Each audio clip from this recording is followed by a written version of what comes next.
Folila. Smash the patriarchy, sweetheart. New York Tribune. Evelyn Hugo to auction off gowns. By Priya Amrit. March 2, 2017.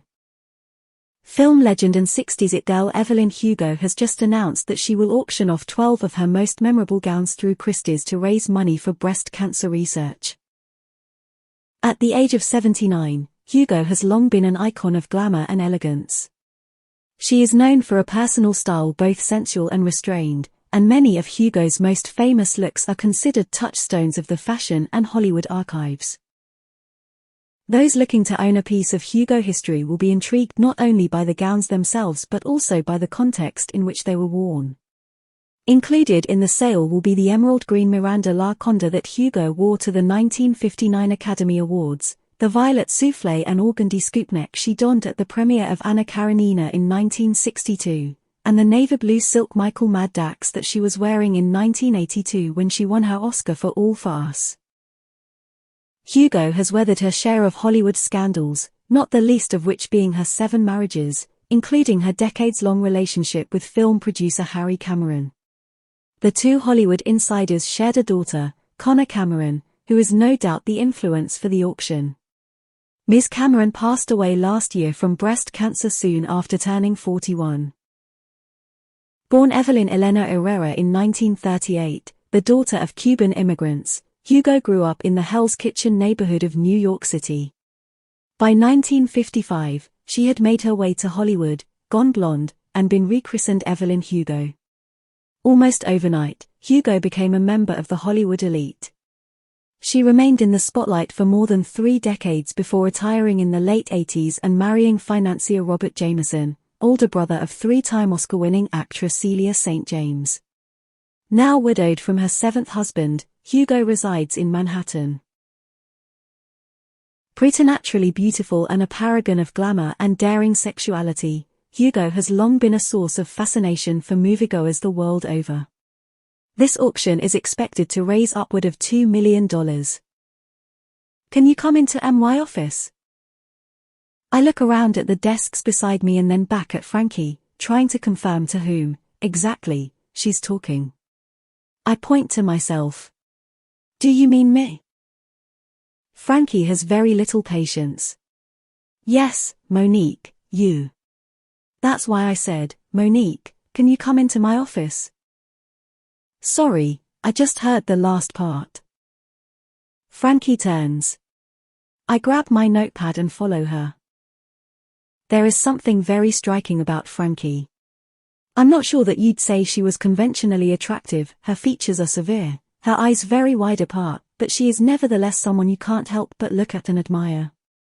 With her thin, 6-foot-tall frame, her short cropped afro, and her affinity for bright colors and big jewelry, when Frankie walks into a room, everyone takes notice. She was part of the reason I took this job. I have looked up to her since I was in journalism school, reading her pieces in the very pages of the magazine she now runs and I now work for. And if I'm being honest, there is something very inspiring about having a black woman running things. As a biracial woman myself, light brown skin and dark brown eyes courtesy of my black father, an abundance of face freckles courtesy of my white mother, Frankie makes me feel more sure that I can one day run things, too.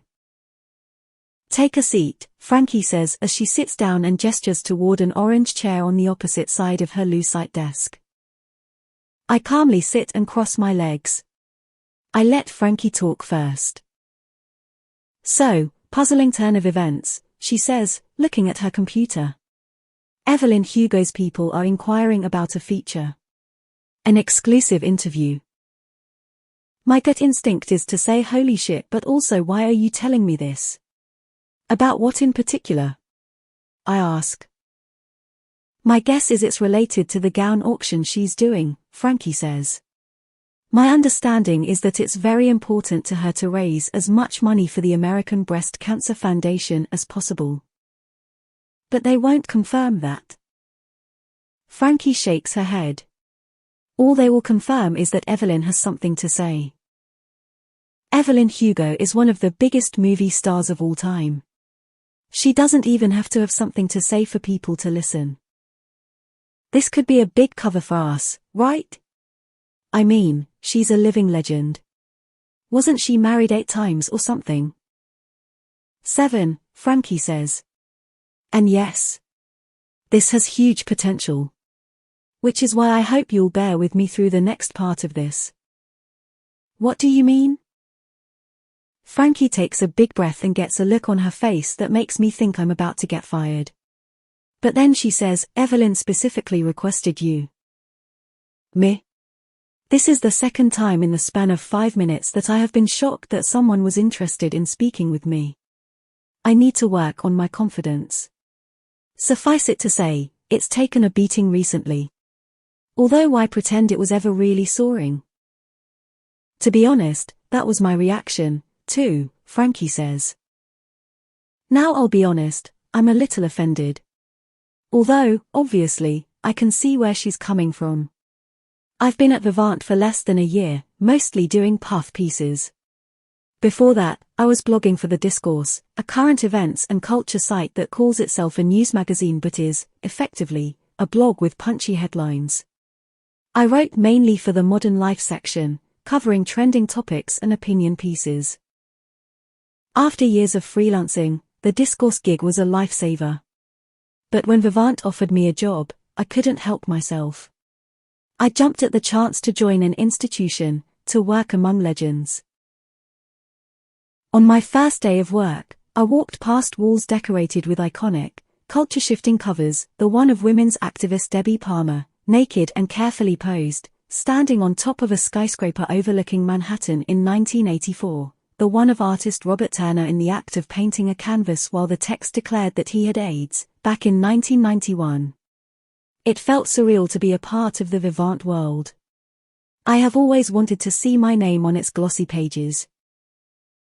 But unfortunately, for the past 12 issues, I've done nothing but ask old guard questions of people with old money, while my colleagues back at the Discourse are attempting to change the world while going viral. So, simply put, I'm not exactly impressed with myself. Look, it's not that we don't love you, we do, Frankie says. We think you're destined for big things at Vivant, but I was hoping to put one of our more experienced, top hitters on this. And so I want to be upfront with you when I say that we did not submit you as an idea to Evelyn's team. We sent 5 big names, and they came back with this. Frankie turns her computer screen toward me and shows me an email from someone named Thomas Welsh, who I can only assume is Evelyn Hugo's publicist. From Thomas Welsh. To Troop, Frankie. CC, Stamy, Jason, Powers, Ryan. It's Monique Grant or Evelyn's out. I look back up at Frankie, stunned. And to be honest, a little bit starstruck that Evelyn Hugo wants anything to do with me. Do you know Evelyn Hugo? Is that what's going on here? Frankie asks me as she turns the computer back toward her side of the desk. No, I say, surprised even to be asked the question. I've seen a few of her movies, but she's a little before my time. You have no personal connection to her? I shake my head. Definitely not. Aren't you from Los Angeles? Yeah, but the only way I'd have any connection to Evelyn Hugo, I suppose, is if my dad worked on one of her films back in the day. He was a still photographer for movie sets. I can ask my mom. Great. Thank you. Frankie looks at me expectantly. Did you want me to ask now? Could you? I pull my phone out of my pocket and text my mother, did Dad ever work on any Evelyn Hugo movies? I see 3 dots start to appear, and I look up, only to find that Frankie is trying to get a glimpse of my phone. She seems to recognize the invasion and leans back. My phone dings. My mother texts, maybe. There were so many it's hard to keep track. Why? Long story, I reply, but I'm trying to figure out if I have any connection to Evelyn Hugo. Think Dad would have known her. Mom answers, huh? No. Your father never hung out with anybody famous on set. No matter how hard I tried to get him to make us some celebrity friends. I laugh. It looks like no connection to Evelyn Hugo. Frankie nods. Okay, well, then, the other theory is that her people chose someone with less clout so that they could try to control you and, thus, the narrative. I feel my phone vibrate again. That reminds me that I wanted to send you a box of your dad's old work. Some gorgeous stuff. I love having it here, but I think you'd love it more. I'll send it this week. You think they're preying on the weak, I say to Frankie. Frankie smiles softly. Sort of. So Evelyn's people look up the masthead, find my name as a lower-level writer, and think they can bully me around. That's the idea. That's what I fear. And you're telling me this because... Frankie considers her words. Because I don't think you can be bullied around. I think they are underestimating you. And I want this cover. I want it to make headlines. What are you saying? I ask, shifting slightly in my chair. Frankie claps her hands in front of her and rests them on the desk, leaning toward me. I'm asking you if you have the guts to go toe-to-toe with Evelyn Hugo. Of all the things I thought someone was going to ask me today, this would probably be somewhere around number 9 million. Do I have the guts to go toe-to-toe with Evelyn Hugo? I have no idea. Yes, I say finally. That's all. Just yes? I want this opportunity. I want to write this story. I'm sick of being the lowest one on the totem pole. And I need a win, goddammit. Fuck yes. Frankie nods, considering. Better, but I'm still not convinced. I'm 35 years old. I've been a writer for more than a decade. I want a book deal one day. I want to pick my stories. I want to eventually be the name people scramble to get when someone like Evelyn Hugo calls. And I'm being underused here at Vivant. If I'm going to get where I want to go, something has to let up. Someone has to get out of my way. And it needs to happen quickly, because this goddamn career is all I have anymore. If I want things to change, I have to change how I do things. And probably drastically. Evelyn wants me, I say. You want Evelyn. It doesn't sound like I need to convince you, Frankie. It sounds like you need to convince me. Frankie is dead quiet, staring right at me over her steepled fingers. I was aiming for formidable. I might have overshot. I feel the same way I did when I tried weight training and started with the 40-pound weights. Too much too soon makes it obvious you don't know what you're doing. It takes everything I have not to take it back, not to apologize profusely. My mother raised me to be polite, to be demure. I have long operated under the idea that civility is subservience. But it hasn't gotten me very far, that type of kindness. The world respects people who think they should be running it. I've never understood that, but I'm done fighting it. I'm here to be Frankie one day, maybe bigger than Frankie. To do big, important work that I am proud of. To leave a mark. And I'm nowhere near doing that yet. The silence is so long that I think I might crack, the tension building with every second that goes by. But Frankie cracks first.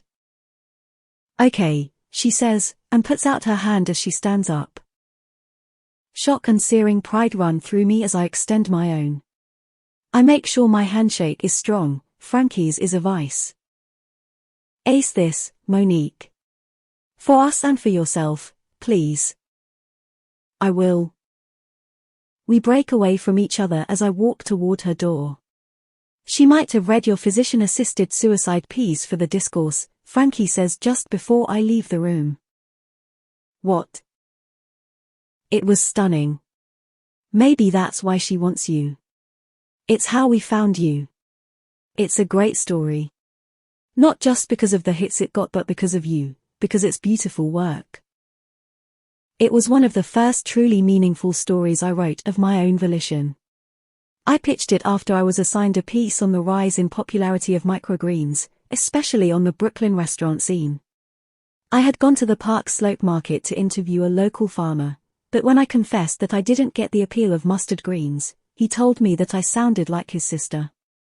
She had been highly carnivorous until the past year, when she switched to a vegan, all-organic diet as she battled brain cancer. As we spoke more, he told me about a physician-assisted suicide support group he and his sister had joined, for those at the end of their lives and their loved ones. So many in the group were fighting for the right to die with dignity. Healthy eating wasn't going to save his sister's life, and neither of them wanted her to suffer any longer than she had to. I knew then that I wanted, very deeply, to give a voice to the people of that support group. I went back to the discourse office and pitched the story. I thought I'd be turned down, given my recent slate of articles about hipster trends and celebrity think pieces. But to my surprise, I was greeted with a green light. I worked tirelessly on it, attending meetings in church basements, interviewing the members, writing and rewriting, until I felt confident that the piece represented the full complexity, both the mercy and the moral code, of helping to end the lives of suffering people. It is the story I am proudest of. I have, more than once, gone home from a day's work here and read that piece again, reminding myself of what I'm capable of, reminding myself of the satisfaction I take in sharing the truth, no matter how difficult it may be to swallow. Thank you, I tell Frankie now. I'm just saying that you're talented. It might be that. It's probably not, though. No, she says. It's probably not. But write this story well, whatever it is, and then next time it will be. Evelyn Hugo's Coming Clean. By Julia Santos. March 4, 2017. Word on the street is Siren living legend world's most beautiful blonde Evelyn Hugo is auctioning off gowns and agreeing to an interview, which she has not done in multiple decades. Please tell me she is finally ready to talk about all those damn husbands. I can understand 4, maybe even 5, 6 if you are really pushing it, but 7. 7 husbands. Not to mention the fact that we all know she was having an affair with Congressman Jack Easton in the early 80s. Girl. Got. A round. If she won't come clean about the husbands, let's pray she at least goes on the record about how she got those eyebrows. I mean, share the wealth, Evelyn. When you see pictures of E back in the day with her brassy blonde hair, those dark, straight as an arrow eyebrows, that deep tan skin, and those golden brown eyes, you have no choice but to stop what you are doing and stare right at her. And don't even get me started on that body. No ass, no hips, just huge boobs on a slim frame. I have basically been working my entire adult life for a body like that. Note, I'm very far away. Might be the spaghetti bucatini I've been eating for lunch every day this week. Here is the only part that has me heated. Evelyn could have chosen anyone for this. Me? But instead she chose some newbie at Vivant. She could have had anyone. Me? Why this Monique Grant chick, and not me? Fine. I'm just bitter it's not me. I should really get a job at Vivant. They get all the good stuff. Comments. Here Hello 565 says, even people at Vivant don't want to work at Vivant anymore. Corporate overlords producing censored advertiser courting bullshit. PPPPPPPPPPPS replied to Here Hello 565, yeah, okay. Something tells me if the most well-respected, sophisticated magazine in the country offered you a job, you'd take it. Christine999 says, didn't Evelyn's daughter die of cancer recently? I feel like I read something recently about that. So heartbreaking. By the way, that picture of Evelyn at Harry Cameron's grave basically ruined me for months. Beautiful family. So sad that she lost them. Mrs. Janine Graham says, I do not care about Evelyn Hugo at all. Stop writing about these people. Her marriages, affairs, and most of her movies just go to prove one thing: slut. 3 a.m. was a disgrace to women. Focus your attention on people that deserve it. SexAlexi89 says, Evelyn Hugo is maybe the most beautiful woman of all time. That shot in Boutienne Train where she's coming out of the water naked and the camera cuts to black right before you see her nipples. So good. Penadriver KLM says, all hail Evelyn Hugo for making blonde hair and dark eyebrows the look. Evelyn, I salute you. Yuppiepigs3 says, too skinny. Not for me. Evelyn Hugo is a saint says, this is a woman who has donated millions of dollars to charities for battered women's organizations and LGBTQ+ interests, and now she's auctioning off gowns for cancer research and all you can talk about is her eyebrow game. Seriously. Julia Santos at The Spill replied to Evelyn Hugo is a saint, this is a fair point, I guess. Sorry. In my defense, she started making millions by being a badass business bitch back in the 60s. And she would never have had the clout to do that without her talent and beauty, and she never would have been as beautiful without dem brows. But okay, fair point. Evelyn Hugo is a saint replied to Julia Santos at The Spill, sorry for being so bitchy. I skipped lunch. Mea culpa. For what it's worth, Vivant won't do half as well with this story as you would have. Evelyn should have chosen you. Julia Santos at The Spill replied to Evelyn Hugo is a saint, right? Who is Monique Grant anyway? Boring. I'm coming for her. I've spent the past few days researching everything I can about Evelyn Hugo. I was never a big film buff, let alone interested in any old Hollywood stars. But Evelyn's life, at least the version on record as of now, is enough for 10 soap operas. There's the early marriage that ended in divorce when she was 18. Then the studio set up courtship and tumultuous marriage to Hollywood royalty Don Adler. The rumors that she left him because he beat her. Her comeback in a French New Wave film. The quickie Vegas elopement with singer Mick Reaver. Her glamorous marriage to the dapper Rex North, which ended in both of them having affairs. The beautiful love story of her life with Harry Cameron and the birth of their daughter, Connor. Their heartbreaking divorce and her very quick marriage to her old director Max Girard. Her supposed affair with the much younger Congressman Jack Easton, which ended her relationship with Girard. And finally, her marriage to financier Robert Jameson, rumored to have at least been inspired by Evelyn's desire to spite former co-star and Robert's sister Celia St. James. All of her husbands have passed away, leaving Evelyn as the only one with insight into those relationships. Suffice it to say, I have my work cut out for me if I want to get her to talk about any of it. After staying late at the office this evening, I finally make my way home a little before 9. My apartment is small. I believe the most appropriate term is teeny tiny sardine box. But it's amazing how vast a small place can feel when half of your things are gone. David moved out 5 weeks ago, and I still haven't managed to replace the dishes he took with him or the coffee table his mother gave us last year as a wedding present. Jesus. We didn't even make it to our first anniversary. As I walk in my front door and put my bag on the sofa, it strikes me again just how needlessly petty it was of him to take the coffee table. His new San Francisco studio came fully furnished courtesy of the generous relocation package offered with his promotion. I suspect he put the table in storage, along with the one nightstand he insisted was rightfully his and all of our cookbooks. I don't miss the cookbooks. I don't cook. But when things are inscribed to Monique and David, for all your many years of happiness, you think of them as half yours. I hang up my coat and wonder, not for the first time, which question gets closer to the truth: did David take the new job and move to San Francisco without me? Or did I refuse to leave New York for him? As I take off my shoes, I resolve once again that the answer is somewhere in the middle. But then I come back to the same thought that always stings afresh: he actually left.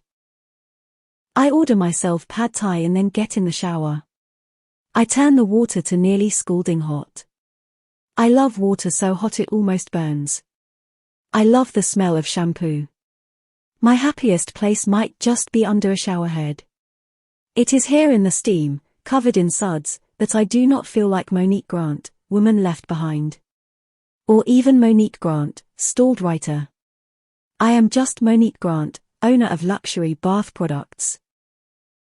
Well, after I've pruned, I dry myself off, put on my sweatpants, and pull my hair away from my face, just in time for the deliveryman to make his way to my door. I sit with the plastic container, trying to watch TV. I attempt to zone out. I want to make my brain do something, anything, other than think about work or David. But once my food is gone, I realize it's futile. I might as well work. This is all very intimidating, the idea of interviewing Evelyn Hugo, the task of controlling her narrative, of trying to make sure she doesn't control mine. I'm often inclined to over-prepare. But more to the point, I've always been a bit like an ostrich, willing to bury my head in the sand to avoid what I don't want to face. So, for the next 3 days, I do nothing but research Evelyn Hugo. I spend my days pulling up old articles about her marriages and her scandals. I spend my evenings watching her old movies. I watch clips of her in Carolina Sunset, Anna Karenina, Jade Diamond, and All for Us. I watch the GIF of her coming out of the water in Booty and Train so many times that when I fall asleep, it plays over and over in my dreams. And I start to fall in love with her, just the littlest bit, as I watch her films. Between the hours of 11 p.m. and 2 a.m., while the rest of the world is sleeping, my laptop flickers with the sight of her, and the sound of her voice fills my living room. There is no denying that she is a stunningly beautiful woman. People often talk about her straight, thick eyebrows and her blonde hair, but I can't take my eyes off her bone structure. Her jawline is strong, her cheekbones are high, and all of it comes to a point at her ever-so-swollen lips. Her eyes are huge but not so much round as an oversized almond shape. Her tan skin next to her light hair looks beachy but also elegant. I know it's not natural, hair that blonde with skin that bronze, and yet I can't shake the feeling that it should be, that humans should be born looking like this. I have no doubt that's part of the reason film historian Charles Redding once said that Evelyn's face felt inevitable. So exquisite, so nearly perfect, that when looking at her, you get the sense that her features, in that combination, in that ratio, were bound to happen sooner or later. I pin images of Evelyn in the 50s wearing tight sweaters and bullet bras, press photos of her and Don Adler on the Sunset Studios lot shortly after they were married, shots of her from the early 60s with long, straight hair and soft, thick bangs and wearing short shorts. There is a photo of her in a white one-piece, sitting on the shoreline of a pristine beach, with a large, floppy black hat covering most of her face, her white blonde hair and the right side of her face illuminated by the sun. One of my personal favorites is a black and white shot from the Golden Globes in 1967. She is seated on the aisle, her hair pulled into a loose updo. She is wearing a light-colored lace gown with a deep scoop neckline, her cleavage controlled but on full display and her right leg escaping through the high slit of the skirt. There are 2 men seated next to her, names lost to history, who are staring at her as she looks ahead at the stage. The man next to her is staring at her chest. The one next to him is staring at her thigh. Both of them seem enraptured and hoping to see the tiniest bit farther.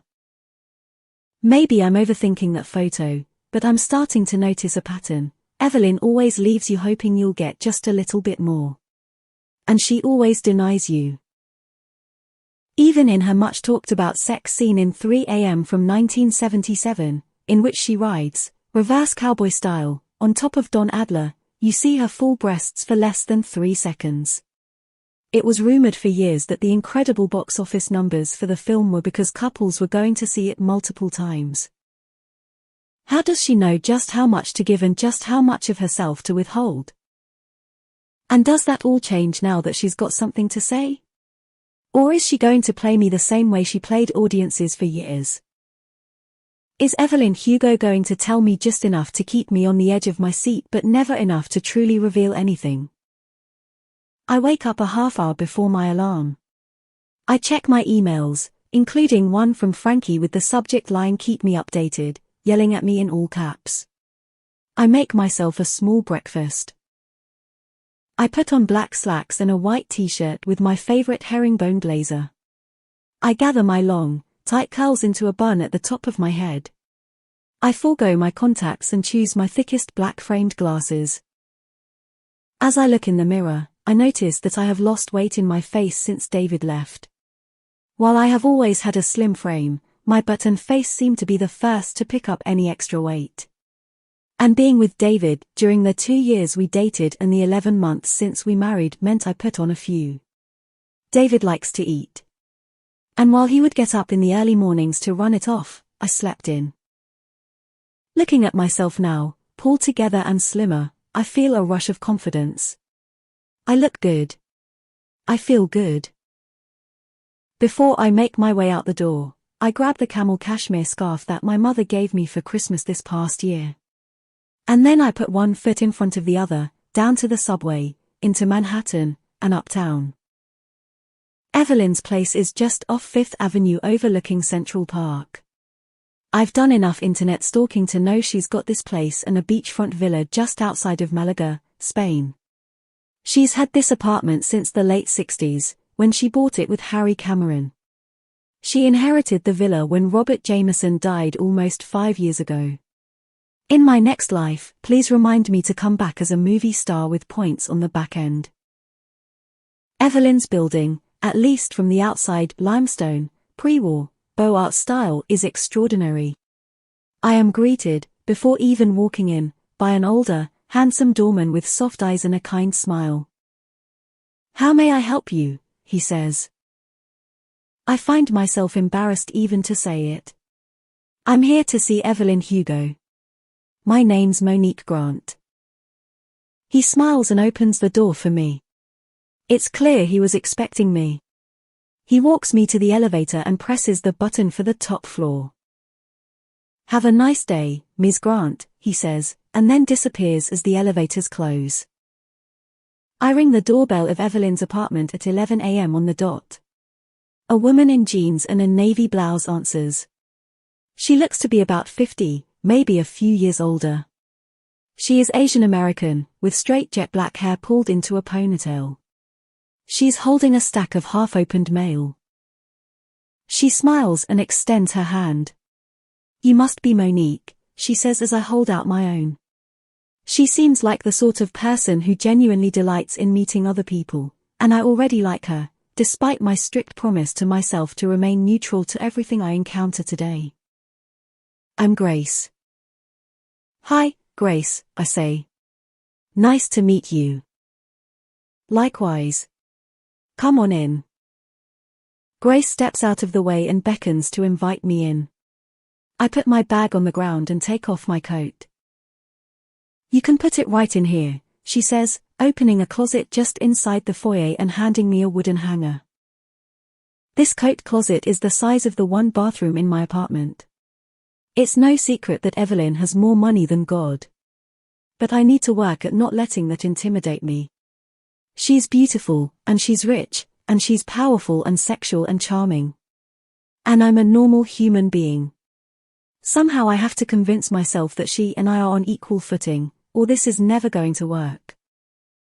"Great," I say, smiling. "Thank you." I put my coat on the hanger, slip it over the rod, and let Grace shut the closet door. Evelyn is upstairs getting ready. "Can I get you anything? Water, coffee, tea?" "Coffee would be great," I say. Grace brings me into a sitting room. It is bright and airy, with floor-to-ceiling white bookcases and 2 overstuffed cream-colored chairs. "Have a seat," she says. "How do you like it?" "My coffee?" I ask, unsure of myself. "With cream?" "I mean, milk is fine, too. But cream is great. Or whatever you have." I get hold of myself. "What I'm trying to say is that I'd like a splash of cream if you have it. Can you tell I'm nervous?" Grace smiles. "A little. But you don't have anything to worry about. Evelyn's a very kind person. She's particular and private, which can take some getting used to. But I've worked for a lot of people, and you can trust me when I say Evelyn's better than the rest. Did she pay you to say that? I ask. I am trying to make a joke, but it sounds more pointed and accusatory than I intended. Luckily, Grace laughs. She did send my husband and me to London and Paris last year as my Christmas bonus. So in an indirect way, yeah, I suppose she did. Jesus. Well, that settles it. When you quit, I want your job. Grace laughs. It's a deal. And you've got coffee with a splash of cream coming right up. I sit down and check my cell phone. I have a text from my mom wishing me luck. I tap to respond, and I am lost in my attempts to properly type the word early without autocorrect changing it to earthquake when I hear footsteps on the stairs. I turn around to see the 79-year-old Evelyn Hugo walking toward me. She is as breathtaking as any of her pictures. She has the posture of a ballerina. She's wearing slim black stretch pants and a long grey and navy striped sweater. She's just as thin as she ever was, and the only way I know she's had work done on her face is because no one her age can look like that without a doctor. Her skin is glowing and just the littlest bit red, as if it's been rubbed clean. She's wearing false eyelashes, or perhaps she gets eyelash extensions. Where her cheeks were once angular, they are now a bit sunken. But they have just a tint of soft rosiness to them, and her lips are a dark nude. Her hair is past her shoulders, a beautiful array of white, grey, and blonde, with the lightest colors framing her face. I'm sure her hair is triple processed, but the effect is that of a gracefully aging woman who sat out in the sun. Her eyebrows, however, those dark, thick, straight lines that were her signature, have thinned over the years. And they are now the same color as her hair. By the time she reaches me, I notice that she is not wearing any shoes but, instead, big, chunky knit socks. Monique, hello, Evelyn says. I am momentarily surprised at the casualness and confidence with which she says my name, as if she has known me for years. Hello, I say. I'm Evelyn. She reaches out and takes my hand, shaking it. It strikes me as a unique form of power to say your own name when you know that everyone in the room, everyone in the world, already knows it. Grace comes in with a white mug of coffee on a white saucer. There you go.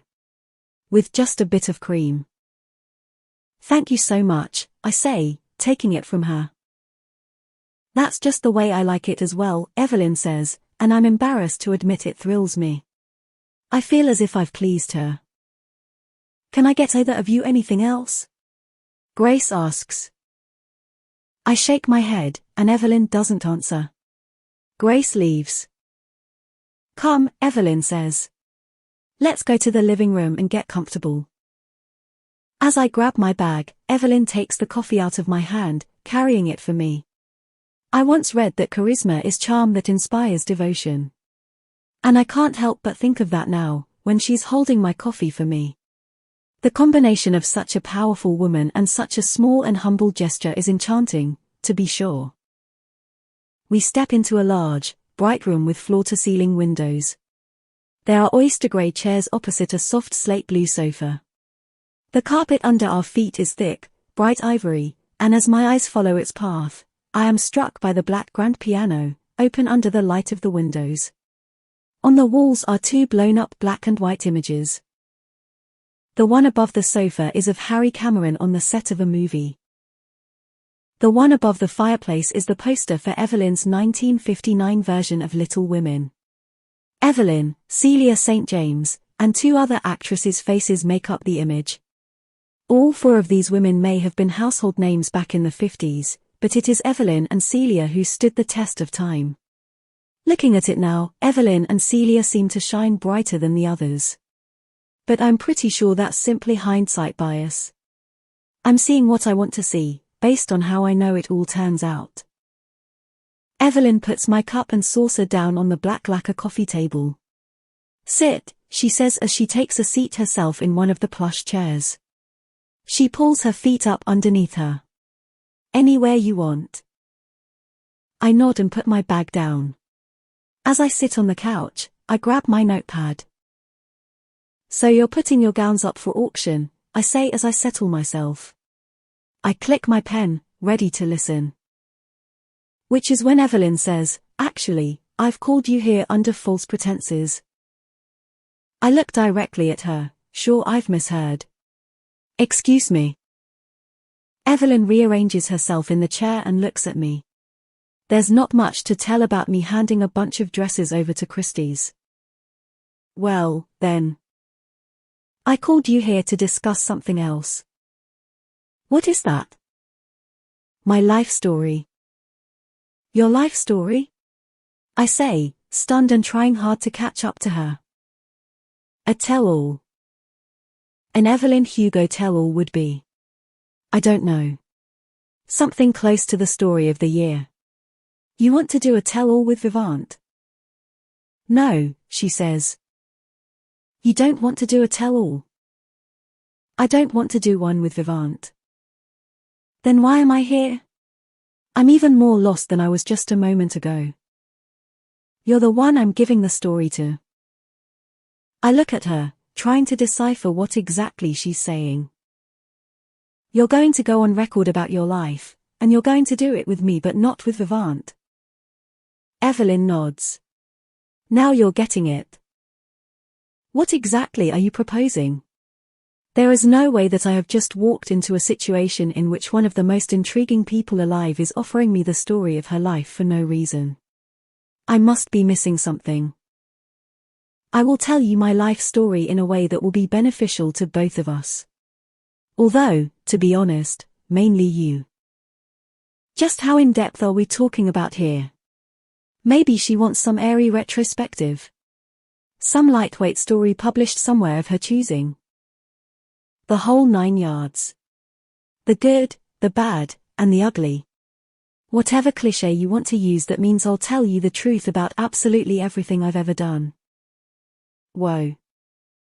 I feel so silly for coming in here expecting her to answer questions about dresses. I put the notebook on the table in front of me and gently put the pen down on top of it. I want to handle this perfectly. It's as if a gorgeous, delicate bird has just flown to me and sat directly on my shoulder, and if I don't make the exact right move, it might fly away. Okay, if I understand you correctly, what you're saying is that you'd like to confess your various sins. Evelyn's posture, which until this point has shown her to be very relaxed and fairly detached, changes. She is now leaning toward me. I never said anything about confessing sins. I said nothing about sins at all. I back away slightly. I've ruined it. I apologize, I say. That was a poor choice of words. Evelyn doesn't say anything. I'm sorry, Ms. Hugo. This is all a bit surreal for me. You can call me Evelyn, she says. Okay, Evelyn, what's the next step here? What, precisely, are we going to do together? I take the coffee cup and put it up to my lips, sipping just the littlest bit. We're not doing a Vivant cover story, she says. Okay, that much I got, I say, putting the cup down. We're writing a book. We are? Evelyn nods. You and I, she says. I've read your work. I like the way you communicate clearly and succinctly.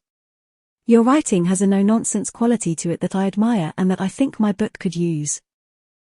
You're asking me to ghostwrite your autobiography. This is fantastic. This is absolutely, positively fantastic. This is a good reason to stay in New York. A great reason.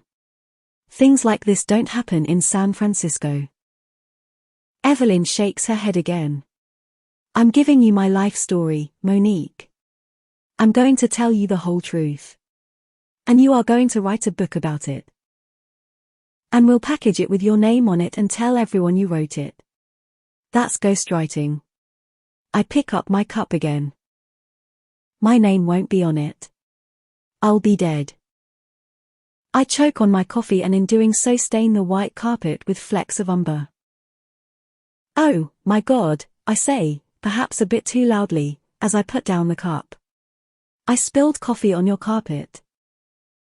Evelyn waves this off, but Grace knocks on the door and opens it just a crack, poking her head in. Everything okay? I spilled, I'm afraid, I say. Grace opens the door fully and comes in, taking a look. I'm really sorry. I just got a bit shocked is all. I catch Evelyn's eye, and I don't know her very well, but what I do know is that she's telling me to be quiet. It's not a problem, Grace says. I'll take care of it. Are you hungry, Monique? Evelyn says, standing up. I'm sorry? I know a place just down the street that makes really great salads. My treat. It's barely noon, and when I'm anxious, the first thing to go is my appetite, but I say yes anyway, because I get the distinct impression that it's not really a question. Great, Evelyn says. Grace, will you call ahead to Trambino's? Evelyn takes me by the shoulder, and less than 10 minutes later, we're walking down the manicured sidewalks of the Upper East Side. The sharp chill in the air surprises me, and I notice Evelyn grab her coat tightly around her tiny waist. In the sunlight, it's easier to see the signs of aging. The whites of her eyes are cloudy, and the complexion of her hands is in the process of becoming translucent. The clear blue tint to her veins reminds me of my grandmother. I used to love the soft, papery tenderness of her skin, the way it didn't bounce back but stayed in place. Evelyn, what do you mean you'll be dead? Evelyn laughs. I mean that I want you to publish the book as an authorized biography, with your name on it, when I'm dead. Okay, I say, as if this is a perfectly normal thing to have someone say to you. And then I realize, no, that's crazy. Not to be indelicate, but are you telling me you're dying? Everyone's dying, sweetheart. You're dying, I'm dying, that guy is dying. She points to a middle-aged man walking a fluffy black dog. He hears her, sees her finger aimed at him, and realizes who it is that's speaking. The effect on his face is something like a triple take. We turn toward the restaurant, walking the 2 steps down to the door. Evelyn sits at a table in the back. No host guided her here. She just knows where to go and assumes everyone else will catch up. A server in black pants, a white shirt, and a black tie comes to our table and puts down 2 glasses of water. Evelyn's has no ice. Thank you, Troy, Evelyn says. Chopped salad, he asks. Well, for me, of course, but I'm not sure about my friend, Evelyn says. I take the napkin off the table and put it in my lap. A chopped salad sounds great, thank you. Troy smiles and leaves. You'll like the chopped salad, Evelyn says, as if we are friends having a normal conversation. Okay, I say, trying to redirect. Tell me more about this book we're writing. I've told you all you need to know. You've told me that I'm writing it and you're dying. You need to pay better attention to word choice. I may feel a little out of my league here, and I may not be exactly where I want to be in life right now, but I know a thing or two about word choice. I must have misunderstood you. I promise I'm very thoughtful with my words. Evelyn shrugs. This conversation is very low stakes for her. You're young, and your entire generation is casual with words that bear great meaning. I see. And I didn't say I was confessing any sins. To say that what I have to tell is a sin is misleading and hurtful. I don't feel regret for the things I've done, at least, not the things you might expect, despite how hard they may have been or how repugnant they may seem in the cold light of day. Any regret, Reen, I say, lifting my glass of water and sipping it. That's the spirit, Evelyn says. Although that song is more about not regretting because you don't live in the past. What I mean is that I'd still make a lot of the same decisions today. To be clear, there are things I regret. It's not really the sordid things. I don't regret many of the lies I told or the people I hurt. I'm okay with the fact that sometimes doing the right thing gets ugly. And also, I have compassion for myself. I trust myself. Take, for instance, when I snapped at you earlier, back at the apartment, when you said what you did about my confessing sins. It wasn't a nice thing to do, and I'm not sure you deserved it. But I don't regret it. Because I know I had my reasons, and I did the best I could with every thought and feeling that led up to it. You take umbrage with the word sin because it implies that you feel sorry. Our salads appear, and Troy wordlessly grates pepper onto Evelyn's until she puts her hand up and smiles. I decline. You can be sorry about something and not regret it, Evelyn says. Absolutely, I say. I see that. I hope that you can give me the benefit of the doubt, going forward, that we're on the same page. Even if there are multiple ways to interpret exactly what we're talking about. Evelyn picks up her fork but doesn't do anything with it. I find it very important, with a journalist who will hold my legacy in her hands, to say exactly what I mean and to mean what I say, Evelyn says. If I'm going to tell you about my life, if I'm going to tell you what really happened, the truth behind all of my marriages, the movies I shot, the people I loved, who I slept with, who I hurt, how I compromised myself, and where it all landed me, then I need to know that you understand me. I need to know that you will listen to exactly what I'm trying to tell you and not place your own assumptions into my story. I was wrong. This is not low stakes for Evelyn. Evelyn can speak casually about things of great importance. But right now, in this moment, when she is taking so much time to make such specific points, I'm realizing this is real. This is happening. She really intends to tell me her life story, a story that no doubt includes the gritty truths behind her career and her marriages and her image. That's an incredibly vulnerable position she's putting herself in. It's a lot of power she's giving me. I don't know why she's giving it to me. But that doesn't negate the fact that she is giving it to me. And it's my job, right now, to show her that I am worthy of it and that I will treat it as sacred. I put my fork down. That makes perfect sense, and I'm sorry if I was being glib. Evelyn waves this off. The whole culture is glib now. That's the new thing. Do you mind if I ask a few more questions? Once I have the lay of the land, I promise to focus solely on what you're saying and what you mean, so that you feel understood at such a level that you can think of no one better suited to the task of gatekeeping your secrets than me. My sincerity disarms her ever so briefly. You may begin, she says as she takes a bite of her salad. If I'm to publish this book after you have passed, what sort of financial gain do you envision? For me or for you? Let's start with you. None for me. Remember, I'll be dead. You've mentioned that. Next question. I lean in conspiratorially. I hate to post something so vulgar, but what kind of timeline do you intend? Am I to hold on to this book for years until you die? Well, yes, I say. Next question. What? Next question, please. You didn't answer that one. Evelyn is silent. All right, then, what kind of financial gain is there for me? A much more interesting question, and I have been wondering why it took you so long to ask. Well, I've asked it. You and I will meet over the next however many days it takes, and I will tell you absolutely everything. And then our relationship will be over, and you will be free, or perhaps I should say bound, to write it into a book and sell it to the highest bidder. And I do mean highest. I insist that you be ruthless in your negotiating, Monique. Make them pay you what they would pay a white man. And then, once you've done that, every penny from it will be yours. Mine? I say, stunned. You should drink some water. You look ready to faint.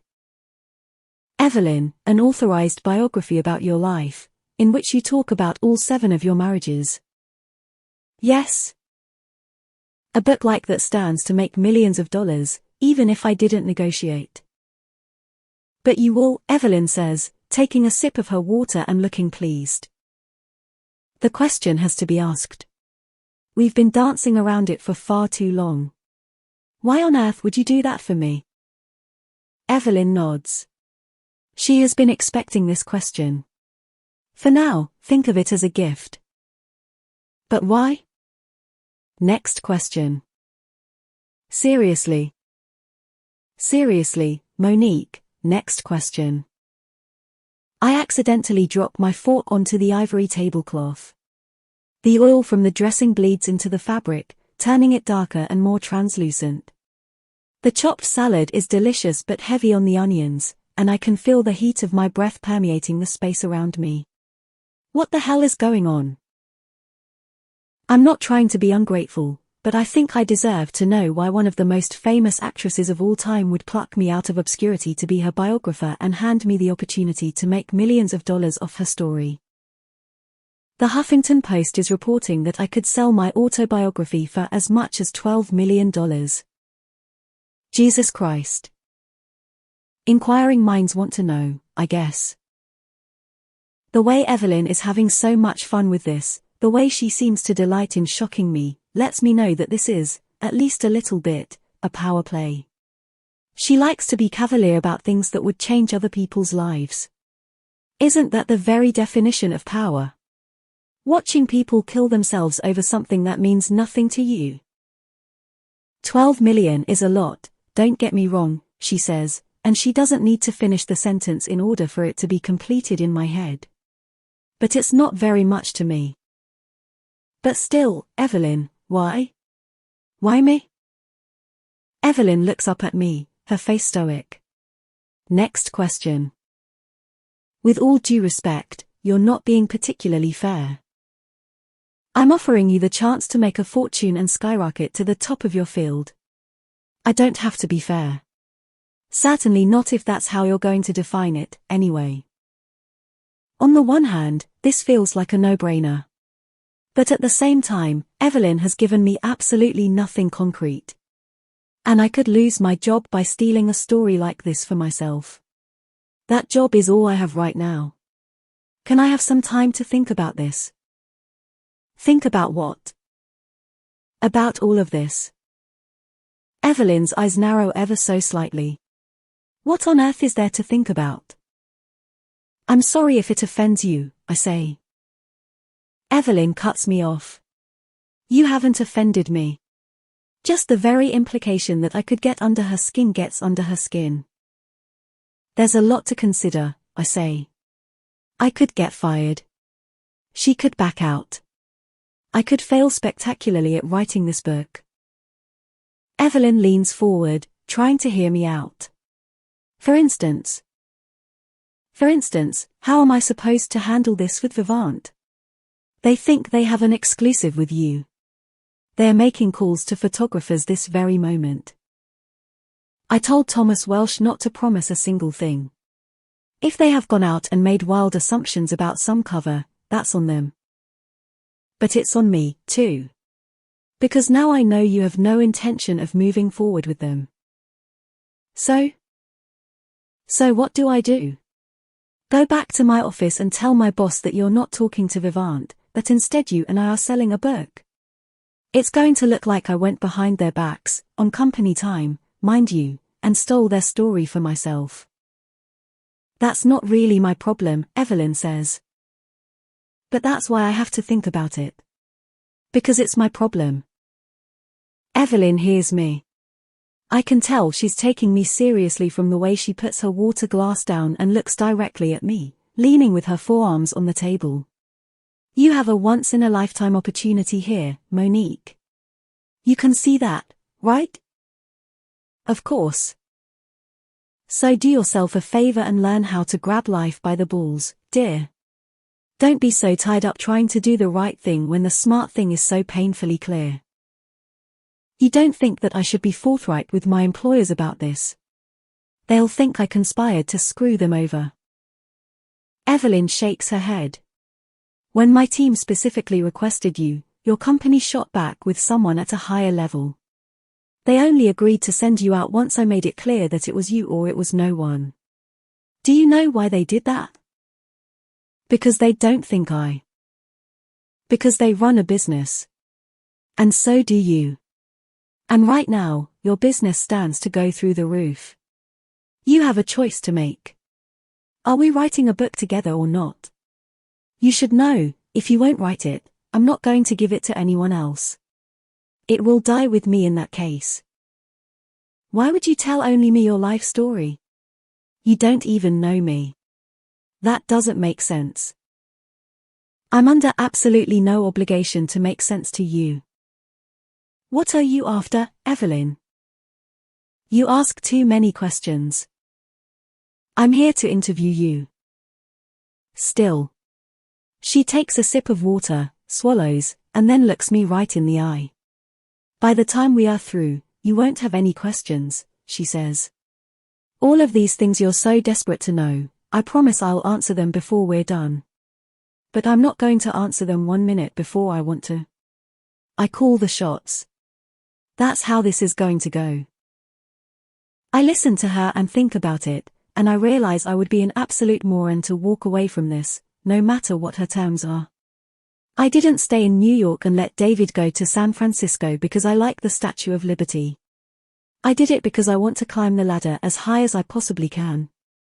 I did it because I want my name, the name my father gave me, in big, bold letters one day. This is my chance. Okay, I say. Okay, then. Glad to hear it. Evelyn's shoulders relax, she picks up her water again, and she smiles. Monique, I think I like you, she says. I breathe deeply, only now realizing how shallow my breathing has been. Thank you, Evelyn. That means a lot. Evelyn and I are back in her foyer. I'll meet you in my office in a half hour. Okay, I say as Evelyn heads down the corridor and out of sight. I take off my coat and put it in the closet. I should use this time to check in with Frankie. If I don't reach out to update her soon, she'll track me down. I just have to decide how I'm going to handle it. How do I make sure she doesn't try to wrestle this away from me? I think my only option is to pretend everything is going according to plan. My only plan is to lie. I breathe. One of my earliest memories from when I was a child was of my parents bringing me to Zuma Beach in Malibu. It was still springtime, I think. The water hadn't yet warmed enough for comfort. My mom stayed on the sand, setting down our blanket and umbrella, while my dad scooped me up and ran with me down to the shoreline. I remember feeling weightless in his arms. And then he put my feet in the water, and I cried, telling him it was too cold. He agreed with me. It was cold. But then he said, just breathe in and out 5 times.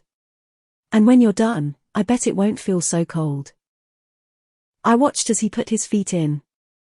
I watched him breathe. And then I put my feet back in and breathed with him. He was right, of course. It wasn't so cold. After that, my dad would breathe with me anytime I was on the verge of tears. When I skinned my elbow, when my cousin called me an Oreo, when my mom said we couldn't get a puppy, my father would sit and breathe with me. It still hurts, all these years later, to think about those moments. But for now, I keep breathing, right there in Evelyn's foyer, centering myself as he taught me. And then, when I feel calm, I pick up my phone and dial Frankie. Monique. She answers on the second ring. Tell me. How's it going? It's going well, I say. I'm surprised at how even and flat my voice is. Evelyn is pretty much everything you'd expect from an icon. Still gorgeous. Charismatic as ever. And things are progressing. Is she committing to talk about any other topics than the gowns? What can I say now to start covering my own ass? You know, she's pretty reticent about anything other than getting some press for the auction. I'm trying to play nice at the moment, get her to trust me a bit more before I start pushing. Will she sit for a cover? It's too early to tell. Trust me, Frankie, I say, and I hate how sincere it sounds coming out of my mouth. I know how important this is. But right now, the best thing for me to do is make sure Evelyn likes me so that I can try to garner some influence and advocate for what we want. Okay, Frankie says. Obviously, I want more than a few sound bites about dresses, but that's still more than any other magazine has gotten from her in decades, so. Frankie keeps talking, but I've stopped listening. I'm far too focused on the fact that Frank is not even going to get sound bites. And I'm going to get far, far more. I should go, I say, excusing myself. She and I are talking again in a few minutes. I hang up the phone and breathe out. I've got this shit. As I make my way through the apartment, I can hear Grace in the kitchen. I open the swinging door and spot her cutting flower stems.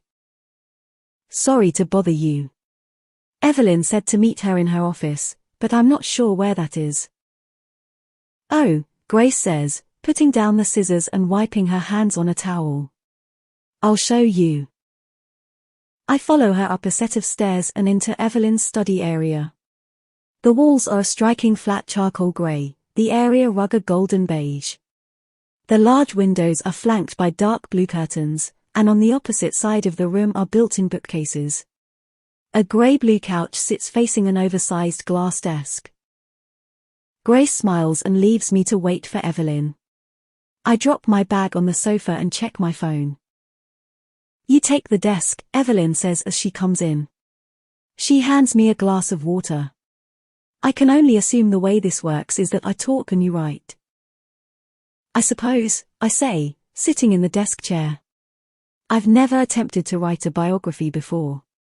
After all, I'm not a biographer. Evelyn looks at me pointedly. She sits opposite me, on the sofa. Let me explain something to you. When I was 14 years old, my mother had already died, and I was living with my father. The older I got, the more I realized that it was only a matter of time until my father tried to marry me off to a friend of his or his boss, someone who could help his situation. And if I'm being honest, the more I developed, the less secure I was in the idea that my father might not try to take something of me for himself. We were so broke that we were stealing the electricity from the apartment above us. There was one outlet in our place that was on their circuit, so we plugged anything we needed to use into that one socket. If I needed to do homework after dark, I plugged in a lamp in that outlet and sat underneath it with my book. My mother was a saint. I really mean it. Stunningly beautiful, an incredible singer, with a heart of gold. For years before she died, she would always tell me that we were gonna get out of Hell's Kitchen and go straight to Hollywood. She said she was going to be the most famous woman in the world and get us a mansion on the beach. I had this fantasy of the two of us together in a house, throwing parties, drinking champagne. And then she died, and it was like waking up from a dream. Suddenly, I was in a world where none of that was ever going to happen. And I was going to be stuck in Hell's Kitchen forever. I was gorgeous, even at 14. Oh, I know the whole world prefers a woman who doesn't know her power, but I'm sick of all that. I turned heads. Now, I take no pride in this. I didn't make my own face. I didn't give myself this body. But I'm also not going to sit here and say, shucks. People really thought I was pretty, like some kind of prig. My friend Beverly knew a guy in her building named Ernie Diaz who was an electrician. And Ernie knew a guy over at MGM. At least, that was the rumor going around. And one day, Beverly told me she heard that Ernie was up for some job rigging lights in Hollywood. So that weekend, I made up a reason to go over to Beverly's, and I accidentally knocked on Ernie's door. I knew exactly where Beverly was. But I knocked on Ernie's door and said, "Have you seen Beverly Gustafson?" Ernie was 22. He wasn't handsome by any means, but he was fine to look at. He said he hadn't seen her, but I watched as he continued to stare at me. I watched as his eyes started at mine and grazed their way down, scanning every inch of me in my favorite green dress. And then Ernie said, "Sweetheart, are you 16? I was 14, remember? But do you know what I did?" I said, "Why, I just turned." Evelyn looks at me with purpose. "Do you understand what I'm telling you? When you're given an opportunity to change your life, be ready to do whatever it takes to make it happen. The world doesn't give things, you take things. If you learn one thing from me, it should probably be that." Wow. Okay, I say. "You've never been a biographer before, but you are one starting now." I nod my head. I got it. "Good," Evelyn says, relaxing into the sofa. "So where do you want to begin?" I grab my notebook and look at the scribbled words I've covered the last few pages with. There are dates and film titles, references to classic images of her, rumors with question marks after them. And then, in big letters that I went over and over with my pen, darkening each letter until I changed the texture of the page, I've written, "Who was the love of Evelyn's life?" That's the big question. That's the hook of this book. 7 husbands. Which one did she love the best? Which one was the real one? As both a journalist and a consumer, that's what I want to know. It won't be where the book begins, but maybe that is where she and I should begin. I want to know, going into these marriages, which is the one that matters the most. I look up at Evelyn to see her sitting up, ready for me. "Who was the love of your life? Was it Harry Cameron?" Evelyn thinks and then answers slowly. "Not in the way you mean, no." "In what way, then?" "Harry was my greatest friend. He invented me. He was the person who loved me the most unconditionally. The person I loved the most purely, I think. Other than my daughter. But no, he was not the love of my life." "Why not?" "Because that was someone else." "Okay, who was the love of your life, then?" Evelyn nods, as if this is the question she has been expecting, as if the situation is unfolding exactly as she knew it would. But then she shakes her head again. "You know what?" she says, standing up. "It's getting late, isn't it?" I look at my watch. It's mid-afternoon. Is it? "I think it is," she says, and she walks toward me, toward the door. "All right," I say, standing up to meet her. Evelyn puts her arm around me and leads me out into the hallway. "Let's pick up again on Monday. Would that be okay?" Sure." "Evelyn, did I say something to offend you?" Evelyn leads me down the stairs. "Not at all," she says, waving my fears aside. "Not at all." There is a tension that I can't quite put my finger on. Evelyn walks with me until we hit the foyer. She opens the closet. I reach in and grab my coat. "Back here," Evelyn says. "Monday morning? What do you say we start around 10? "Okay," I say, putting my thick coat around my shoulders. "If that's what you'd like." Evelyn nods. She looks past me for a moment, over my shoulder, but appearing not to actually be looking at anything in particular. Then she opens her mouth. "I've spent a very long time learning how to spin the truth," she says. "It's hard to undo that wiring. I've gotten too good at it, I think. Just now, I wasn't exactly sure how to tell the truth. I don't have very much practice in it. It feels antithetical to my very survival. But I'll get there." I nod, unsure how to respond. "So, Monday?" "Monday," Evelyn says with a long blink and a nod. "I'll be ready then."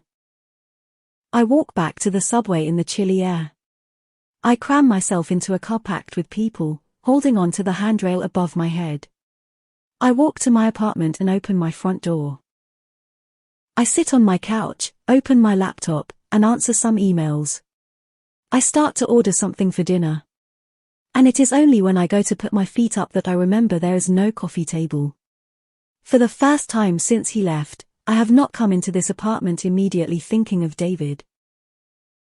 Instead, what plays in the back of my mind all weekend, from my Friday night into my Saturday night out and my Sunday morning at the park, isn't how did my marriage fail, but rather who the hell was Evelyn Hugo in love with.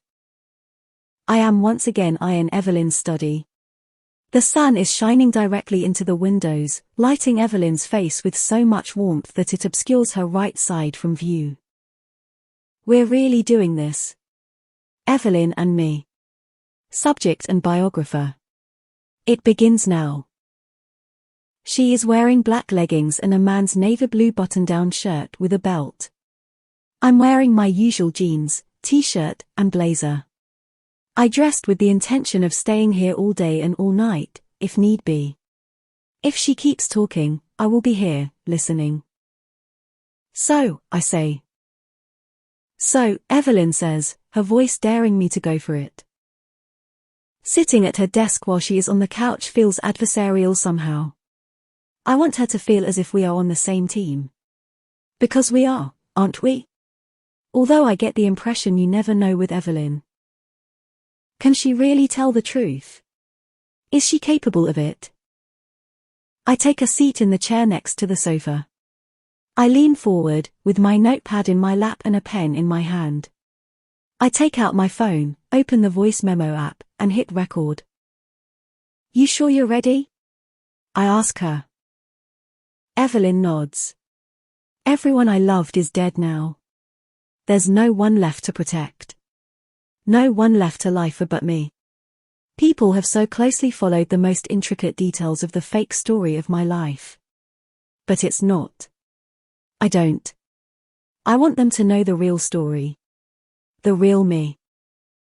All right, I say. Show me the real you, then. And I'll make sure the world understands. Evelyn looks at me and briefly smiles. I can tell I have said what she wants to hear. Fortunately, I mean it. Let's go chronologically, I say. Tell me more about Ernie Diaz, your first husband, the one who got you out of Hell's Kitchen. Okay, Evelyn says, nodding. It's as good a place to start as any. Poor Ernie Diaz. My mother had been a chorus girl off Broadway. She'd emigrated from Cuba with my father when she was 17. When I got older, I found out that chorus girl was also a euphemism for a prostitute. I don't know if she was or not. I'd like to think she wasn't, not because there's any shame in it but because I know a little bit about what it is to give your body to someone when you don't want to, and I hope she didn't have to do that. I was 11 when she died of pneumonia. Obviously, I don't have a lot of memories of her, but I do remember that she smelled like cheap vanilla, and she made the most amazing caldo gallego. She never called me Evelyn, only Mija, which made me feel really special, like I was hers and she was mine. Above all else, my mother wanted to be a movie star. She really thought she could get us out of there and away from my father by getting into the movies. I wanted to be just like her. I've often wished that on her deathbed she'd said something moving, something I could take with me always. But we didn't know how sick she was until it was over. The last thing she said to me was "Dala tu padre que esté en la cama." Tell your father I'll be in bed. After she died, I would cry only in the shower, where no one could see me or hear me, where I couldn't tell what were my tears and what was the water. I don't know why I did that. I just know that after a few months, I was able to take a shower without crying. And then, the summer after she died, I began to develop. My chest started growing, and it wouldn't stop. I had to rifle through my mom's old things when I was 12 years old, looking to see if there was a bra that would fit. The only one I found was too small, but I put it on anyway. By the time I was 13, I was 5'8", with dark, shiny brown hair, long legs, light bronze skin, and a chest that pulled at the buttons of my dresses. Grown men were watching me walk down the street, and some of the girls in my building didn't want to hang out with me anymore. It was a lonely business. Motherless, with an abusive father, no friends, and a sexuality in my body that my mind wasn't ready for. The cashier at the Five and Dime on the corner was this boy named Billy. He was the 16-year-old brother of the girl who sat next to me in school. One October day, I went down to the Five and Dime to buy a piece of candy, and he kissed me. I didn't want him to kiss me. I pushed him away. But he held onto my arm. "Oh, come on," he said. The store was empty. His arms were strong. He grasped me tighter. And in that moment, I knew he was going to get what he wanted from me whether I let him or not. So I had two choices. I could do it for free. Or I could do it for free candy. For the next 3 months, I took anything I wanted from that Five and Dime. And in exchange, I saw him every Saturday night and let him take my shirt off. I never felt I had much choice in the matter. Being wanted meant having to satisfy. At least, that was my view of it back then. I remember him saying, in the dark, cramped stockroom with my back against a wooden crate, "You have this power over me." He'd convinced himself that his wanting me was my fault. And I believed him. Look what I do to these poor boys, I thought.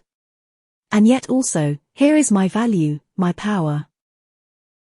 So when he dumped me, because he was bored with me, because he'd found someone else more exciting, I felt both a deep relief and a very real sense of failure. There was one other boy like that, whom I took my shirt off for because I thought I had to, before I started realizing that I could be the one doing the choosing. I didn't want anyone, that was the problem. To be perfectly blunt, I'd started to figure my body out quickly. I didn't need boys in order to feel good. And that realization gave me great power. So I wasn't interested in anyone sexually. But I did want something. I wanted to get far away from Hell's Kitchen. I wanted out of my apartment, away from my father's stale tequila breath and heavy hand. I wanted someone to take care of me. I wanted a nice house and money. I wanted to run, far away from my life. I wanted to go where my mom had promised me we'd end up someday. Here's the thing about Hollywood. It's both a place and a feeling. If you run there, you can run towards Southern California, where the sun always shines and the grimy buildings and dirty sidewalks are replaced by palm trees and orange groves. But you also run toward the way life is portrayed in the movies. You run toward a world that is moral and just, where the good guys win and the bad guys lose, where the pain you face is only in an effort to make you stronger, so that you can win that much bigger in the end. It would take me years to figure out that life doesn't get easier simply because it gets more glamorous. But you couldn't have told me that when I was 14. So I put on my favorite green dress, the one I had just about grown out of. And I knocked on the door of the guy I heard was headed to Hollywood. I could tell just by the look on his face that Ernie Diaz was glad to see me. And that's what I traded my virginity for. A ride to Hollywood. Ernie and I got married on February 14, 1953. I became Evelyn Diaz. I was just 15 by that point, but my father signed the papers. I have to think Ernie suspected I wasn't of age. But I lied right to his face about it, and that seemed good enough for him. He wasn't a bad-looking guy, but he also wasn't particularly book-smart or charming. He wasn't going to get many chances to marry a beautiful girl. I think he knew that. I think he knew enough to grab the chance when it swung his way. A few months later, Ernie and I got into his '49 Plymouth and drove west. We stayed with some friends of his as he started his job as a grip. Pretty soon we had saved enough to get our own apartment. We were on Detroit Street and DeLong Pre. I had some new clothes and enough money to make us a roast on the weekends. I was supposed to be finishing high school. But Ernie certainly wasn't going to be checking my report cards, and I knew school was a waste of time. I had come to Hollywood to do one thing, and I was going to do it. Instead of going to class, I would walk down to the Formosa Cafe for lunch every day and stayed through happy hour. I had recognized the place from the gossip rags. I knew famous people hung out there. It was right next to a movie studio. The red building with cursive writing and a black awning became my daily spot. I knew it was a lame move, but it was the only one I had. If I want to be an actress, I would have to be discovered. And I wasn't sure how you went about that, except by hanging around the spots where movie people might be. So I went there every day and nursed a glass of Coke.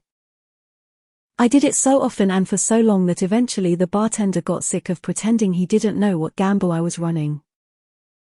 Look, he said to me about 3 weeks in, if you want to sit around here hoping Humphrey Bogart shows up, that's fine.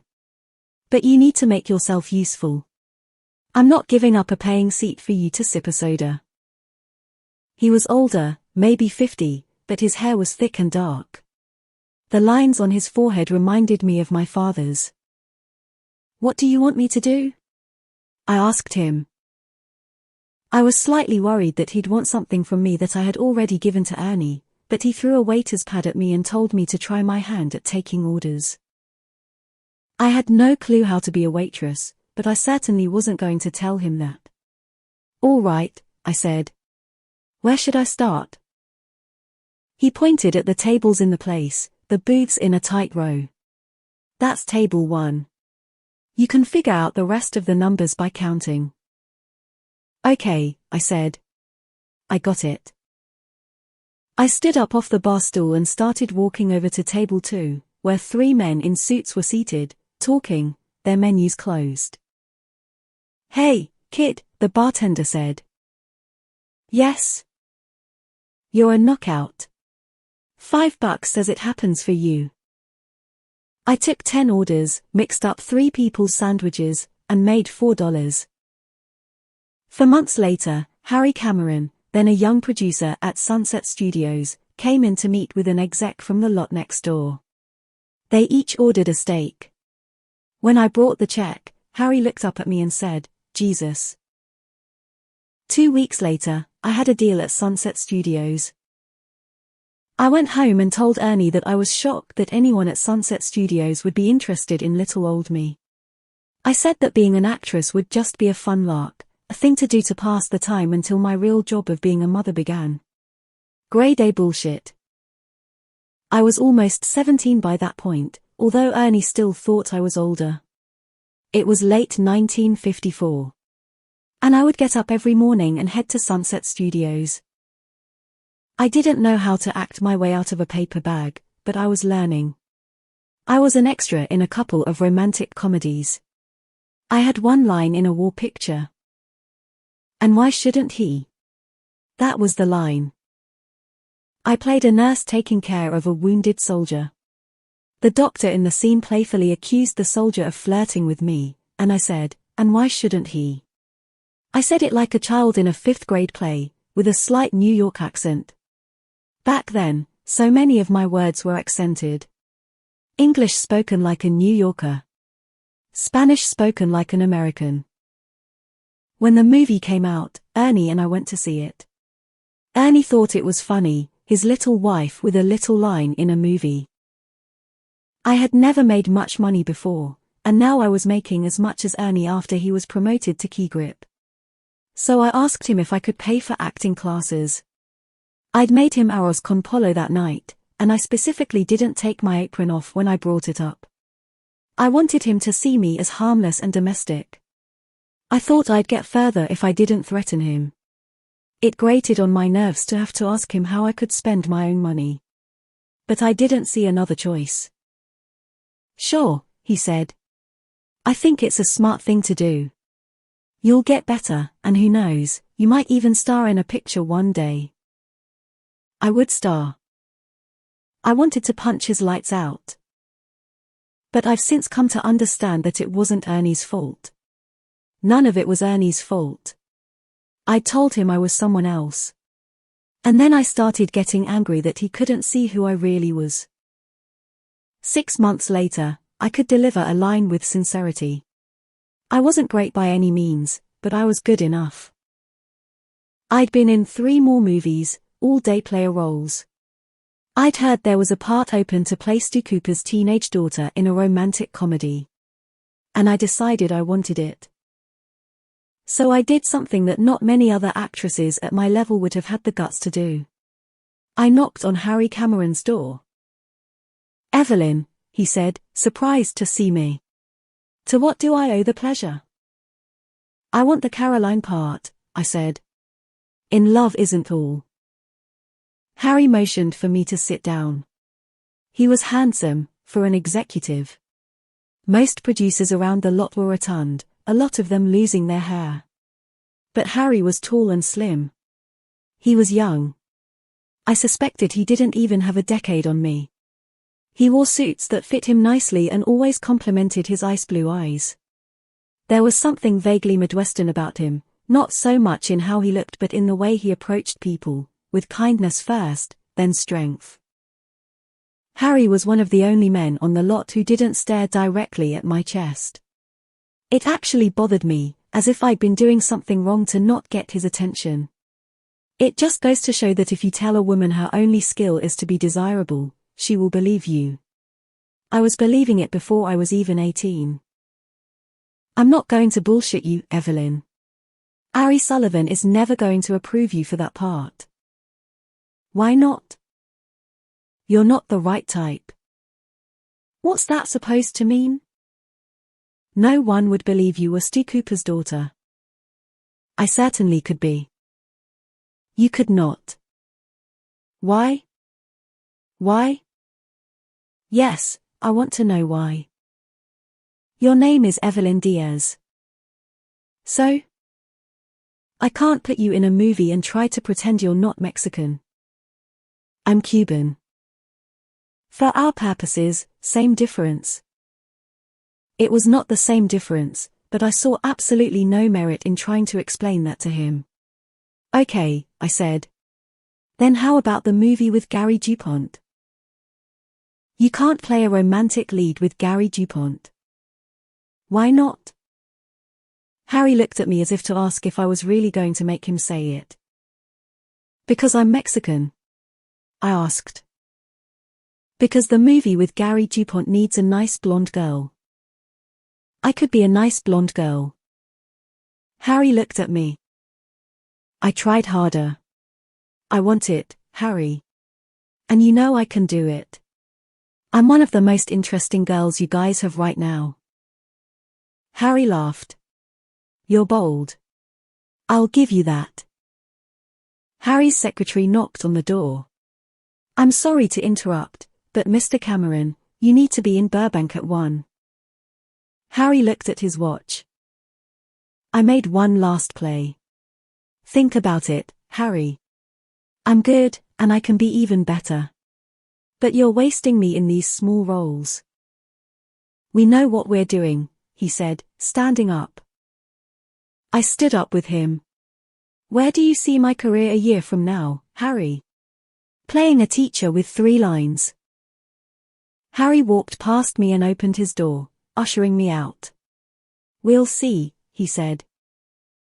Having lost the battle, I resolved to win the war.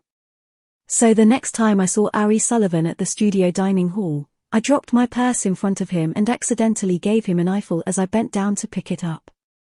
He made eye contact with me, and then I walked away, as if I wanted nothing from him, as if I had no idea who he was. A week later, I pretended I was lost in the executive offices, and I ran into him in the hallway. He was a portly guy, but it was a weight that suited him. He had eyes that were so dark brown it was hard to make out the irises and the kind of 5 o'clock shadow that was permanent. But he had a pretty smile. And that was what I focused on. "Mrs. Diaz," he said. I was both surprised and not surprised to find that he had learned my name. "Mr. Sullivan," I said. "Please, call me Ari." "Well, hello, Ari," I said, grazing my hand on his arm. I was 17. He was 48. That night, after his secretary left for the day, I was laid across his desk, with my skirt around my hips and Ari's face between my legs. It turned out Ari had a fetish for orally pleasing underage girls.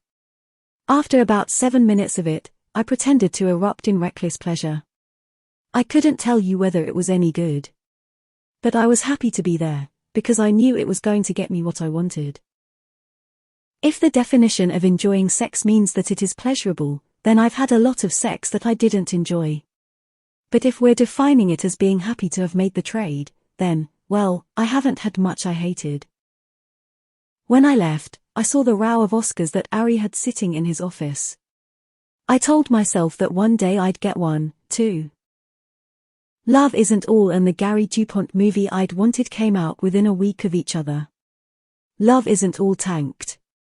And Penelope Quills, the woman who'd gotten the part I'd wanted opposite Gary, got terrible reviews. I cut out a review of Penelope and sent it by interoffice mail to Harry and Ari, with a note that said, I would have knocked it out of the park. The next morning, I had a note from Harry in my trailer, okay, you win. Harry called me into his office and told me that he had discussed it with Ari, and they had 2 potential roles for me.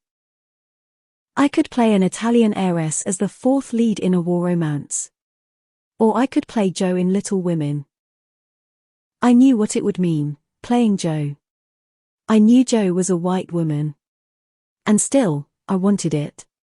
I hadn't gotten on my back just to take a baby step. Jo, I said. Give me Jo. And in so doing, I set the star machine in motion. Harry introduced me to studio stylist Gwendolyn Peters. Gwen bleached my hair and cut it into a shoulder-length bob. She shaped my eyebrows. She plucked my widow's peak. I met with a nutritionist, who made me lose 6 pounds exactly, mostly by taking up smoking and replacing some meals with cabbage soup. I met with an elocutionist, who got rid of the New York in my English, who banished Spanish entirely. And then, of course, there was the 3-page questionnaire I had to fill out about my life until then. What did my father do for a living? What did I like to do in my spare time? Did I have any pets? When I turned in my honest answers, the researcher read it in one sitting and said, "Oh, no, no, no. This won't do at all. From now on, your mother died in an accident, leaving your father to raise you. He worked as a builder in Manhattan, and on weekends during the summer, he'd take you to Coney Island. If anyone asks, you love tennis and swimming, and you have a Saint Bernard named Roger." I sat for at least 100 publicity photos. Me with my new blonde hair, my trimmer figure, my whiter teeth. You wouldn't believe the things they made me model. Smiling at the beach, playing golf, running down the street being tugged by a Saint Bernard that someone borrowed from a set decorator. There were photos of me salting a grapefruit, shooting a bow and arrow, getting on a fake airplane. Don't even get me started on the holiday photos. It would be a sweltering hot September day, and I'd be sitting there in a red velvet dress, next to a fully lit Christmas tree, pretending to open a box that contained a brand new baby kitten. The wardrobe people were consistent and militant about how I was dressed, per Harry Cameron's orders, and that look always included a tight sweater, buttoned up just right. I wasn't blessed with an hourglass figure. My ass might as well have been a flat wall. You could hang a picture on it. It was my chest that kept men's interest. And women admired my face.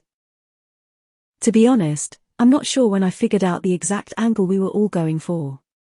But it was sometime during those weeks of photo shoots that it hit me. I was being designed to be 2 opposing things, a complicated image that was hard to dissect but easy to grab onto. I was supposed to be both naive and erotic. It was as if I was too wholesome to understand the unwholesome thoughts you were having about me. It was bullshit, of course. But it was an easy act to put on. Sometimes I think the difference between an actress and a star is that the star feels comfortable being the very thing the world wants her to be. And I felt comfortable appearing both innocent and suggestive. When the pictures got developed, Harry Cameron pulled me into his office. I knew what he wanted to talk about. I knew there was one remaining piece that needed to be put into place. What about Amelia Dawn? That has a nice ring to it, doesn't it? He said. The two of us were sitting in his office, him at his desk, me in the chair. I thought about it. How about something with the initials EH? I asked. I wanted to get something as close to the name my mother gave me, Evelyn Herrera, as I could. Ellen Hennessy. He shook his head. No, too stuffy. I looked at him and sold him the line I'd come up with the night before, as if I'd just thought of it. What about Evelyn Hugo? Harry smiled. Sounds French, he said. I like it. I stood up and shook his hand, my blonde hair, which I was still getting used to, framing my sight. I turned the knob to his door, but Harry stopped me. There's one more thing, he said. Okay. I read your answers to the interview questions. He looked at me directly. Ari is very happy with the changes you've made. He thinks you have a lot of potential. The studio thinks it would be a good idea if you went on a few dates, if you were seen around town with some guys like Pete Greer and Brick Thomas. Maybe even Don Adler. Don Adler was the hottest actor at Sunset. His parents, Mary and Roger Adler, were two of the biggest stars of the 1930s. He was Hollywood royalty. Is that going to be a problem? Harry asked. He wasn't going to mention Ernie directly, because he knew he didn't have to. Not a problem, I said. Not at all. Harry nodded.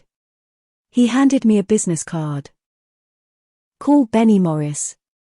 He's a lawyer over in the bungalows. Handled Ruby Riley's annulment from Mac Riggs. He'll help you straighten it out. I went home and told Ernie I was leaving him. He cried for 6 hours straight, and then, in the wee hours of the night, as I lay beside him in our bed, he said, Bien. If that's what you want. The studio gave him a payout, and I left him a heartfelt letter telling him how much it hurt me to leave him. It wasn't true, but I felt I owed it to him to finish out the marriage as I'd started it, pretending to love him. I'm not proud of what I did to him. It didn't feel casual to me, the way I hurt him. It didn't then, and it doesn't now. But I also know how badly I'd needed to leave Hell's Kitchen. I know what it feels like to not want your father to look at you too closely, lest he decides he hates you and hits you or decides he loves you a little too much. And I know what it feels like to see your future ahead of you, the husband who's really just a new version of your father, surrendering to him in bed when it's the last thing you want to do, making only biscuits and canned corn for dinner because you don't have money for meat. So how can I condemn the 14-year-old girl who did whatever she could to get herself out of town? And how can I judge the 18-year-old who got herself out of that marriage once it was safe to do so? Ernie ended up remarried to a woman named Betty who gave him 8 children. I believe he died in the early 90s, a grandfather many times over. He used the payout from the studio to put a down payment on a house in Mar Vista, not far from the Fox lot. I never heard from him again. So if we are going by the metric that all's well that ends well, then I guess it's safe to say that I'm not sorry. Evelyn, Grace says as SHE comes into the room. You have a dinner with Ronnie Billman in an hour. I just wanted to remind you. Oh, right, Evelyn says. Thank you. She turns to me once Grace has left. How about we pick this up tomorrow? Same time? Yeah, that's fine, I say, starting to gather my things. My left leg has fallen asleep, and I tap it against the hardwood to try to wake it up. How do you think it's going so far? Evelyn asks as she gets up and walks me out. You can make a story out of it. I can do anything, I say. Evelyn laughs and says, good girl. How are things? My mom asks the moment I pick up the phone. She says things, but I know she means how is your life without David? Fine, I say as I set my bag on the couch and walk toward the refrigerator. My mother cautioned me early on that David might not be the best man for me. He and I had been dating a few months when I brought him home to Encino for Thanksgiving. She liked how polite he was, how he offered to set and clear the table. But in the morning before he woke up on our last day in town, my mom told me she questioned whether David and I had a meaningful connection. She said she didn't see it. I told her she didn't need to see it. That I felt it. But her question stuck in my head. Sometimes it was a whisper, other times it echoed loudly. When I called to tell her we'd gotten engaged a little more than a year later, I was hoping my mother could see how kind he was, how seamlessly he fit into my life. He made things feel effortless, and in those days, that seemed so valuable, so rare. Still, I worried she would air her concerns again, that she would say I was making a mistake. She didn't. In fact, she was nothing but supportive. Now I'm wondering if that was more out of respect than approval. I've been thinking, my mom says as I open the refrigerator door. Or I should say I've hatched a plan. I grab a bottle of Pellegrino, the plastic basket of cherry tomatoes, and the watery tub of burrata cheese. Oh, no, I say. What have you done? My mom laughs. She's always had such a great laugh. It's very carefree, very young. Mine is inconsistent. Sometimes it's loud, sometimes it's wheezy. Other times I sound like an old man. David used to say he thought my old man laugh was the most genuine, because no one in their right mind would want to sound like that. Now I'm trying to remember the last time it happened. I haven't done anything yet, my mom says. It's still in the idea phase. But I'm thinking I want to come visit. I don't say anything for a moment, weighing the pros and cons, as I chew the massive chunk of cheese I just put in my mouth. Con, she will critique every single outfit I wear in her presence. Pro, she will make macaroni and cheese and coconut cake. Con, she will ask me if I'm okay every 3 seconds. Pro, for at least a few days, when I come home, this apartment will not be empty. I swallow. Okay, I say finally. Great idea. I can take you to a show, maybe. Oh, thank goodness, she says. I already booked the ticket. Mom, I say, groaning. What? I could have cancelled it if you'd said no. But you didn't. So great. I'll be there in about 2 weeks. That works, right? I knew this was going to happen as soon as my mom partially retired from teaching last year. She spent decades as the head of the science department at a private high school, and the moment she told me she was stepping down and only teaching 2 classes, I knew that extra time and attention would have to go somewhere. Yeah, that works, I say as I cut up the tomatoes and pour olive oil on them. I just want to make sure you're okay, my mom says. I want to be there. You shouldn't. I know, Mom, I say, cutting her off. I know. I get it. Thank you. For coming. It will be fun. It won't be fun, necessarily. But it will be good. It's like going to a party when you've had a bad day. You don't want to go, but you know you should. You know that even if you don't enjoy it, it will do you good to get out of the house. Did you get the package I sent? She says. The package?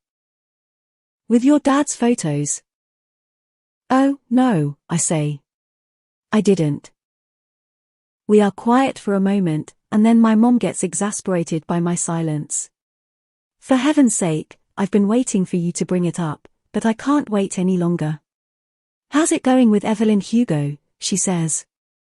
I'm dying to know, and you're not offering anything. I pour my Pellegrino and tell her that Evelyn is somehow both forthright and hard to read.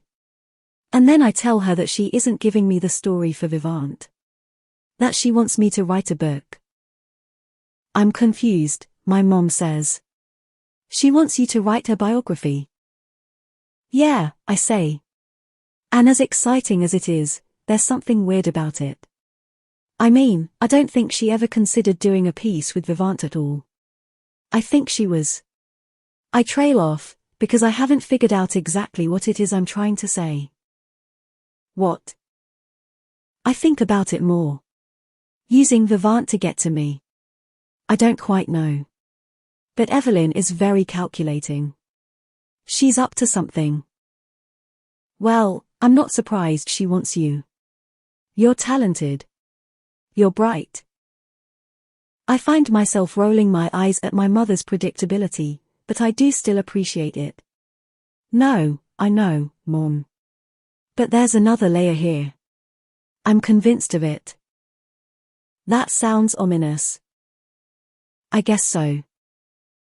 Should I be worried? My mom asks. I mean, are you worried? I hadn't thought about it in such direct terms, but I suppose my answer is no. I think I'm too intrigued to be worried, I say. Well, then, just make sure you share the real juicy stuff with your mother. I did suffer through a 22-hour labor for you. I deserve this. I laugh, and it comes out, just a little bit, like an old man. All right, I say. I promise. Okay, Evelyn says. Are we ready? She is back in her seat. I am in my spot at the desk. Grace has brought us a tray with blueberry muffins, 2 white mugs, a carafe of coffee, and a stainless steel creamer. I stand up, pour my coffee, add my cream, walk back to the desk, press record, and then say, yes, ready. Go for it. What happened next? Goddamn Don Adler. Little Women turned out to be a carrot dangled in front of me. Because as soon as I became Evelyn Hugo, young blonde, Sunset had all sorts of movies they wanted me to do. Dumb sentimental comedy stuff. I was okay with it for 2 reasons. 1, I had no choice but to be alright with it because I didn't hold the cards. And 2, my star was rising. Fast. The first movie they gave me to star in was Father and Daughter. We shot it in 1956. Ed Baker played my widowed father, and the 2 of us were falling in love with people at the same time. Him with his secretary, me with his apprentice. During that time, Harry was really pushing for me to go out on a few dates with Brick Thomas. Brick was a former child star and a matinee idol who honest to God thought he might be the Messiah. Just standing next to him, I thought I might drown in the self-adoration cascading off him. One Friday night, Brick and I met, with Harry and Gwendolyn Peters, a few blocks from Chasen's. Gwen put me in a dress, hose, and heels. She put my hair in an updo. Brick showed up in dungarees and a t-shirt, and Gwen put him in a nice suit. We drove Harry's brand new crimson Cadillac by Ritz the half-mile to the front door. People were taking pictures of Brick and me before we even got out of the car. We were escorted to a circular booth, where the 2 of us packed ourselves in tight together. I ordered a Shirley Temple. How old are you, sweetheart? Brick asked me. 18, I said. So I bet you had my picture up on your wall, huh? It took everything I had not to grab my drink and throw it right in his face. Instead, I smiled as politely as possible and said, how'd you know? Photographers snapped shots as we sat together. We pretended not to see them, making it look as if we were laughing together, arm in arm. An hour later, we were back with Harry and Gwendolyn, changing into our normal clothes. Just before Brick and I said goodbye, he turned to me and smiled. Gonna be a lot of rumors about you and me tomorrow, he said. Sure are. Let me know if you want to make 'em true. I should have kept quiet. I should have just smiled nicely. But instead, I said, don't hold your breath. Brick looked at me and laughed and then waved goodbye, as if I hadn't just insulted him. Can you believe that guy? I said. Harry had already opened my door and was waiting for me to get into the car. That guy makes us a lot of money, he said as I sat down. Harry got in on the other side and turned the key in the ignition but didn't start driving. Instead, he looked at me. I'm not saying you should be dallying around too much with these actors you don't like, he said. But it would do you some good, if you liked one, if things progressed past a photo op or two. The studio would like it. The fans would like it. Naively, I had thought I was done pretending to like the attention of every man I came across. Okay, I said, rather petulantly. I'll try. And while I knew it was the best thing to do for my career, I grinned through my teeth on dates with Pete Greer and Bobby Donovan. But then Harry set me up on a date with Don Adler, and I forgot why I would ever have resented the idea in the first place. Don Adler invited me out to Mocambo, without a doubt the hottest club in town, and he picked me up at my apartment. I opened the door to see him in a nice suit, with a bouquet of lilies. He was just a few inches taller than me in my heels. Light brown hair, hazel eyes, square jaw, the kind of smile that, the moment you saw it, made you smile. It was the smile his mother had been famous for, now on a handsomer face. For you, he said, just a bit shyly. Wow, I said, taking them from him. They're gorgeous. Come in. Come in. I'll put them in some water. I was wearing a boat-neck sapphire blue cocktail dress, my hair up in a chignon. I grabbed a vase from underneath the sink and turned the water on. You didn't have to do all this, I said as Don stood in my kitchen, waiting for me. Well, he said, I wanted to. I've been hounding Harry to meet you for a while. So it was the least I could do to make you feel special. I put the flowers on the counter. Shall we? Don nodded and took my hand. I saw father and daughter, he said when we were in his convertible and headed over to the Sunset Strip. Oh yeah? Yeah, Ari showed me an early cut. He says he thinks it's going to be a big hit. Says he thinks you're going to be a big hit. And what did you think? We were stopped at a red light on Highland. Don looked at me. I think you're the most gorgeous woman I've ever seen in my life. Oh, stop, I said. I found myself laughing, blushing even. Truly. And a real talent, too. When the movie ended, I looked right at Ari and said, that's the girl for me. You did not, I said. Don put up his hand. Scout's honor.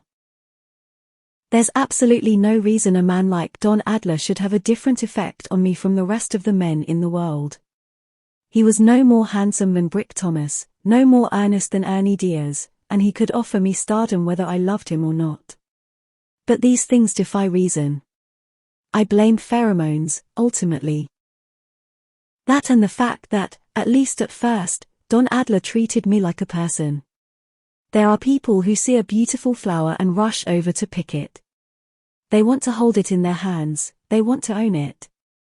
They want the flower's beauty to be theirs, to be within their possession, their control. Don wasn't like that. At least, not at first. Don was happy to be near the flower, to look at the flower, to appreciate the flower simply being. Here's the thing about marrying a guy like that, a guy like Don Adler, back then. You're saying to him, this beautiful thing you've been happy to simply appreciate, well, now it's yours to own. Don and I partied the night away at the Mocambo. It was a real scene. Crowds outside, packed tight as sardines trying to get in. Inside, a celebrity playground. Tables upon tables filled with famous people, high ceilings, incredible stage acts, and birds everywhere. Actual live birds in glass aviaries. Don introduced me to a few actors from MGM and Warner Brothers. I met Bonnie Lakeland, who had just gone freelance and made it big with Money, Honey. I heard, more than once, someone refer to Don as the Prince of Hollywood, and I found it charming when he turned to me after the third time someone said it and whispered, they are underestimating me. I'll be king one of these days. Don and I stayed at Mocambo well past midnight, dancing together until our feet hurt. Every time a song ended, we said we were going to sit down, but once a new one started, we refused to leave the floor. He drove me home, the streets quiet at the late hour, the lights dim all over town. When we got to my apartment, he walked me to my door. He didn't ask to come in. He just said, "When can I see you again?" "Call Harry and make a date," I said. Don put his hand on the door. "No," he said. "Really? Me and you. And the cameras," I said. "If you want them there, fine," he said. "If you don't, neither do I." He smiled, a sweet, teasing smile. I laughed. "Okay," I said. "How about next Friday?" Don thought about it a second. "Can I tell you the truth about something?" "If you must." "I'm scheduled to go to the Trocadero with Natalie Ember next Friday night." "Oh." "It's the name. The Adler name. Sunset's trying to squeeze all the fame out of me that they can." I shook my head. "I don't think it's just the name," I told him. "I've seen Brothers in Arms. You're great. The whole audience loved you." Don looked at me shyly and smiled. "You really think so?" I laughed. He knew it was true, he just liked hearing it come out of my mouth. "I won't give you the satisfaction," I said. "I wish you would." "Enough of that," I told him. "I've told you when I'm free. You do with it what you will." He stood tall, listening to what I'd said as if I'd given him orders. "Okay, I'll cancel Natalie, then. I'll pick you up here on Friday at 7. I smiled and nodded. "Good night, Don," I said. "Good night, Evelyn," he said. I started to shut the door, and he put his hand up, stopping me. "Did you have a good time tonight?" he asked me. I thought about what to say, how to say it. And then I lost control of myself, giddy to feel excited by someone for the first time. "One of the better nights of my life," I said. Don smiled. "Me too." The next day, our picture appeared in Sub Rosa magazine with the caption "Don Adler and Evelyn Hugo make quite the pair." Father and Daughter was a huge hit. And as a show of just how excited Sunset was about my new persona, they credited me in the beginning of the movie as introducing Evelyn Hugo. It was the first, and only, time my name was under the marquee. On opening night, I thought of my mother. I knew that if she could have been there with me, she would have been beaming. I did it, I wanted to tell her. "We're both out of there." When the movie did well, I thought Sunset would certainly greenlight Little Women. But Ari wanted Ed Baker and me in another movie as fast as possible. We didn't do sequels back then. Instead, we would essentially just make the same movie again with a different name and a slightly different conceit. So we commenced shooting on Next Door. Ed played my uncle, who had taken me in after my parents died. The two of us quickly fell into respective romantic entanglements with the widowed mother and son who lived next to us. Don was shooting a thriller on the lot at the time, and he used to come visit me every day when his set broke for lunch. I was absolutely smitten, in love and lust for the very first time. I found myself brightening up the moment I set eyes on him, always finding reasons to touch him, reasons to bring him up in conversation when he wasn't around. Harry was sick of hearing about him. "Evie, honey, I'm serious," Harry said one afternoon in his office when the two of us were sharing a drink. "I've had it up to my eyeballs with this Don Adler talk." I visited Harry about once a day back then, just to check in, see how he was doing. I always made it seem like business, but even then I knew he was the closest thing I had to a friend. Sure, I'd become friendly with a lot of the other actresses at Sunset. Ruby Riley, in particular, was a favorite of mine. She was tall and lean, with a dynamite laugh and an air of detachment to her. She never minced words, but she could charm the pants off almost anybody. Sometimes Ruby and I, and some of the other girls on the lot, would grab lunch and gossip about various goings-on, but, to be honest, I would have thrown every single one of them in front of a moving train to get apart. And I think they would have done the same to me. Intimacy is impossible without trust. And we would have been idiots to trust one another. But Harry was different. Harry and I both wanted the same thing. We wanted Evelyn Hugo to be a household name. Also, we just liked each other. We can talk about Don, or we can talk about when you're green-lighting Little Women, I said teasingly. Harry laughed. It's not up to me. You know that. Well, why is Harry dragging his feet?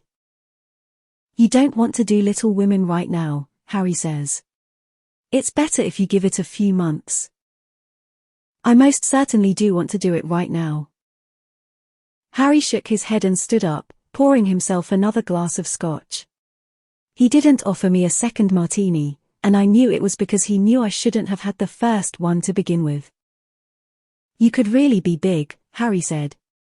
Everybody's saying so. If next door does as well as father and daughter and you and Don keep going on the way you have been, you could be a big deal. I know, I said. That's what I'm banking on. You want Little Women to come out just when people are thinking you only know how to do one thing. What do you mean? You had a huge hit with father and daughter. People know you can be funny. They know you're adorable. They know they liked you in that picture. Sure. Now you're gonna do it again. You're going to show them that you can recreate the magic. You're not just a one-trick pony. All right. Maybe you do a picture with Don. After all, they can't print pictures of the two of you dancing at Ciro's or the Trocadero fast enough. But hear me out. You and Don do a picture. A matinee romance, maybe. Something where all the girls want to be you, and all the boys want to be with you. Fine. And just when everyone is thinking they know you, that they get Evelyn Hugo, you play Joe. You knock everybody's socks off. Now the audience is going to think to themselves, I knew she was something special. But why can't I just do Little Women now? And they'll think that now. Harry shook his head. Because you have to give them time to invest in you. You have to give them time to get to know you. You're saying I should be predictable. I'm saying you should be predictable and then do something unpredictable, and they'll love you forever.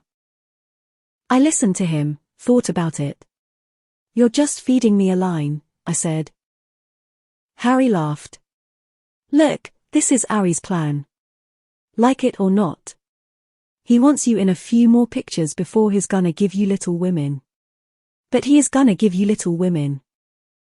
All right, I said. What choice did I have, really? My contract with Sunset was for another 3 years. If I caused too much trouble, they had an option to drop me at any time. They could loan me out, force me to take projects, put me on leave without pay, you name it. They could do anything they wanted. Sunset owned me. Your job now, Harry said, is to see if you can make a real go of it with Don. It's in both of your best interests. I laughed. Oh, now you want to talk about Don. Harry smiled. I don't want to sit here and listen to you talk about how dreamy he is. That's boring. I want to know if the two of you might be ready to make it official. Don and I had been seen around town, our photos taken at every hot spot in Hollywood. Dinner at Dan Tanner's, lunch at the Vine Street Derby, tennis at the Beverly Hills Tennis Club. And we knew what we were doing, parading around in public. I needed Don's name mentioned in the same sentences as mine, and Don needed to look like he was a part of the new Hollywood. Photos of the two of us double dating with other stars went a long way toward solidifying his image as a man about town. But he and I never talked about any of that. Because we were genuinely happy to be around each other. The fact that it was helping our careers felt like a bonus. The night of the premiere of his movie Big Trouble, Don picked me up wearing a slick dark suit and holding a Tiffany box. What's this? I asked him. I was wearing a black and purple floral Christian Dior.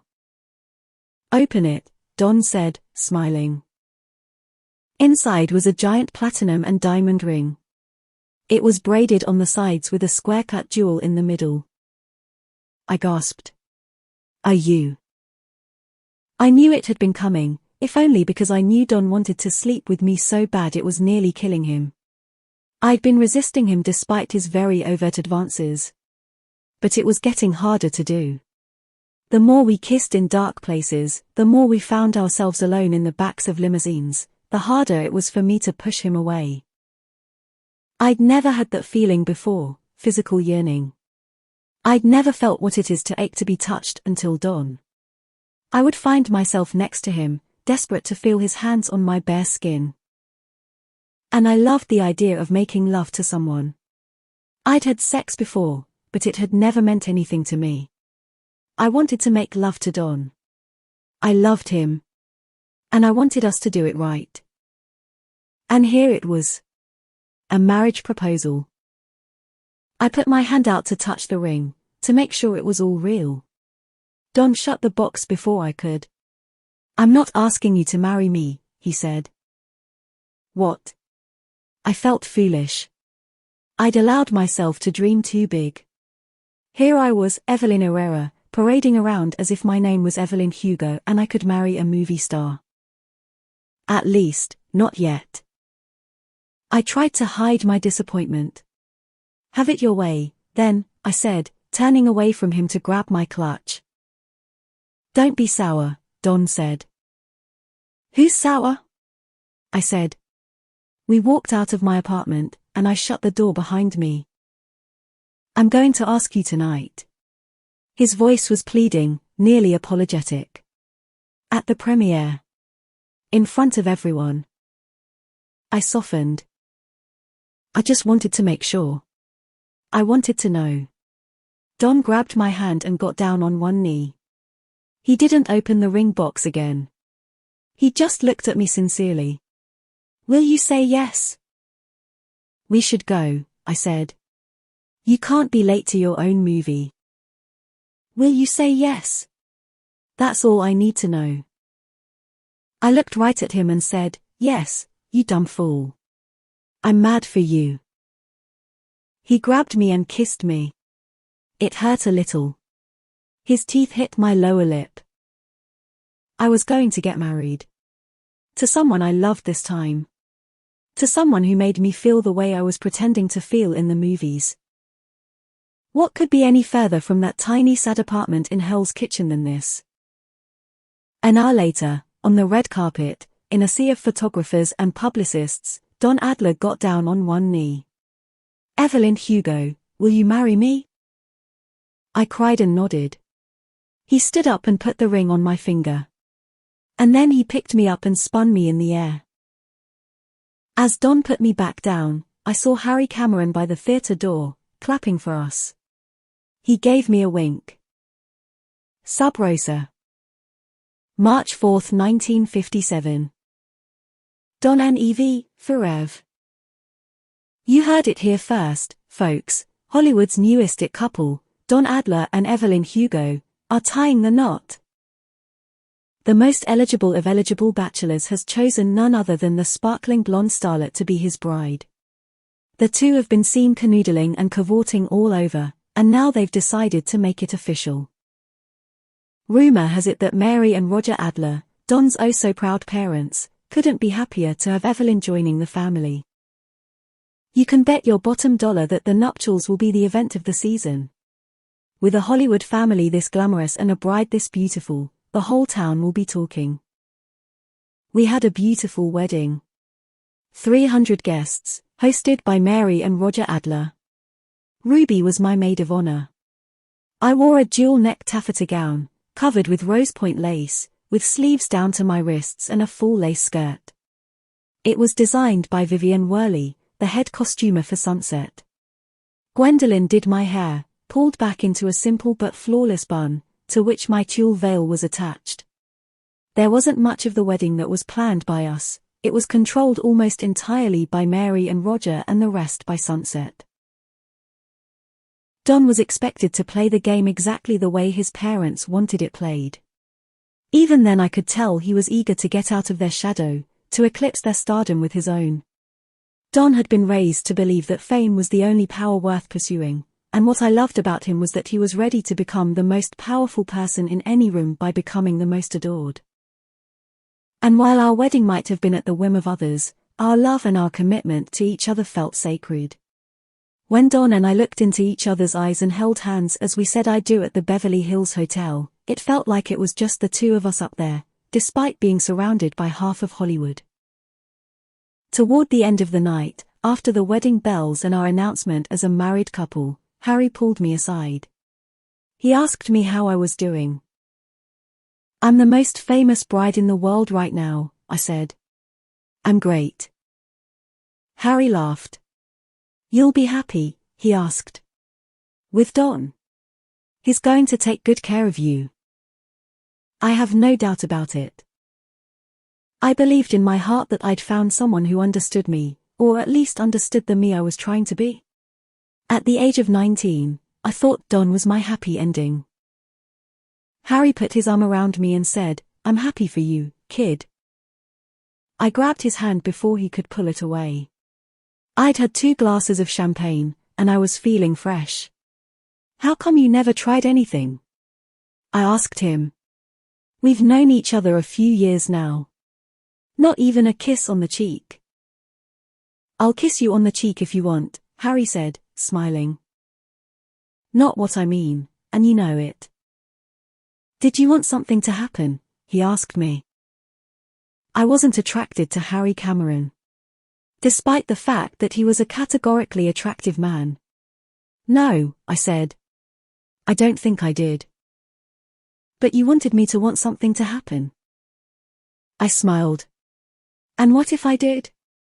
Is that so wrong? I'm an actress, Harry. Don't you forget that." Harry laughed. "You have actress written all over your face. I remember it every single day." "Then why, Harry? What's the truth?" Harry took a sip of his scotch and took his arm off me. "It's hard to explain." "Try." "You're young." I waved him off. Most men don't seem to have any problem with a little thing like that. My own husband is 7 years older than me. I looked over to see Don swaying with his mother on the dance floor. Mary was still gorgeous in her 50s. She'd come to fame during the silent film era and did a few talkies before retiring. She was tall and intimidating, with a face that was striking more than anything. Harry took another swig of his scotch and put the glass down. He looked thoughtful. "It's a long and complicated story. But suffice it to say, you've just never been my type." The way he said it, I knew he was trying to tell me something. Harry wasn't interested in girls like me. Harry wasn't interested in girls at all. "You're my best friend in the world, Harry," I said. "Do you know that?" He smiled. I got the impression he did so because he was charmed and because he was relieved. He'd revealed himself, however vaguely. And I was meeting him with acceptance, however indirectly. "Am I really?" he asked. I nodded. "Well, then, you'll be mine." I raised my glass to him. "Best friends tell each other everything," I said. He smiled, raising his own glass. "I don't buy that," he teased. "Not for 1 minute." Don came over and interrupted us.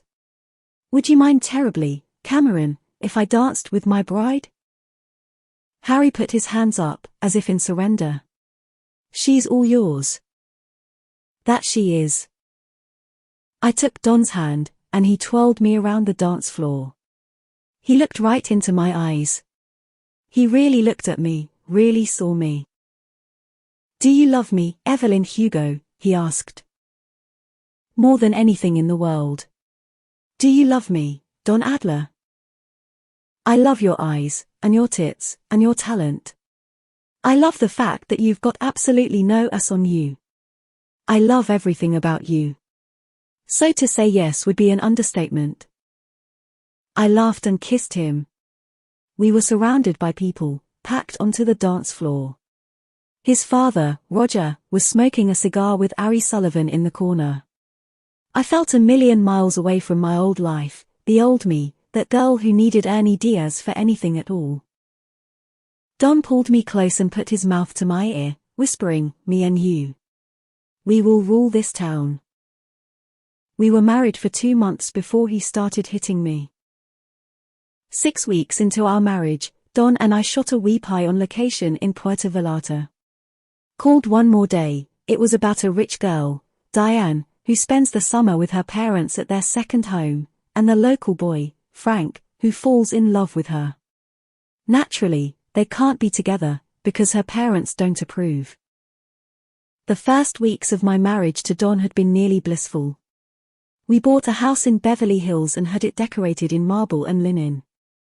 We had pool parties nearly every weekend, drinking champagne and cocktails all afternoon and into the night.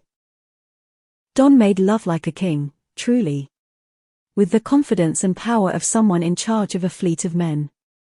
I melted underneath him. In the right moment, for him, I'd have done anything he wanted. He had flipped a switch in me. A switch that changed me from a woman who saw making love as a tool into a woman who knew that making love was a need. I needed him. I needed to be seen. I came alive under his gaze.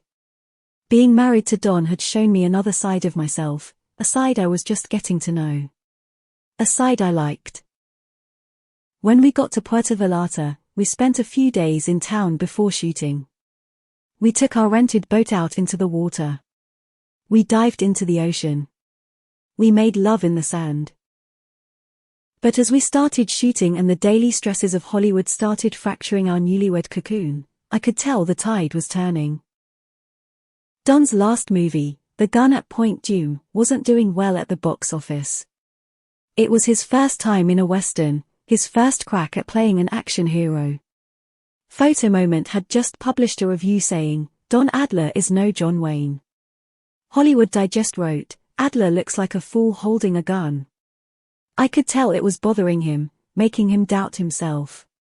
Establishing himself as a masculine action hero was a vital part of his plan. His father had mostly played the straight man in madcap comedies, a clown. Don was out to prove he was a cowboy. It did not help that I had just won an Audience Appreciation Award for Best Rising Star. On the day we shot the final goodbye, where Diane and Frank kiss one last time on the beach, Don and I woke up in our rented bungalow, and he told me to make him breakfast. Mind you, he did not ask me to make him breakfast. He barked the order. Regardless, I ignored his tone and called down to the maid. She was a Mexican woman named Maria. When we had first arrived, I was unsure if I should speak Spanish to the local people.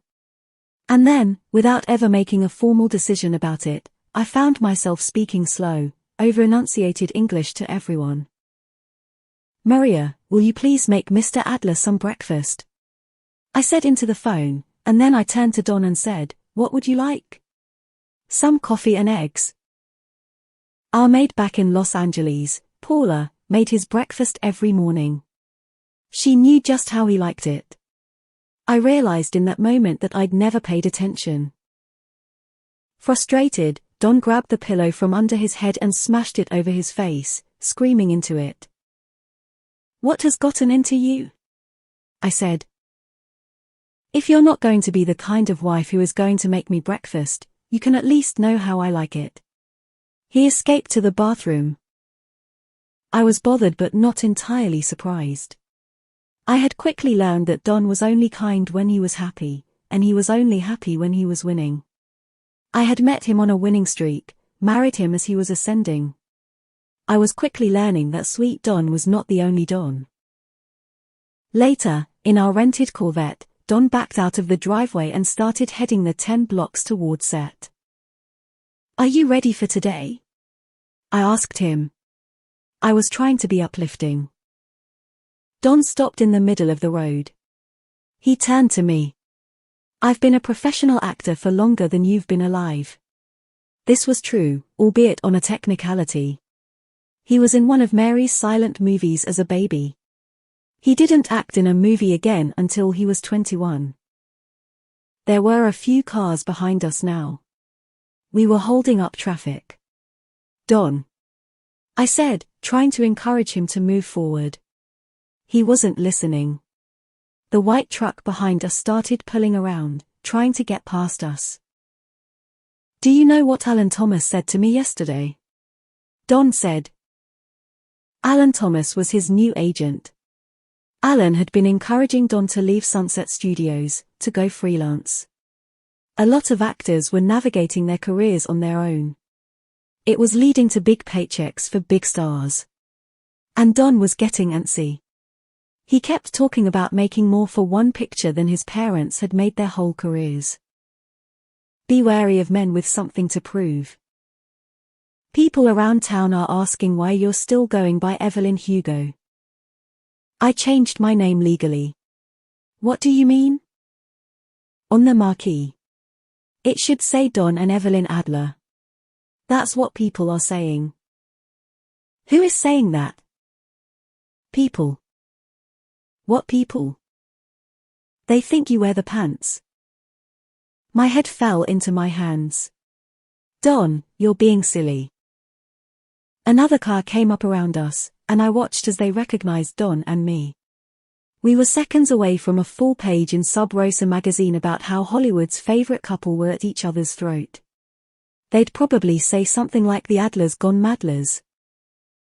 I suspected Don saw the headlines writing themselves at the same time I did, because he started the car and drove us to set. When we pulled onto the lot, I said, "I can't believe we're almost 4 to 5 minutes late." And Don said, "Yeah, well, we're Adlers. We can be." I found it absolutely repugnant. I waited until the two of us were in his trailer, and I said, "When you talk like that, you sound like a horse's ass. You shouldn't say things like that where people can hear you." He was taking off his jacket. Wardrobe was due in any moment. I should have just left and gone to my own trailer. I should have let him be. "I think you have gotten the wrong impression here, Evelyn," Don said. "And how is that?" He came right up into my face. "We are not equals, love. And I'm sorry if I've been so kind that you've forgotten that." I was speechless. "I think this should be the last movie you do," he said. "I think it's time for us to have children." His career wasn't turning out the way he wanted. And if he wasn't going to be the most famous person in his family, he surely wasn't going to allow that person to be me. I looked right at him and said, "Absolutely. Positively. Not." And he smacked me across the face. Sharp, fast, strong. It was over before I even knew what happened, the skin on my face stinging from the blow I could barely believe had come my way. If you've never been smacked across the face, let me tell you something, it is humiliating. Mostly because your eyes start to tear up, whether you mean to be crying or not. The shock of it and the sheer force of it stimulate your tear ducts. There is no way to take a smack across the face and look stoic. All you can do is remain still and stare straight ahead, allowing your face to turn red and your eyes to bloom. So that's what I did. The way I'd done it when my father hit me. I put my hand to my jaw, and I could feel the skin heating up under my hand. The assistant director knocked on the door. "Mr. Adler, is Miss Hugo with you?" Don was unable to speak. "1 minute, Bobby," I said. I was impressed by how unstrained my voice was, how confident it seemed. It sounded like the voice of a woman who had never been hit a day in her life. There were no mirrors I could get to easily. Don had his back to them, blocking them. I pushed my jaw forward. "Is it red?" I said. Don could barely look at me. But he glanced and then nodded his head. He was boyish and ashamed, as if I were asking him if he'd been the one to break the neighbor's window. "Go out there and tell Bobby I'm having lady troubles." He'll be too embarrassed to ask anything else. Then tell your wardrobe person to meet you in my dressing room. Have Bobby tell mine to meet me in here in a half hour. Okay, he said, and then grabbed his jacket and slipped out. The minute he was out the door, I locked myself inside and slumped down against the wall, the tears coming fast the moment no one could see them. I had made my way 3,000 miles from where I was born. I had found a way to be in the right place at the right time. I'd changed my name. Changed my hair. Changed my teeth and my body. I'd learned how to act. I'd made the right friends. I'd married into a famous family. Most of America knew my name. And yet. I got up off the floor and wiped my eyes. I gathered myself. I sat down at the vanity, 3 mirrors in front of me lined with light bulbs. How silly is it that I thought that if I ever found myself in a movie star's dressing room, that meant I'd have no troubles. A few moments later, Gwendolyn knocked on the door to do my hair. 1 second. I yelled out.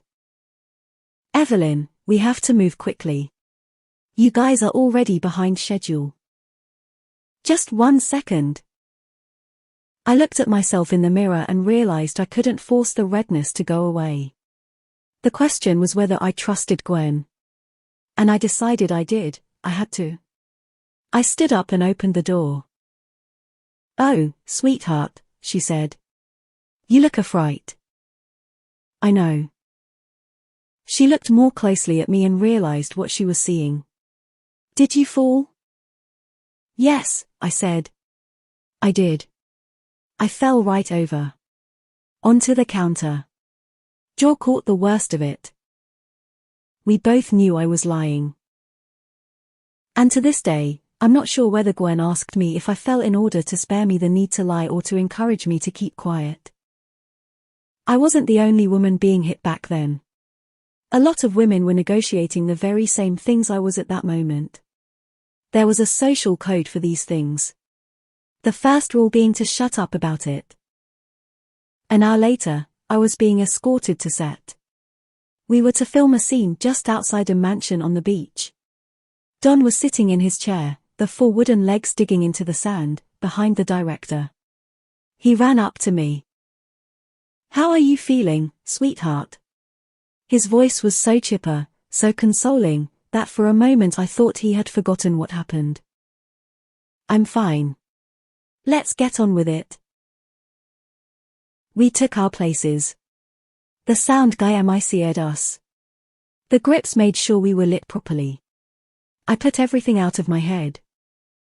Hold on, the director yelled. Ronnie, what's going on with the boom? Distracted by a conversation, he walked away from the camera. Don covered his MIC and then put his hand on my chest and covered mine. Evelyn, I'm so sorry, he whispered into my ear. I pulled back and looked at him, stunned. No one had ever apologized for hitting me before. I never should have laid a hand on you, he said. His eyes were filling with tears. I'm ashamed of myself. For doing anything at all to hurt you. He looked so pained. I will do anything for your forgiveness. Maybe the life I thought I had wasn't so far away after all. Can you forgive me? He asked. Maybe this was all a mistake. Maybe it didn't mean anything had to change. Of course I can, I said. The director ran back to the camera, and Don leaned back, taking his hands off our mics. And action. Don and I were both nominated for Academy Awards for one more day. And I think the general consensus was that it didn't matter how talented we were. People just loved seeing us together. To this day, I have no idea if either of us is actually any good in it. It is the only movie I've ever shot that I cannot bring myself to watch. A man hits you once and apologizes, and you think it will never happen again. But then you tell him you're not sure you ever want a family, and he hits you once more. You tell yourself it's understandable, what he did. You were sort of rude, the way you said it. You do want a family someday. You truly do. You're just not sure how you're going to manage it with your movies. But you should have been more clear. The next morning, he apologizes and brings you flowers. He gets down on his knees. The third time, it's a disagreement about whether to go out to Romanov's or stay in. Which, you realize when he pushes you into the wall behind you, is actually about the image of your marriage to the public. The fourth time, it's after you both lose at the Oscars. You are in a silk, emerald green, one-shoulder dress. He's in a tux with tails. He has too much to drink at the after-parties, trying to nurse his wounds. You're in the front seat of the car in your driveway, about to go inside. He's upset that he lost. You tell him it's okay. He tells you that you don't understand. You remind him that you lost, too. He says, yeah, but your parents are trash from Long Island. No one expects anything from you. You know you shouldn't, but you say, I'm from Hell's Kitchen, you asshole. He opens the parked car's door and pushes you out. When he comes crawling to you in tears the next morning, you don't actually believe him anymore. But now this is just what you do. The same way you fix the hole in your dress with a safety pin or tape up the crack in a window. That's the part one was stuck in, the part where you accept the apology because it's easier than addressing the root of the problem, when Harry Cameron came to my dressing room and told me the good news. Little Women was getting the green light. It's you as Joe, Ruby Riley as Meg, Joy Nathan as Amy, and Celia St. James is playing Beth. Celia St. James. From Olympian Studios. Harry nodded. What's with the frown? I thought you'd be thrilled. Oh, I said, turning further toward him. I am. I absolutely am. You don't like Celia St. James? I smiled at him. That teenage bitch is gonna act me under the table. Harry threw his head back and laughed. Celia St. James had made headlines earlier in the year. At the age of 19, she played a young widowed mother in a war period piece. Everyone said she was sure to be nominated next year. Exactly the sort of person the studio would want playing Beth. And exactly the sort of person Ruby and I would hate. You're 21 years old, you're married to the biggest movie star there is right now, and you were just nominated for an Academy Award, Evelyn. Harry had a point, but so did I. Celia was going to be a problem. It's okay. I'm ready. I'm gonna give the best goddamn performance of my life, and when people watch the movie, they are going to say, Beth who? Oh, the middle sister who dies. What about her? I have absolutely no doubt, Harry said, putting his arm around me. You're fabulous, Evelyn. The whole world knows it. I smiled. You really think so? This is something that everyone should know about stars. We like to be told we are adored, and we want you to repeat yourself. Later in my life, people would always come up to me and say, I'm sure you don't want to hear me blabbering on about how great you are, and I always say, as if I'm joking, oh, one more time won't hurt. But the truth is, praise is just like an addiction. The more you get it, the more of it you need just to stay even. Yes, he said. I really think so. I stood up from my chair to give Harry a hug, but as I did, the lighting highlighted my upper cheekbone, the rounded spot just below my eye. I watched as Harry's gaze ran across my face. He could see the light bruise I was hiding, could see the purple and blue under the surface of my skin, bleeding through the pancake makeup. Evelyn, he said. He put his thumb up to my face, as if he needed to feel it to know it was real. Harry, don't. I'll kill him. No, you won't. We're best friends, Evelyn. Me and you. I know, I said. I know that. You said best friends tell each other everything. And you knew it was bullshit when I said it. I stared at him as he stared at me. Let me help, he said. What can I do? You can make sure I look better than Celia, better than all of them, in the dailies. That's not what I mean. But it's all you can do. Evelyn. I kept my upper lip stiff. There's no move here, Harry. He understood what I meant. I couldn't leave Don Adler. I could talk to Ari. I love him, I said, turning away and clipping my earrings on. It was the truth. Don and I had problems, but so did a lot of people. And he was the only man who had ever ignited something in me. Sometimes I hated myself for wanting him, for finding myself brightening up when his attention was on me, for still needing his approval. But I did. I loved him, and I wanted him in my bed. And I wanted to stay in the spotlight. End of discussion. A moment later, there was another knock on my door. It was Ruby Riley. She was shooting a drama where she played a young nun. She was standing in front of the two of us in a black tunic and a white cowl. Her hood was in her hand. Did you hear? Ruby said to me. Well, of course you heard.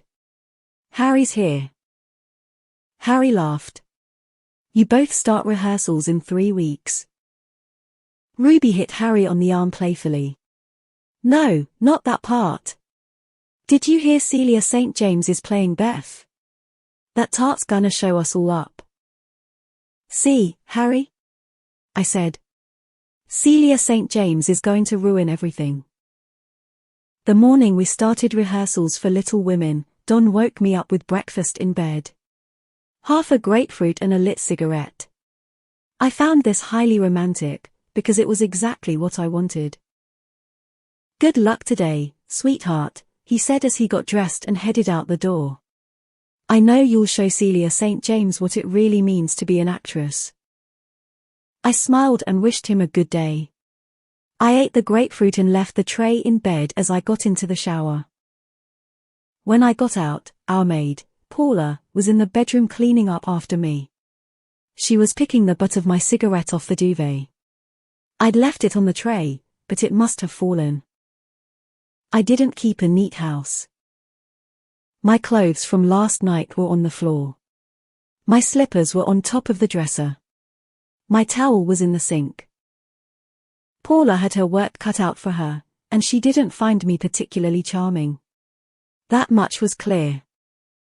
Can you do that later? I said to her. I'm terribly sorry, but I'm in a rush to get to set. She smiled politely and left. I wasn't in a rush, really. I just wanted to get dressed, and I wasn't going to do that in front of Paula. I didn't want her to see that there was a bruise, dark purple and yellowing, on my ribs. Don had pushed me down the stairs 9 days before. Even as I say it all these years later, I feel the need to defend him. To say that it wasn't as bad as it sounds. That we were toward the bottom of the stairs, and he gave me a shove that bumped me down about 4 steps and onto the floor.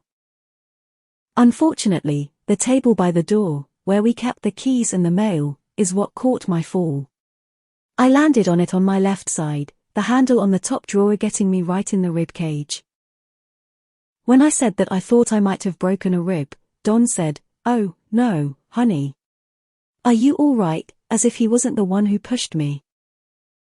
Like an idiot, I said, "I think I'm fine." The bruise wasn't going away quickly. Paula burst back in through the door a moment later. "Sorry, Mrs. Adler, I forgot the..." I panicked. "For heaven's sake, Paula. I asked you to leave." She turned around and walked out. And what pissed me off more than anything was that if she was going to sell a story, why wasn't it that one? Why didn't she tell the world that Don Adler was beating his wife? Why, instead, did she come after me? 2 hours later, I was on the set of Little Women. The soundstage had been turned into a New England cabin, complete with snow on the windows. Ruby and I were united in our fight against Celia St. James stealing the movie from us, despite the fact that anyone who plays Beth leaves the audience reaching for the hankies. You can't tell an actress that a rising tide lifts all boats. It doesn't work that way for us. But on the first day of rehearsals, as Ruby and I hung out by craft services and drank coffee, it became clear that Celia St. James had absolutely no idea how much we all hated her. "Oh, God," she said, coming up to Ruby and me. "I'm so scared." She was wearing grey trousers and a pale pink short-sleeved sweater. She had a childlike, girl-next-door kind of face. Big, round, pale blue eyes, long lashes, Cupid's bow lips, long strawberry red hair. She was simplicity perfected. I was the sort of beautiful that women knew they could never truly emulate. Men knew they would never even get close to a woman like me. Ruby was the elegant, aloof sort of beauty. Ruby was cool. Ruby was chic. But Celia was the sort of beautiful that felt as if you could hold it in your hands, like if you played your cards right, you might just get to marry a girl like Celia St. James. Ruby and I both were aware of what kind of power that is, accessibility. Celia toasted a piece of bread at the craft services table and slathered it with peanut butter and then bit into it. "What on earth are you scared of?" Ruby said. "I have no idea what I'm doing," Celia said. "Celia, you can't really expect us to fall for this AW shucks routine," I said. She looked at me. And the way she did it made me feel as if no one had ever really looked at me before. Not even Don. "That hurts my feelings," she said. I felt a little bit bad. But I certainly wasn't going to let on. "I didn't mean anything by it," I said. "Yes, you absolutely did," Celia said. "I think you're a bit of a cynic." Ruby, that fair-weather friend, pretended to hear the AD calling for her and took off. "I just have a hard time believing a woman the entire town is saying will be nominated next year is doubting her ability to play Beth March. It's the chewiest, most likable role in the whole thing." "If it's such a sure thing, then why didn't you take it?" she asked me. "I'm too old, Celia. But thank you for that." Celia smiled, and I realized I'd played right into her hands. That's when I started to take a liking to Celia St. James. "Let's pick up here tomorrow," Evelyn says. "The sun set long ago." As I look around, I notice the remains of breakfast, lunch, and dinner scattered across the room. "Okay," I say. "By the way," she adds as I start to pack up. "My publicist got an email today from your editor, inquiring about a photo shoot for the June cover." "Oh," I say. "Frankie has checked in on me a few times now. I know I need to call her back, update her on this situation. I'm just not sure of my next move." "I take it you haven't told them the plan," Evelyn says. I place my computer in my bag. "Not yet." I hate the slight tint of sheepishness that comes out when I say it. "That's fine," Evelyn says. "I'm not judging you, if that's what you're worried about. God knows I'm no defender of the truth." I laugh. "You'll do what you need to do," she says. "I will," I say. "I just don't know what, exactly, that is yet." When I get home, the package from my mother is sitting just inside my building's door. I pick it up, only to realize that it's incredibly heavy. I end up pushing it across the tile floor with my foot. I pull it, one step at a time, up the stairs. And then I drag it into my apartment. When I open the box, it's filled with some of my father's photo albums. The front of each is embossed with James Grant in the bottom right-hand corner. Nothing can stop me from sitting down, right on the floor where I am, and looking through the photos one by one. On-set still photos of directors, famous actors, board extras, ads, you name it, they are all in here. My dad loved his job. He loved taking pictures of people who weren't paying attention to him. I remember once, about a year before he died, he took a 2-month job in Vancouver. My mom and I went to visit him twice while he was up there, but it was so much colder than LA, and he was gone for what felt like so long. I asked him why. Why couldn't he just work at home? Why did he have to take this job? He told me he wanted to do work that invigorated him. He said, "You have to do that, too, Monique. When you're older, you have to find a job that makes your heart feel big instead of one that makes it feel small." Okay. You promise me that. He put out his hand, and I shook it, like we were making a business deal. I was 6. By the time I was 8, we'd lost him. I always kept what he said in my heart. I spent my teenage years with a burning pressure to find a passion, one that would expand my soul in some way. It was no small task. In high school, long after we had said goodbye to my father, I tried theater and orchestra. I tried joining the chorus. I tried soccer and debate. In a moment of what felt like an epiphany, I tried photography, hoping that the thing that expanded my father's heart might expand my own. But it wasn't until I was assigned to write a profile piece on one of my classmates in my composition class freshman year at USC that I felt anything close to a swelling in my chest. I liked writing about real people. I liked finding evocative ways of interpreting the real world. I liked the idea of connecting people by sharing their stories. Following that part of my heart led me to J School at NYU, which led to my internship at WNYC. I followed that passion to a life of freelancing for embarrassing blogs, living check to check and hand to mouth, and then, eventually, to The Discourse, where I met David when he was working on the site's redesign, and then to Vivant and now to Evelyn. One small thing my dad said to me on a cold day in Vancouver has essentially been the basis of my entire life's trajectory. For a brief moment, I wonder if I would have listened to him if he hadn't died. Would I have clung to his every word so tightly if his advice had felt unlimited? At the end of the last photo album, I come across candids that don't appear to be from a movie set. They were taken at a barbecue. I recognize my mom in the background of some of them. And then, at the very end, is one of me with my parents. I can't be more than 4 years old. I am eating a piece of cake with my hand, looking directly into the camera, as my mother holds me and my father has his arm around us. Most people still called me by my first name, Elizabeth, back then. Elizabeth Monique Grant. My mom assumed I'd grow up to be a Liz or a Lizzie. But my father had always loved the name Monique and couldn't help but call me by it. I would often remind him that my name was Elizabeth and he would tell me that my name was whatever I wanted it to be.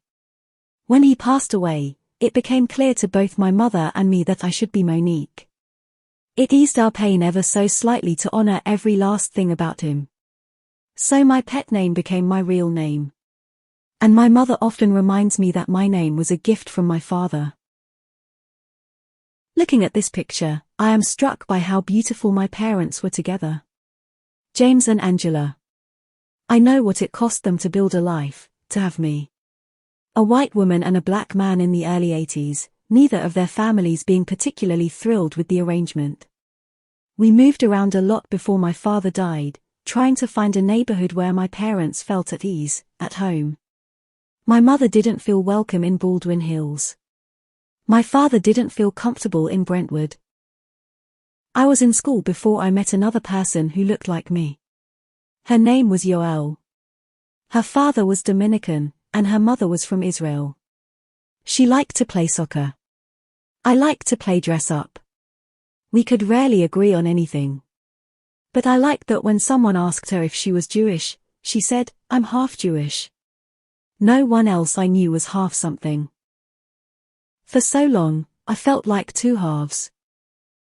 And then my father died, and I felt like I was one half my mother and one half lost. A half that I feel so torn from, so incomplete without. But looking at this picture now, the three of us together in 1986, me in overalls, my father in a polo, my mother in a denim jacket, we look like we belong together. I don't look like I am half of one thing and half of another, but rather one whole thing. There's loved. I miss my dad. I miss him all the time. But it's moments like this, when I'm on the precipice of finally doing work that might just expand my heart, that I wish I could at least send him a letter, telling him what I'm doing. And I wish that he could send me one back.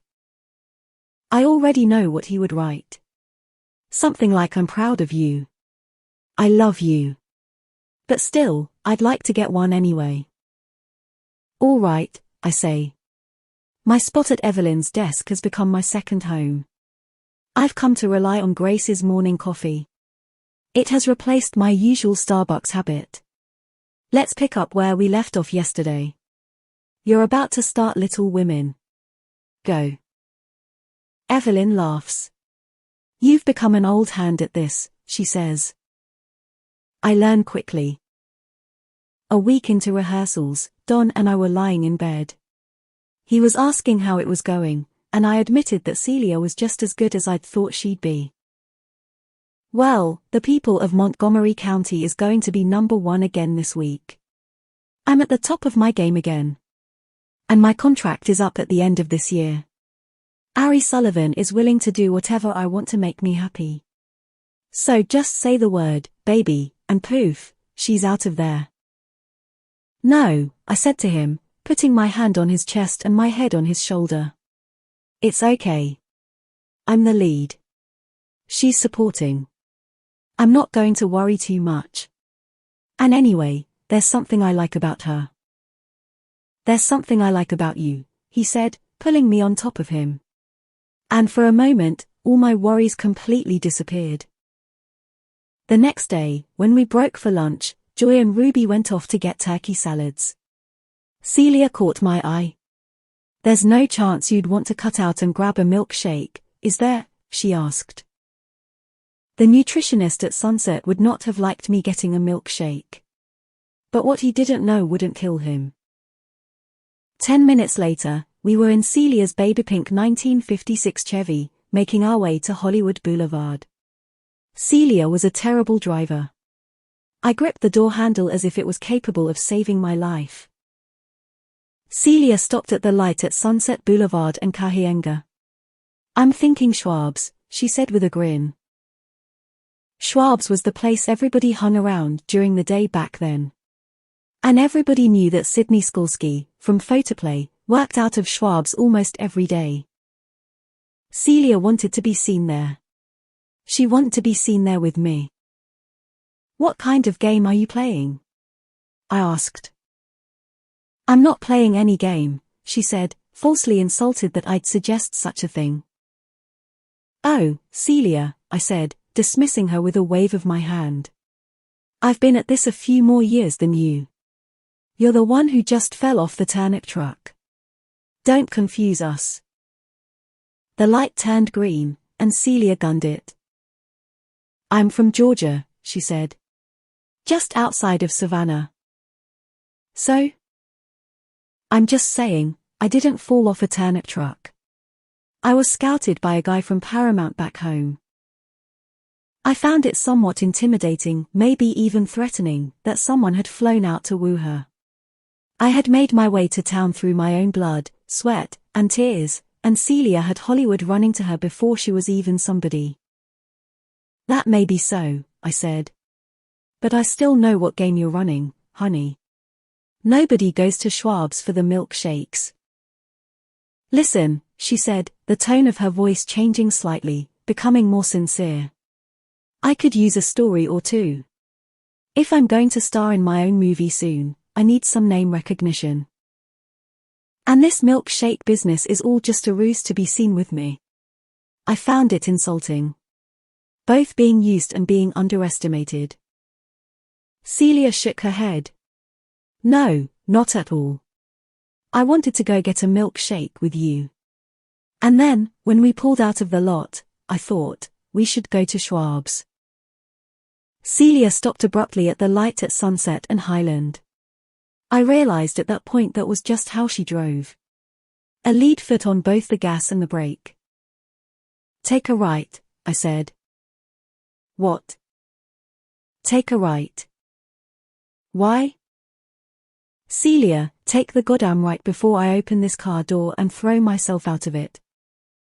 She looked at me like I was nuts, which was fair. I had just threatened to kill myself if she didn't put on her blinker. She turned right on Highland. Take a left at the light, I said. She didn't ask questions. She just put on her blinker. And then she spun onto Hollywood Boulevard. I instructed her to park the car on a side road. We walked to C.C. Brown's. They have better ice cream, I said as we walked in. I was putting her in her place. I wasn't going to be photographed with her unless I wanted to be, unless it was my idea. I certainly wasn't going to be pushed around by somebody less famous than I was. Celia nodded, feeling the sting. The two of us sat down, and the guy behind the counter came up to us, momentarily speechless. "Ah," he said. "Do you want menus?" I shook my head. "I know what I want." "Celia?" She looked at him. "Chocolate malt, please."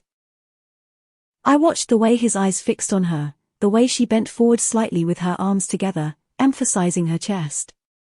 She seemed unaware of what she was doing, and that mesmerized him even more. "And I'll have a strawberry milkshake," I said. When he looked at me, I saw his eyes open wider, as if he wanted to see as much of me as he could at one time. "Are you Evelyn Hugo?" "No," I said, and then I smiled and looked him right in the eye.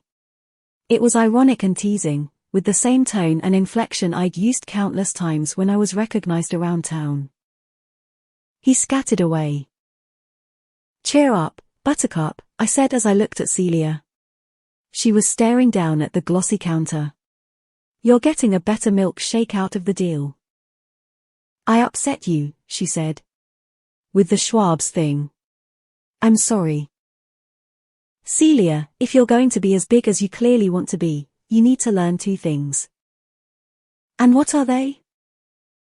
"First, you have to push people's boundaries and not feel bad about it. No one is going to give you anything if you don't ask for it. You tried. You were told no. Get over it. And the second thing, when you use people, be good at it.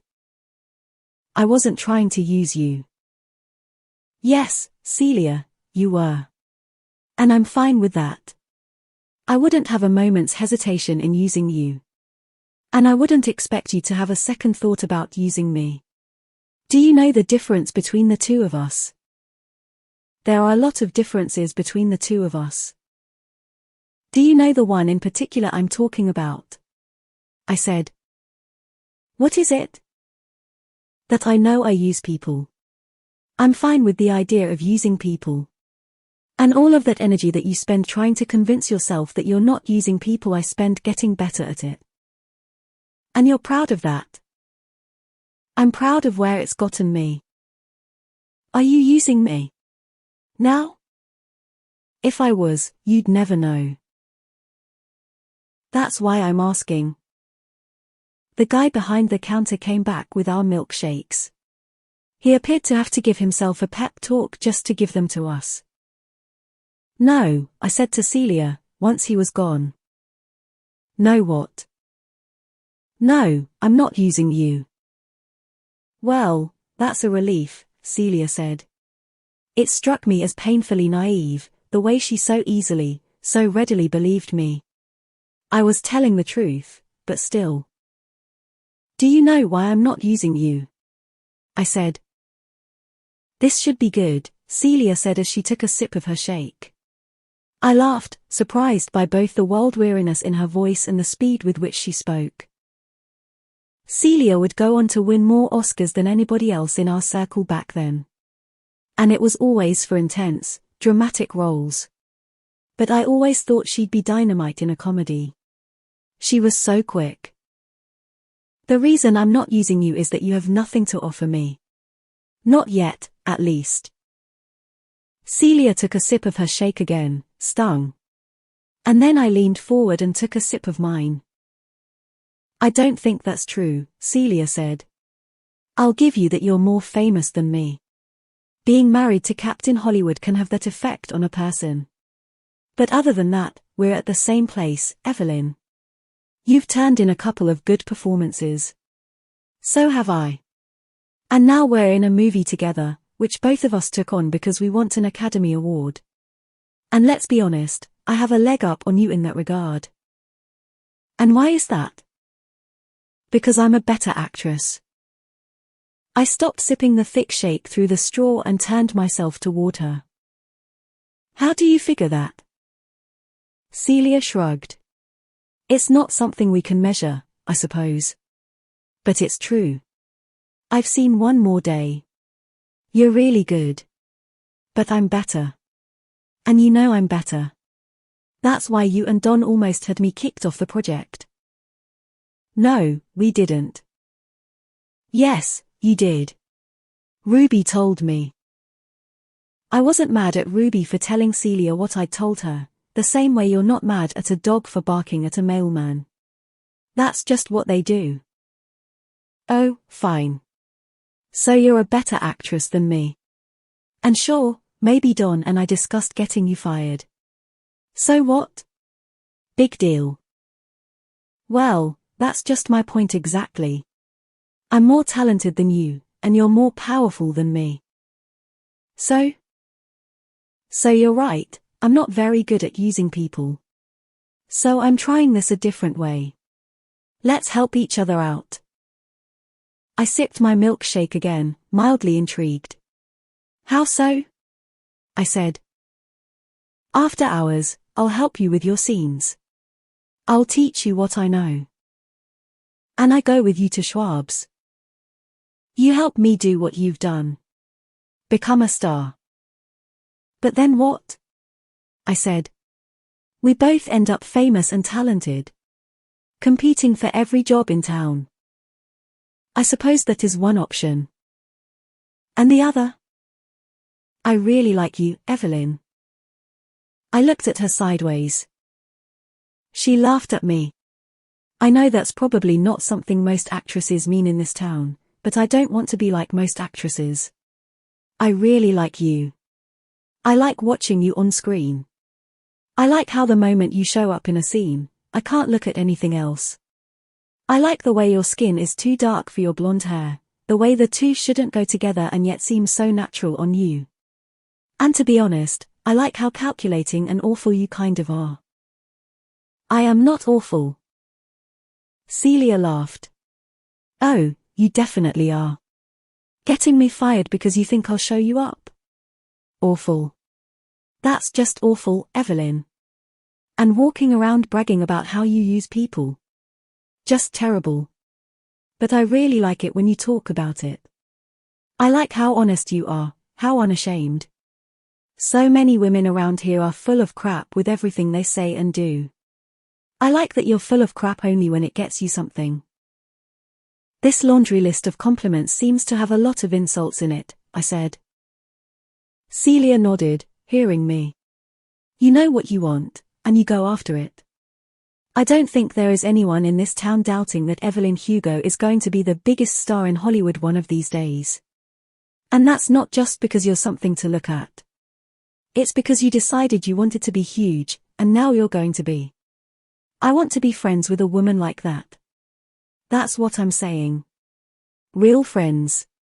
None of this Ruby Riley, backstabbing, talking about each other behind our backs crap.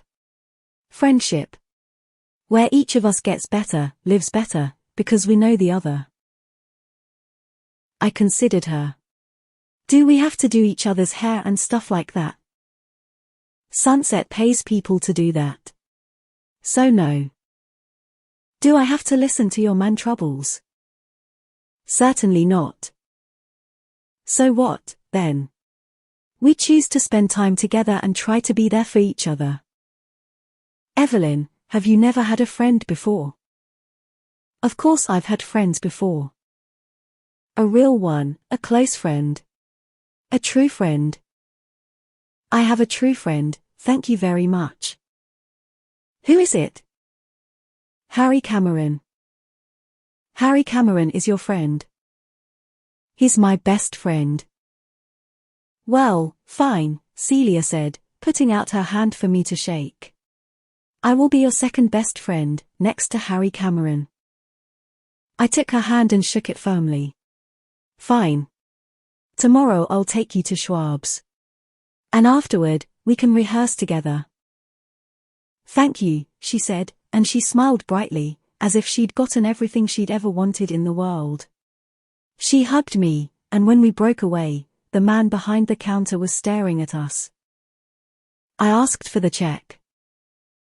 It's on the house, he said, which I thought was the dumbest thing, because if there is anyone that should be getting free food, it isn't rich people. Will you tell your husband I loved the gun at Point Dume, the man said as Celia and I got up to leave. What husband? I said as coyly as possible. Celia laughed, and I flashed her a grin. But what I was really thinking was, I can't tell him that. He'll think I'm making fun of him, and he'll smack me. Sub Rosa. June 22, 1959. Cold, cold Evelyn. Why would a beautiful couple with a gorgeous 5-bedroom home not be interested in filling it up with a brood of children? You'd have to ask Don Adler and Evelyn Hugo that question. Or maybe you'd just have to ask Evelyn.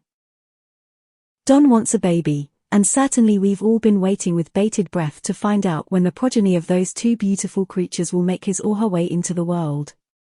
We know any child they have would be sure to send us into fits of swooning. But Evelyn's saying no. Instead, all Evelyn talks about is her career, including her new movie, Little Women. More than that, Evelyn doesn't even attempt to keep a clean house or mind her husband's simple requests, and she can't be bothered to be kind to the help. Instead, she's out at Schwab's with single girls like Celia St. James. Poor Don's at home, yearning for a child, while Evelyn's out having the time of her life. It's all Evelyn, Evelyn, Evelyn in that house. And she's left a very unsatisfied husband. Is this really happening? I said as I threw the magazine onto Harry's desk. But of course, he'd already seen it. It's not that bad. It's not good. No, it's not. Why didn't anyone take care of this? I asked. Because Sub Rosa isn't listening to us anymore. What do you mean? They don't care about the truth or access to stars. They are just printing whatever they want. They care about money, don't they? Yes, but they will make way more by pontificating about the ins and outs of your marriage than we can afford to pay them. You are Sunset Studios. And if you haven't noticed, we aren't making nearly as much money as we used to. My shoulders slumped. I sat in one of the chairs facing Harry's desk. There was a knock. It's Celia, she said through the door. I walked over and opened it for her. I take it you've seen the piece, I said. Celia looked at me. It's not that bad. It's not good, I said. No, it's not. Thank you. You both are a pair of aces. Celia and I had finished shooting Little Women the week before. The two of us, along with Harry and Gwendolyn, had gone out for celebratory steaks and cocktails at Musso and Frank the day after we finished. Harry had given Celia and me the good news that Harry thought we were both shoo-ins for nominations. Every night after shooting, Celia and I would stay late in my trailer and rehearse our scenes. Celia was method. She tried to become her character. That wasn't really my speed. But she did teach me how to find moments of emotional truth in false circumstances. It was a strange time in Hollywood. There seemed to be two tracks running parallel to each other at the same time back then. There was the studio game, with studio actors and studio dynasties. And then there was the new Hollywood making its way into the hearts of audiences, method actors in gritty movies with antiheroes and untidy endings. It wasn't until those evenings with Celia, the two of us sharing a pack of cigarettes and a bottle of wine for dinner, that I even started paying attention to the new stuff. But whatever influence she had on me was a good one, because Ari Sullivan thought I could win an Oscar. And that made me like Celia all the more. Our weekly outings to hot spots like Rodeo Drive weren't even feeling like a favor anymore. I did it happily, attracting attention for her simply because I enjoyed her company. So as I sat there in Harry's office, pretending to be pissed at both of them for not being very helpful, I knew I was with my two favorite people. "What does Don say about it?" Celia asked. "I'm sure he's going all around the lot trying to find me." Harry looked at me pointedly. He knew what might happen if Don read it in a bad mood. "Celia, are you shooting today?" he asked. She shook her head. "The Pride of Belgium doesn't start until next week. I just have some wardrobe fittings later, after lunch." "I'll move your wardrobe fittings. Why don't you and Evelyn go out shopping? We can call over to Photoplay, let them know you'll be on Robertson. And be seen out around town with single gal Celia St. James." I said. That sounds like the perfect example of what I shouldn't do. My mind kept racing through the contents of that stupid article. She can't be bothered to be kind to the help. "That little rat," I said when I figured it out. I hit my fist on the arm of the chair. "What are you talking about?" Harry said. "My damn maid." "You think your maid talked to Sub Rosa?" "I'm positive my maid talked to Sub Rosa." "All right, well, she's fired," Harry says. "I can have Betsy go over there today and let her go. She'll be gone by the time you get home." I thought about my options.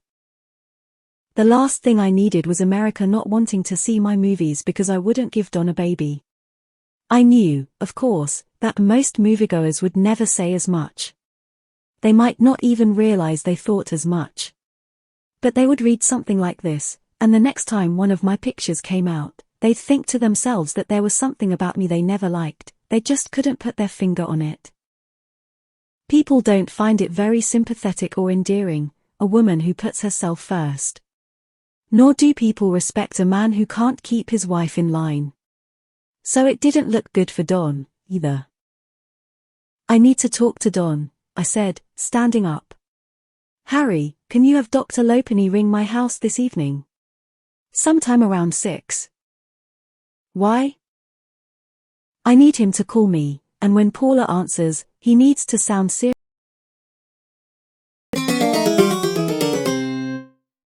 like he has very important news to tell me. He has to sound concerned enough for her to be intrigued." "Okay. Evelyn, what are you up to?" Celia said, looking up at me. "When I get on the phone, he has to say exactly this," I said, and I took a piece of paper and started scribbling. Harry read it and then handed the paper to Celia. She looked at me. There was a knock on the door, and without even being welcomed, Don came in. "I've been looking all over for you," he said. His voice showed neither anger nor affection. But I knew Don, and I knew that with him, there was no lukewarm. The absence of warmth was a chill. "I assume you've read this bullshit." He had the magazine in his hand. "I have a plan," I said. "You're goddamn right you have a plan. Somebody better have a plan. I'm not walking around this town looking like a henpecked asshole. Cameron, what happened here?" "I'm dealing with it, Don." "Good. But in the meantime, I think you should hear Evelyn's plan. I think it's important you're on board before she moves forward." Don took a seat in the chair opposite Celia. He nodded at her. "Celia." "Don. With all due respect, I feel like this is a matter for the three of us to discuss," he said. "Of course," Celia said, stepping up from the chair. "No," I said, putting my hand out to stop her. "Stay." Don looked at me. She's my friend. Don rolled his eyes and shrugged. So what's the plan, Evelyn? I'm going to fake a miscarriage. What on earth for? They'll hate me and probably lose respect for you if they think I won't give you a baby, I said, despite the fact that it was exactly what was going on between us. That was the elephant in the room, of course. This was all sort of true. But they'll pity you both if they think she can't, Celia said. Pity? What are you talking about, pity? I don't want to be pitied. There's no power in pity. You can't sell movies with pity. And then Harry spoke up and said, like hell you can't. When the phone rang at 10 after 6, Paula answered and then rushed into the bedroom to tell me the doctor was calling. I picked up the line with Don beside me. Dr. Lopenny read the script written for him. I started crying, as loudly as I could on the off chance that Paula had decided to mind her own business for once. A half hour later, Don went downstairs and told Paula we had to let her go. He wasn't nice about it, in fact, he was just mean enough to piss her off. Because you might run to the tabloids to tell them about the miscarriage of your employers. But you'll definitely run to the tabloids and tell them about the miscarriage of the people who just fired you. Sub Rosa. June 29, 1959. Bless Don and Evelyn. They need it. The couple who has everything but can't have what they truly want. In the home of Don Adler and Evelyn Hugo, things are not what they seem. It may appear that Evelyn is putting off Don's advances when it comes to baby making, but the truth turns out to be quite a different tale. Because all this time we thought Evelyn was pushing Don away, it turns out she was working overtime.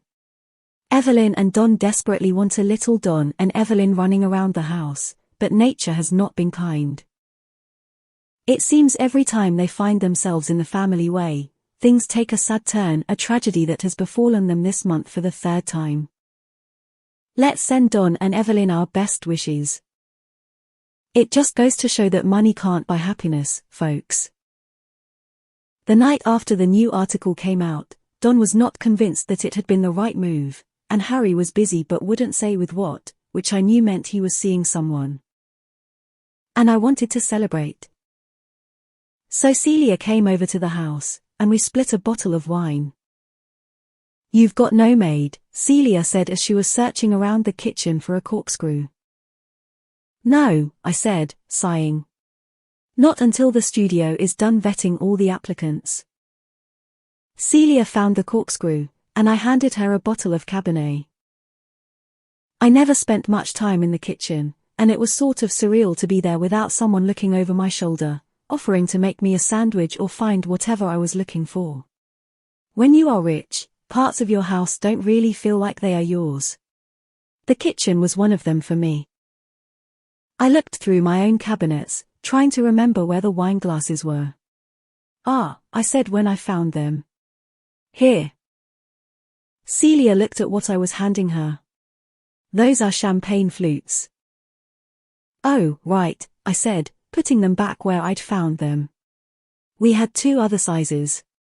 I showed one of each to Celia. Which? The rounder. Do you not know glassware? Glassware, servingware, I don't know any of it. Remember, honey, I'm new money. Celia laughed as she poured our drinks. I've either not been able to afford it or have been so rich someone would do it for me. Never anywhere in between. I love that about you, Celia said as she took a full glass and handed it to me. She took the other for herself. I've had money my whole life. My parents act as if there is a recognized nobility in Georgia.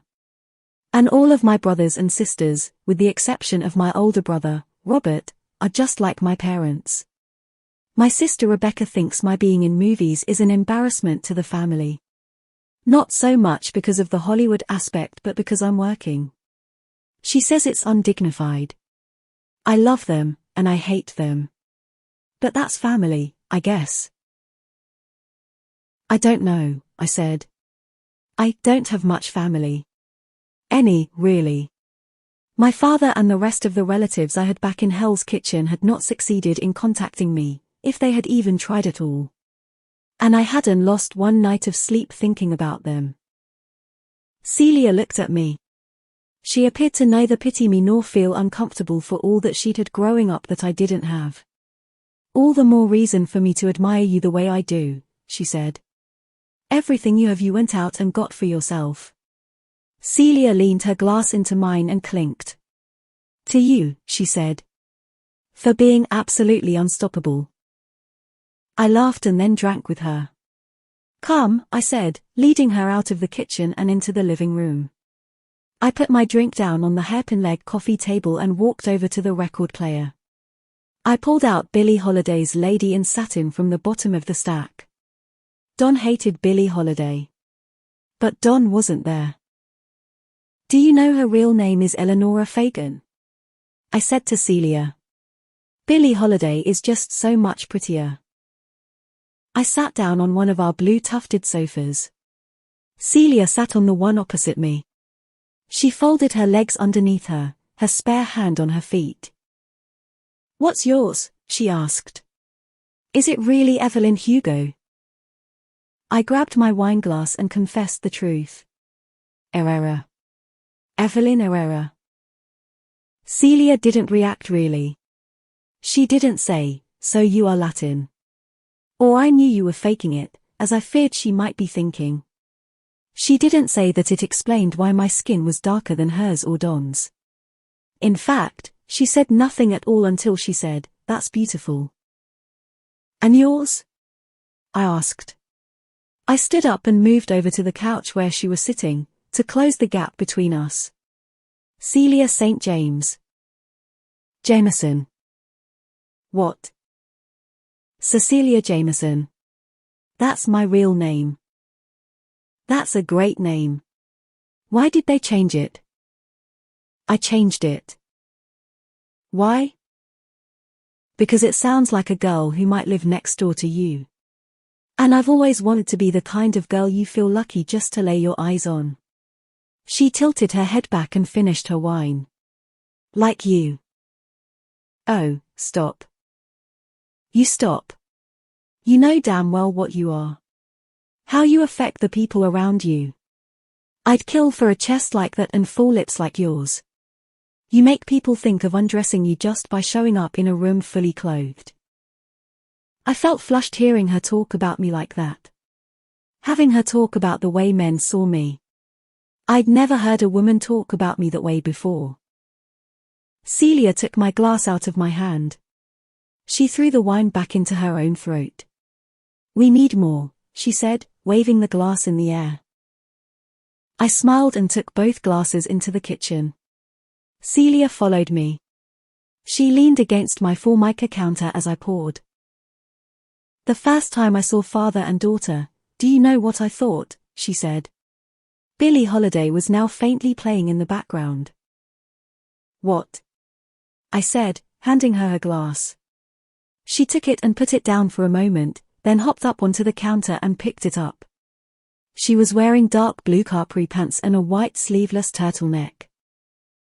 I thought you were the most gorgeous woman who had ever been created and we should all stop trying. She inhaled half the contents of her glass. No, you did not, I said. Yes, I did. I took a sip of my wine. It makes no sense, I told her. You admiring me like you're any different. You're a knockout, plain and simple. With your big blue eyes and your hourglass figure.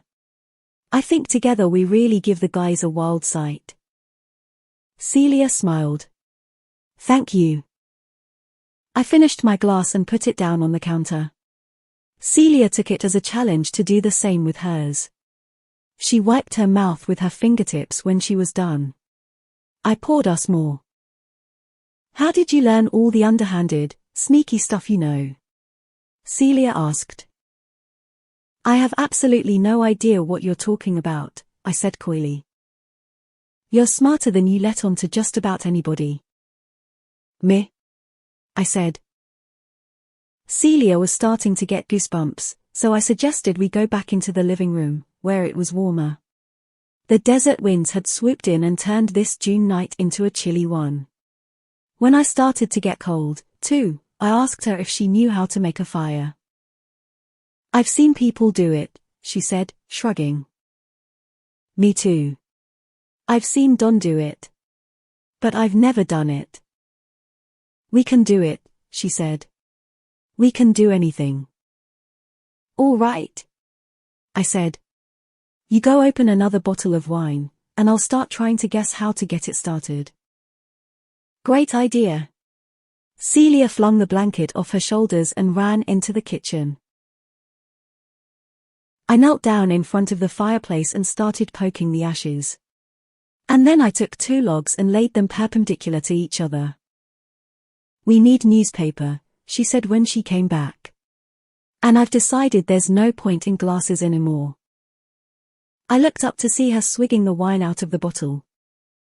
I laughed, grabbed the newspaper off the table, and threw it in. "Even better," I said, and I ran upstairs and grabbed the copy of Sub Rosa that had called me a cold bitch. I raced back down to show her. "We'll burn this." I threw the magazine into the fireplace and lit a match. "Do it," she said. "Burn those jerks." The flame curled the pages, held steady for a moment, and then sputtered out. I lit another match and threw it in. I somehow managed a few embers and then a very small flame as some of the newspaper caught. "All right," I said. "I feel confident that this is slowly coming along." Celia came over and handed me the bottle of wine. I took it and sipped from it. "You have a little catching up to do," she said as I tried to give it back to her. I laughed and put the bottle back up to my lips. It was expensive wine. I liked drinking it as if it was water, as if it meant nothing to me. Poor girls from Hell's Kitchen can't drink this kind of wine and treat it like it's nothing. All right, give it back," Celia said. I teasingly held onto it, not letting it out of my grasp. Her hand was on mine. She pulled with the same force I did. And then I said, "Okay, it's all yours." But I said it too late, and I let go too soon. Wine went all over her white shirt. "Oh, God," I said. "I'm sorry." I took the bottle, put it down on the table, took her hand, and pulled her up the stairs. "You can borrow a shirt. I have just the perfect one for you." I led her into my bedroom and straight into my closet. I watched as Celia looked around, taking in the surroundings of the bedroom I shared with Don. "Can I ask you something?" she said. Her voice had an airiness to it, a wistfulness. I thought she might ask me if I believed in ghosts or love at first sight. "Sure," I said. "And you'll promise to tell the truth?" she asked as she took a seat on the corner of the bed. "Not particularly," I said. Celia laughed. "But go ahead and ask the question," I said. "And we'll see." "Do you love him?" she asked. "Don?" "Who else?" I thought about it. I had loved him once. I'd loved him very much. But did I love him anymore? "I don't know," I said.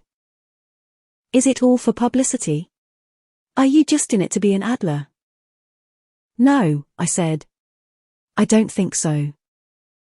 "What, then?" I walked over and sat down on the bed. It's hard to say I do or don't love him or to say that I'm with him for one reason over another. I love him, and a lot of the time I hate him. And I'm with him because of his name but also because we have fun. We used to have fun a lot, and now we still do sometimes. It's hard to explain. "Does he do it for you?" she said. "Yes, very much. Sometimes I find myself aching to be with him so much it embarrasses me. I don't know if a woman is supposed to want a man as much as I find myself wanting Don. Don may have taught me that I was capable of loving someone and desiring him. But he also taught me that you could desire someone even when you don't like him, that you can desire someone especially when you don't like him. I believe today they call it hate fucking. But it's a crude name for something that is a very human, sensual experience. Forget I asked, Celia said, standing up from the bed. I could tell she was bothered. Let me get the shirt, I said, walking toward the dresser. It was one of my favorite shirts, a lilac button-down blouse with a silvery sheen to it. But it didn't fit me well. I could barely fasten it around my chest. Celia was smaller than me, more delicate. Here, I said, handing it to her. She took it from me and looked at it. The color is gorgeous. I know, I said. I stole it from the set of father and daughter. But don't tell anyone. I hope you know by now that all of your secrets are safe with me, Celia said as she started unbuttoning it to put it on. I think for her it was a throwaway line. But it meant a lot to me. Not because she said it, I suppose. But because when she said it, I realized I believed her. I do, I said. I do know that. People think that intimacy is about sex. But intimacy is about truth. When you realize you can tell someone your truth, when you can show yourself to them, when you stand in front of them bare and their response is you're safe with me, that's intimacy. And by those standards, that moment with Celia was the most intimate one I'd ever had with anyone. It made me so appreciative, so grateful, that I wanted to wrap my arms around her and never let go. I'm not sure it will fit me, Celia said. Try it on. I bet it will, and if it does, it's yours. I wanted to give her a lot of things. I wanted what I had to be hers. I wondered if this was what it felt like to love someone. I already knew what it meant to be in love with someone. I'd felt it, and I'd acted it. But to love someone. To care for them. To throw your lot in with theirs and think, whatever happens, it's you and me. All right, Celia said. She threw the shirt on the bed. As she pulled off her own shirt, I found myself looking at the paleness of the skin stretched across her ribs. I gazed at the bright whiteness of her bra. I noticed the way her breasts, instead of being lifted by the bra like mine, appeared as if the bra were there merely for decoration. I followed the tiny trail of dark brown freckles that ran along the side of her right hip. Well, hello, Don said. I jumped.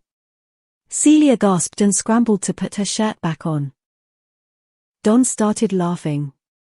What on earth is going on in here? He teased. I walked over to him and said, absolutely nothing. Photo moment. November 2nd, 1959.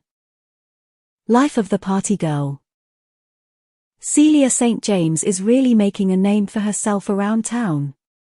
And it's not just because she's proving to be a swell actress. The Georgia Peach knows how to make all the right friends. The most high-profile of which is everyone's favorite starlet Evelyn Hugo.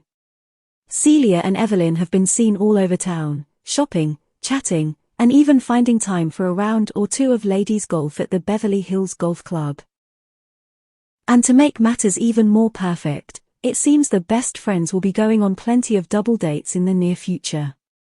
Celia has been spotted at the Trocadero with none other than Robert Logan, close friend of Evelyn's hubby, Don Adler.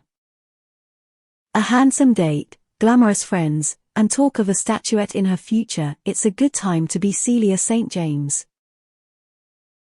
I don't want to do this, Celia said. She was wearing a tailored black dress with a deep V neckline. It was the kind of dress I could never wear out of the house or I'd be picked up on a prostitution charge. She had on a diamond necklace that Don had persuaded Sunset to loan to her. Sunset wasn't in the business of helping freelance actresses, but Celia wanted the diamonds, and I wanted Celia to have anything she wanted. And Don wanted me to have anything I wanted, at least most of the time. Don had just starred in his second Western, The Righteous, after he had lobbied Ari Sullivan hard for one more crack at bat. This time, however, the reviews were telling a different story. Don had manned up. He was convincing everyone, on his sophomore try, that he was a formidable action star. Which translated into Don having the #1 movie in the country and Ari Sullivan giving Don anything he asked for. That's how those diamonds made their way onto Celia's neck, the large center ruby resting at the top of her breasts. I was in emerald green again. It was a look that was starting to become my signature. This time, it was off the shoulder and made of peau de soie, with a cinched waist, full skirt, and beading on the neckline. My hair was down in a brushed under bob. I looked over at Celia, who was looking in the mirror at my vanity, fiddling with her bouffant. "You have to do this," I said. "I don't want to." "Doesn't that count for anything?" I picked up my clutch, made to match my dress. "Not really," I said. "You're not the boss of me, you know," she said. "Why are we friends?" I asked her. "Honestly, I don't even remember," she said. "Because our whole is greater than the sum of our parts." "And so what?" "And so when it comes to what acting roles to take and how to play them, who's in charge?" "I am."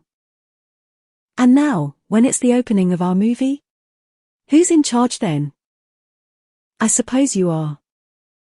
"You suppose right." "I really hate him, Evelyn," Celia said. She was messing with her makeup. "Put the rouge down," I said. "Gwen made you look gorgeous. Don't mess with perfect." "Did you listen to me? I said I hate him." "Of course you hate him. He's a weasel. There's no one else. Not at this hour. And I can't go alone? To your own premiere? Why can't you and I just go together?" "I'm going with Don. You're going with Robert." Celia frowned and turned back to the mirror. I saw her eyes narrow and her lips purse, as if she was thinking of how mad she was. I grabbed her bag and handed it to her. It was time to go. "Celia, would you cut it out? If you're not willing to do what it takes to get your name in the paper, then why the hell are you here?" She stood up, ripped the bag out my hand, and walked out the door. I watched her go down my stairs, into my living room with a grand smile, and then run into Robert's arms as if she thought he was the savior of all mankind. I walked up to Don. He always cleaned up nicely in his tux. There was no denying that he was going to be the most handsome man there.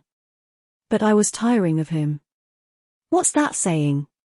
Behind every gorgeous woman, there's a man sick of screwing her.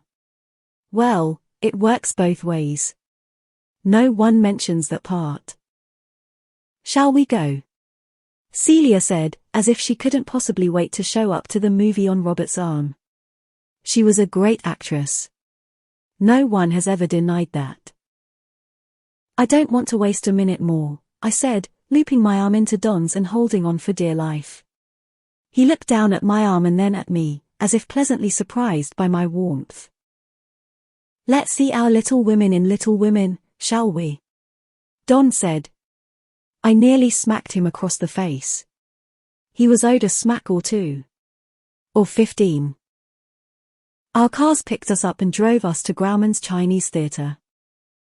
Parts of Hollywood Boulevard had been blocked off for our arrival. The driver pulled up just behind Celia and Robert outside the theatre. We were the last in a line of 4 cars. When you are one of an ensemble of female stars in a movie and the studio wants to make a big show, they make sure you all show up at the same time, in 4 separate cars, with 4 eligible bachelors for dates except, in my case, the eligible bachelor was my husband. Our dates stepped out first, each standing by and offering a hand. I waited as I watched Ruby step out, then Joy, then Celia. I waited just a beat longer than the rest of them. And then I stepped out, leg first, onto the red carpet. "You're the most beautiful woman here," Don said into my ear as I stood next to him. But I already knew he thought I was the most gorgeous woman there. I knew, very acutely, that if he did not believe that, he would not have been with me.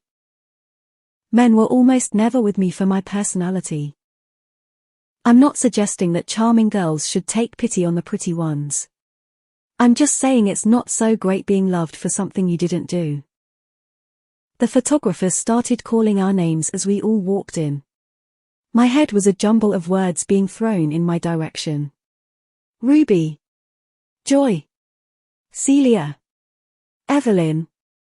Mr. and Mrs. Adler. Over here. I could barely hear myself think over the din of cameras snapping and the crowd buzzing. But, as I had long ago trained myself to do, I pretended as if I felt perfectly calm inside, as if being treated like a tiger at the zoo was my most comfortable situation. Don and I held hands and smiled for every flashing bulb. At the end of the red carpet stood a few men with microphones. Ruby was speaking to one. Joy and Celia were speaking to another.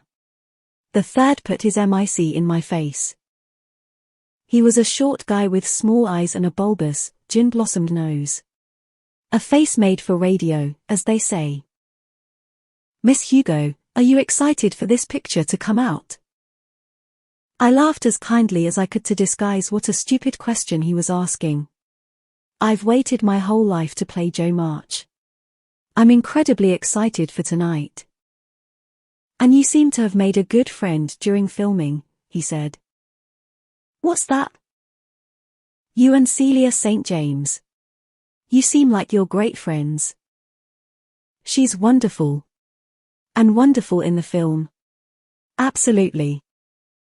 She and Robert Logan seem to be getting hot and heavy. Oh, you'd have to ask them about that. I don't know. But didn't you set them up? Don stepped in. I think that's all for questions, he said. Don, when are you and the missus going to start a family? I said it was enough, friend. And it's enough. Thank you. Don pushed me forward. We got to the doors, and I watched as Ruby and her date, followed by Joy and hers, walked through. Don opened the door in front of us, waiting for me. Robert held the one on the other side for Celia. And I got an idea.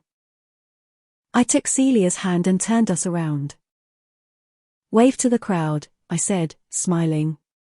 Like we're the goddamn queens of England. Celia smiled brightly and did exactly as I did. We stood there, in black and green, redhead and blonde, one of us all ass and the other all tits, waving to the crowd as if we ruled them. Ruby and Joy were nowhere to be seen. And the crowd roared for us. We turned around and headed into the theater. We made our way to our seats. Big moment, Don said. I know. In just a few months, you'll win for this, and I'll win for The Righteous. And then the sky's the limit. Celia is going to be nominated, too, I whispered into his ear. People are going to leave this movie talking about you, he said. I have no doubt. I looked over to see Robert whispering into Celia's ear. She was laughing as if he actually had anything funny to say. But it was me who got her those diamonds, me who got her that gorgeous picture of the two of us that would make headlines the next day. Meanwhile, she was acting as if he was about to charm her dress off. All I could think was that he didn't know about that line of freckles on her hip. I knew about them, and he didn't. She's really talented, Don. Oh, get over her, Don said. I'm sick of hearing her name all the damn time. They shouldn't be asking you about her. They should be asking you about us. Don, He waved me off, determining, before I'd even said anything, that whatever I had to say was useless to him. The lights dimmed. The crowd quieted. The credits started to roll. And my face appeared on the screen. The entire audience stared at me on screen as I said, Christmas won't be Christmas without any presents. But by the time Celia said, we've got father and mother, and each other, I knew it was all over for me. Everyone was going to walk out of this theatre talking about Celia St. James. It should have made me afraid or jealous or insecure. I should have been plotting to one-up her in some way by planting a story that she was a prude or sleeping around. That is the fastest way to ruin a woman's reputation, after all, to imply that she has not adequately threaded the needle that is being sexually satisfying without ever appearing to desire sexual satisfaction. But instead of spending the next hour and 4 to 5 minutes nursing my wounds, I spent the time holding back a smile. Celia was going to win an Oscar. It was as plain as the nose on her face. And it didn't make me jealous. It made me happy. When Beth died, I cried.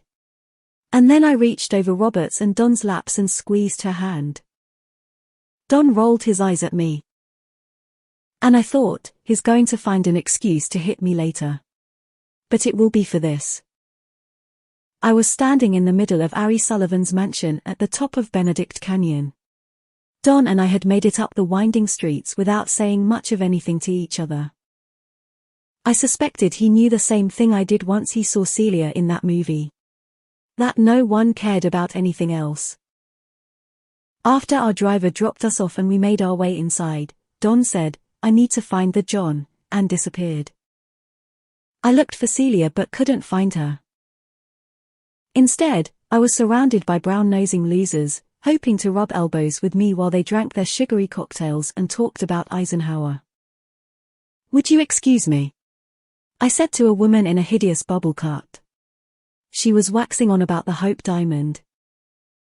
Women who collected rare jewels seemed exactly the same as men who were desperate to have just one night with me. The world was about objects to them, all they wanted to do was possess. "Oh, there you are, Evie," Ruby said when she found me in the hallway. She had 2 green cocktails in her hand. Her voice was lukewarm, a bit hard to read. "Having a good night?" I asked. She looked over her shoulder, put the stems of both glasses in one hand, and then pulled me by the elbow, spilling as she did. "Ow, Ruby," I said, noticeably perturbed. She nodded covertly to the laundry room to the right of us. "What on earth?" I said. "Would you just open the goddamn door, Evelyn?" I turned the handle, and Ruby stepped in and dragged me with her. She shut the door behind us. "Here," she said, handing me one of the cocktails in the dark. I was getting it for joy, but you have it. It matches your dress, anyway. As my eyes adjusted, I took the drink from her. "You're lucky it matches my dress. You nearly poured half the drink on it." With one of her hands now free, Ruby tugged on the pull chain of the light above us. The tiny room lit up and stung my eyes. "You have absolutely no decorum tonight, Ruby. You think I'm worried about what you think of me, Evelyn Hugo. Now, listen, what are we going to do?" "What are we going to do about what?" "About what?" "About Celia St. James, that's what." "What about her?" Ruby hung her head in frustration. "Evelyn, I swear. She gave a great performance." "What can we do?" I said. "This is exactly what I told Harry would happen. And he said it wouldn't." "Well, what do you want me to do about it?"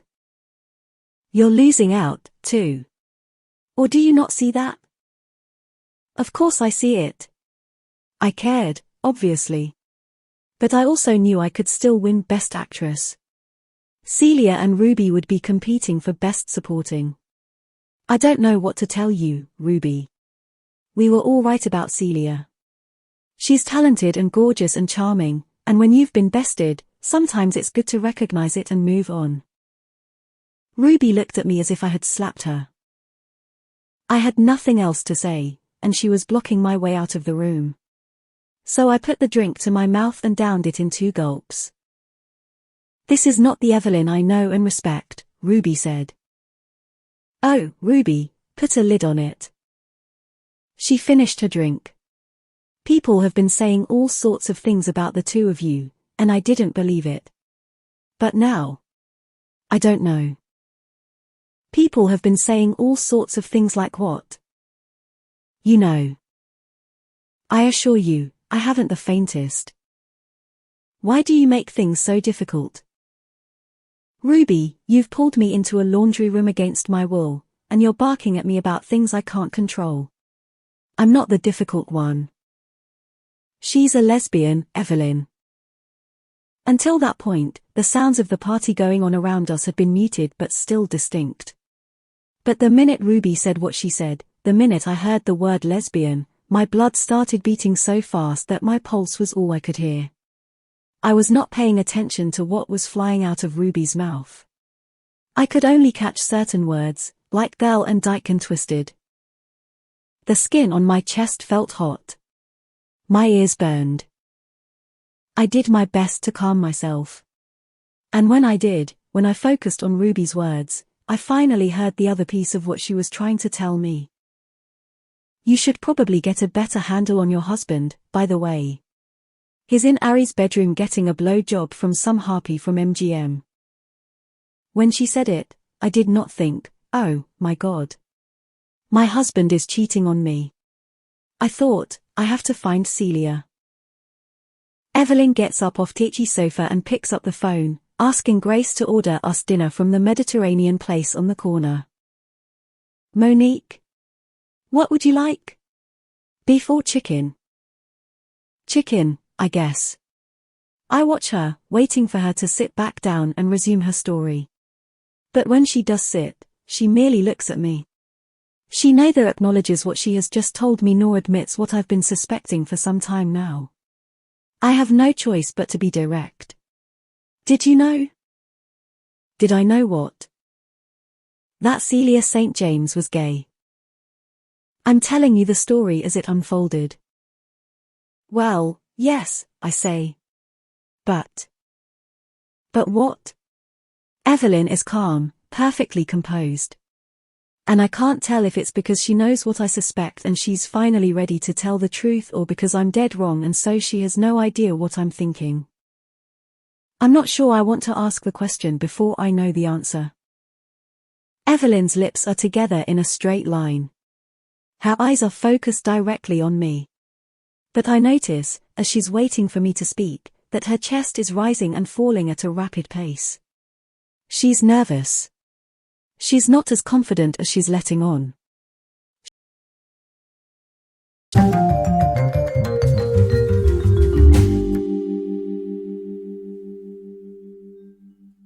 She's an actress, after all. I should know well enough by now that what you see isn't always what you get with Evelyn. So I ask her the question in a way that lets her tell me as much, or as little, as she's ready to say. Who was the love of your life? Evelyn looks me in the eye, and I know she needs one more tiny push. It's okay, Evelyn. Really. It's a big deal. But it is okay. Things are different now from how they were then. Although still not entirely safe, either, I have to admit. But still. She can say it. She can say it to me. She can admit it, freely. Now. Here. Evelyn, who was your great love? You can tell me. Evelyn looks out the window, breathes in deeply, and then says, Celia St. James. The room is quiet as Evelyn lets herself hear her own words. And then she smiles, a bright, wide, deeply sincere smile. She starts laughing to herself and then refocuses on me. I feel like I spent my entire life loving her. So this book, your biography, you're ready to come out as a gay woman. Evelyn closes her eyes for a moment, and at first I think she is processing the weight of what I've said, but once she opens her eyes again, I realize she is trying to process my stupidity. Haven't you been listening to a single thing I've told you? I loved Celia, but I also, before her, loved Don. In fact, I'm positive that if Don hadn't turned out to be a spectacular asshole, I probably never would have been capable of falling in love with someone else at all. I'm bisexual. Don't ignore half of me so you can fit me into a box, Monique. Don't do that. This stings. hard.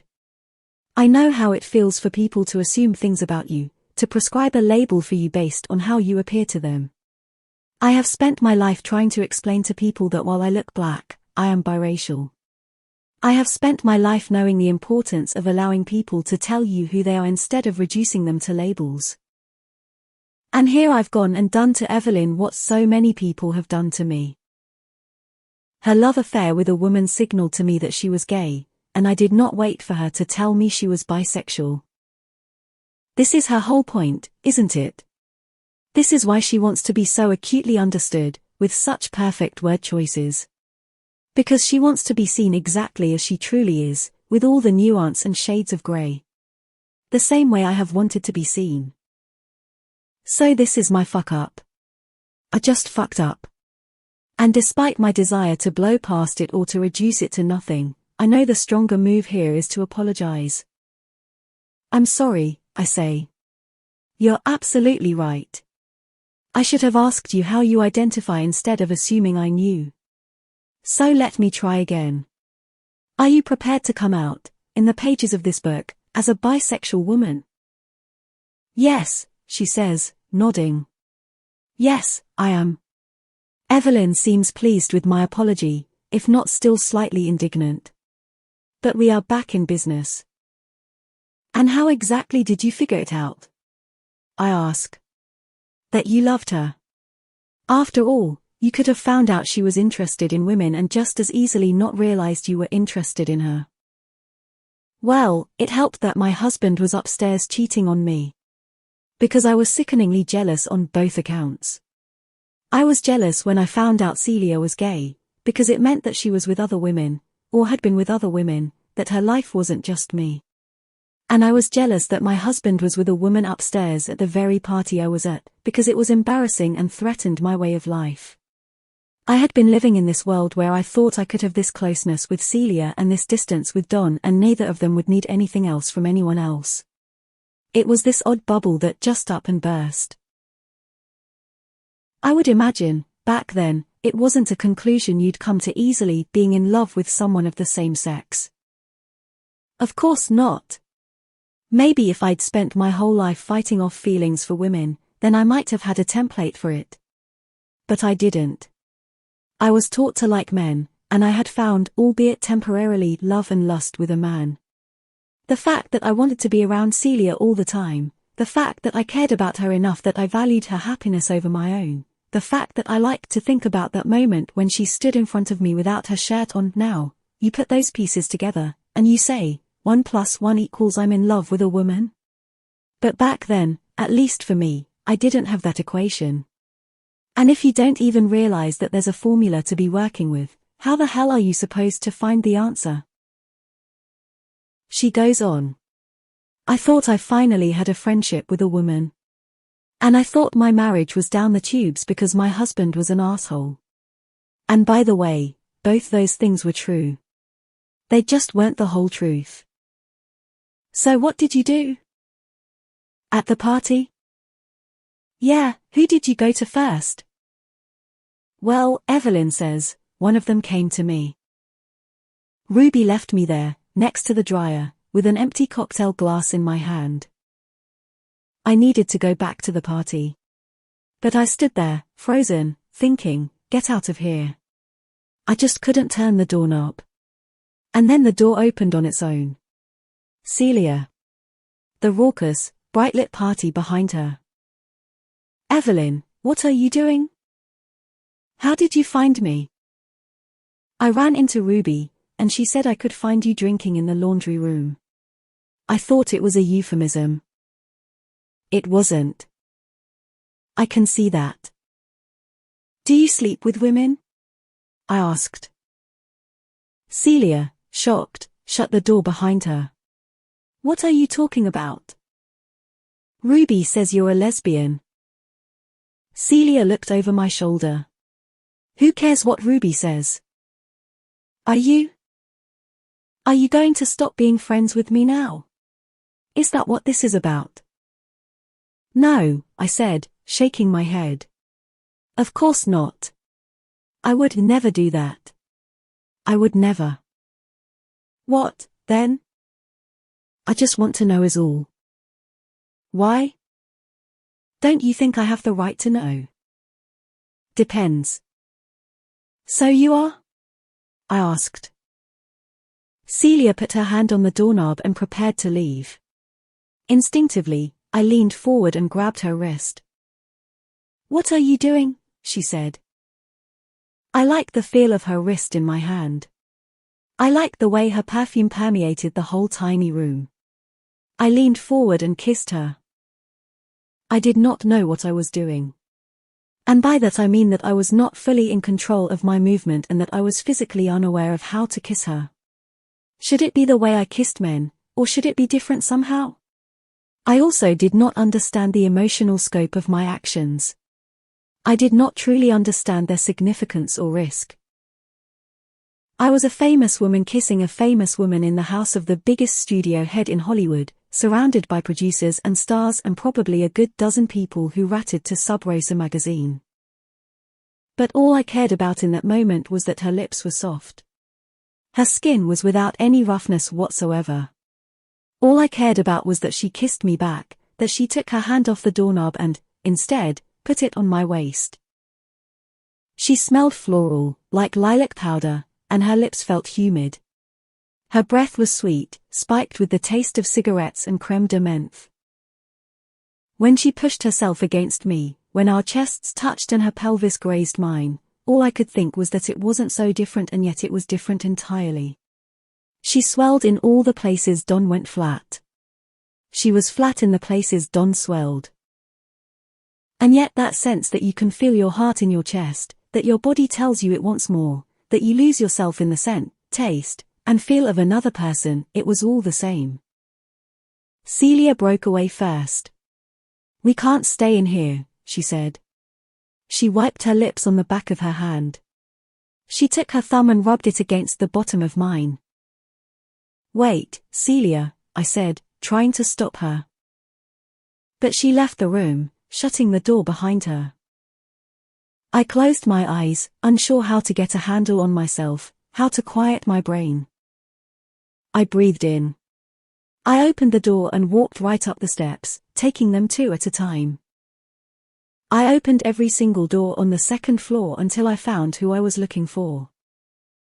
Don was getting dressed, shoving the tail of his shirt into his suit pants, as a woman in a beaded gold dress put her shoes on. I ran out. And Don followed me. Let's talk about this at home, he said, grabbing my elbow. I yanked it away, searching for Celia. There was no sign of her. Harry came in through the front door, fresh-faced and looking sober. I ran up to him, leaving Don on the staircase, cornered by a tipsy producer wanting to talk to him about a melodrama. Where have you been all night?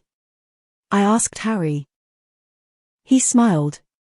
I'm going to keep that to myself. Can you take me home? Harry looked at me and then at Don still on the stairs. You're not going home with your husband. I shook my head. Does he know that? If he doesn't, he's a moron. Okay, Harry said, nodding with confidence and submission. Whatever I wanted was what he would do. I got into the front seat of Harry's Chevy, and he started backing out just as Don came out of the house. He ran to my side of the car. I did not roll down the window. Evelyn, he yelled. I liked how the glass between us took the edge off his voice, how it muffled it enough to make him sound far away. I liked the control of being able to decide whether I listened to him at full volume. I'm sorry, he said. It isn't what you think. I stared straight ahead. Let's go. I was putting Harry in a tough spot, making him take sides. But to Harry's credit, he didn't bat an eyelash. Cameron, don't you dare take my wife away from me. Don, let's discuss it in the morning, Harry called through the window, and then he plowed out, into the roads of the canyon. When we got to Sunset Boulevard and my pulse had slowed, I turned to Harry and started talking. When I told him that Don had been upstairs with a woman, he nodded as if he'd expected no less. Why don't you seem surprised? I asked as we sped through the intersection of Dahini and Sunset, the very spot where the beauty of Beverly Hills started to show. The streets widened and became lined with trees, and the lawns were immaculately manicured, the sidewalks clean. Don has always had a penchant for women he's just met, Harry says. I wasn't sure if you knew. Or if you cared. I didn't know. And I do care. Well, then, I'm sorry, he said, looking at me briefly before putting his eyes back on the road. In that case, I should have told you. I suppose there are lots of things we don't tell each other, I said, looking out the window. There was a man walking his dog down the street. I needed someone. Right then, I needed a friend. Someone to tell my truths to, someone to accept me, someone to say that I was going to be okay. What if we really did it? I said. Told each other the truth. Told each other everything. Harry looked at me. I'd say that's a burden I don't want to put on you. It might be a burden for you, too, I said. I have skeletons. You're Cuban, and you're a power-hungry, calculating bitch, Harry said, smiling at me. Those secrets aren't so bad. I threw my head back and laughed. And you know what I am, he said. I do. But right now, you have plausible deniability. You don't have to hear about it or see it. Harry turned left, into the flats instead of the hills. He was taking me to his house instead of my own. He was scared of what Don would do to me. I sort of was, too. Maybe I'm ready for that. To be a real friend. True blue, I said. I'm not sure that's a secret I want you to have to keep, love. It's a sticky one. I think that secret's much more common than either of us is pretending, I said. I think maybe all of us have at least a little bit of that secret within us.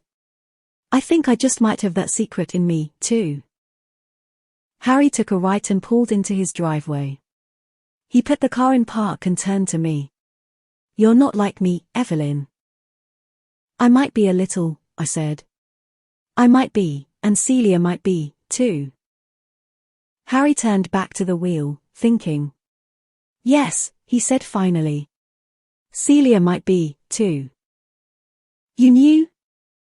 I suspected, he said. And I suspected she might have feelings for you. I felt like I was the last person on earth to know what was right in front of me. I'm leaving Don, I said. Harry nodded, unsurprised. I'm happy to hear it, he said. But I hope you know the full extent of what it means. I know what I'm doing, Harry. I was wrong. I didn't know what I was doing. Don's not going to take it sitting down, Harry said. That's all I mean. So I should continue this charade. Allow him to sleep around and hit me when he feels like it. Absolutely not. You know I would never say that. Then what?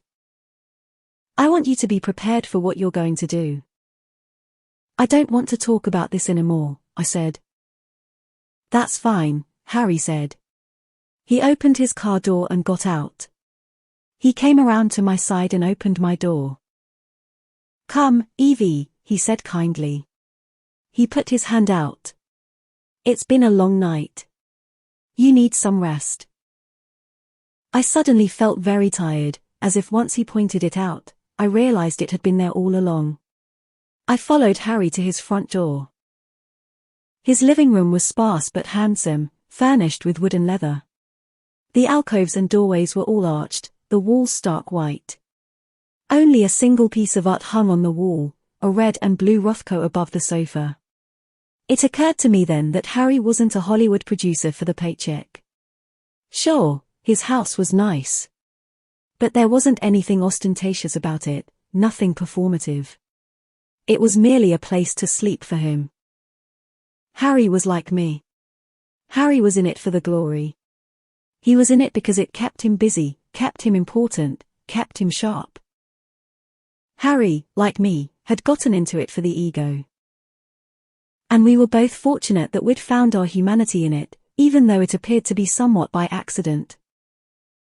The two of us walked up the curved stairs, and Harry set me up in his guest room. The bed had a thin mattress with a heavy wool blanket. I used a bar of soap to wash my makeup off, and Harry gently unzipped the back of my dress for me and gave me a pair of his pajamas to wear. "I'll be just next door if you need anything," he said. "Thank you. For everything." Harry nodded. He turned away and then turned back to me as I was folding down the blanket. "Our interests aren't aligned, Evelyn," he said. "Yours and mine. You see that, right?" I looked at him, trying to determine if I did see it. "My job is to make the studio money. And if you are doing what the studio wants, then my job is to make you happy. But more than anything, Harry wants to make Don happy." Harry looked me in the eye. "I got the point." "Okay," I said. "I see it." Harry smiled shyly and closed the door behind him. "You'd think I'd have tossed and turned all night, worried about the future, worried about what it meant that I had kissed a woman, worried about whether I should really leave Don. But that's what denial is for." The next morning, Harry drove me back to my house. I was bracing myself for a fight. But when I got there, Don was nowhere to be seen. I knew that very moment that our marriage was over and that the decision, the one I thought was mine to make, had been made for me. Don hadn't been waiting for me, hadn't been planning to fight for me. Don was off somewhere else, leaving me before I could leave him. Instead, right on my doorstep, was Celia St. James. Harry waited in the driveway until I made my way up to her. I turned and waved for him to go. When he was gone, and my beautiful tree-lined street was as quiet as you'd expect in Beverly Hills at just past 7 in the morning, I took Celia's hand and led her inside. "I'm not Celia said when I shut the door behind us. There was a girl in high school, my best friend. And she and I don't want to hear about it," I said. "Okay," she said. I'm not, there's nothing wrong with me. I know there's nothing wrong with you." She looked at me, looking to understand exactly what I wanted from her, exactly what she should confess. "Here is what I know," I said. "I know that I used to love Don." "I know that," she said defensively. "I know you love Don. I've always known that." I said I used to love Don. But I don't think I've loved him for some time now. "Okay. Now the only person I think about is you." And with that, I went upstairs and packed my bags. I hid out in Celia's apartment for a week and a half, in purgatory. Celia and I slept, chastely, side by side in her bed every night. During the day, I stayed in her apartment and read books while she went to work on her new movie for Warner Brothers. We did not kiss. We occasionally lingered a little too long when our arms brushed, when our hands touched, never locking eyes. But in the middle of the night, after we both had appeared to fall asleep, I would feel her body against my back and I would push myself into her, feeling the warmth of her stomach against me, her chin in the crook of my neck. Some mornings I would wake up in a pile of her hair and inhale deeply, trying to breathe in as much of her as I could. I knew that I wanted to kiss her again. I knew that I wanted to touch her. But I didn't know exactly what I was supposed to do or how it was supposed to work. It was easy to think of that one kiss in a dark laundry room as a fluke. It wasn't even that hard to tell myself that the feelings I had for her were simply platonic. As long as I only indulged my thoughts about Celia sometimes, then I could tell myself it wasn't real. Homosexuals were misfits. And while I didn't think that made them bad people after all, I loved Harry like a brother. I wasn't ready to be one of them. So I told myself that the spark between Celia and me was just a quirk we had. Which was convincing as long as it remained quirky. Sometimes reality comes crashing down on you. Other times reality simply waits, patiently, for you to run out of the energy it takes to deny it. And that is what happened to me one Saturday morning when Celia was in the shower and I was making eggs. There was a knock at the door, and when I opened it, I saw the only face I was happy to see on that side of the threshold.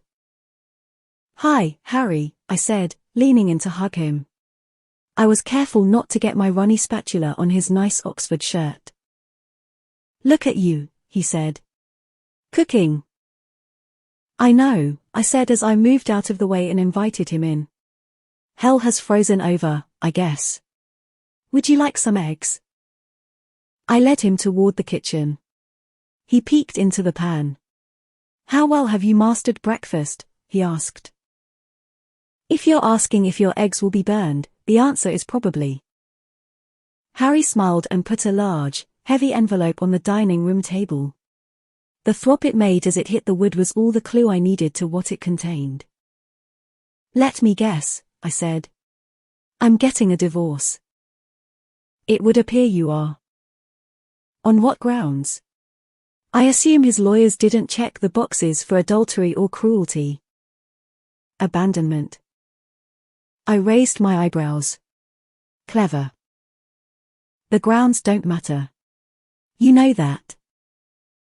"I know." "You should read through it, have a lawyer read through it. But there's essentially one big highlight." "Tell me." "You get the house and your money and half of his." I looked at Harry as if he was trying to sell me the Brooklyn Bridge. "Why would he do that?" "Because you are forbidden to talk to anyone at any time about anything that happened during your marriage." "Is he also forbidden?" Harry shook his head. "Not in writing, no." "So I can't talk, and he can blab all over town? What makes him think I'll go for that?" Harry looked down at the table for a moment and then back up at me, sheepish. "Sunset's dropping me, aren't they? Don wants you out of the studio.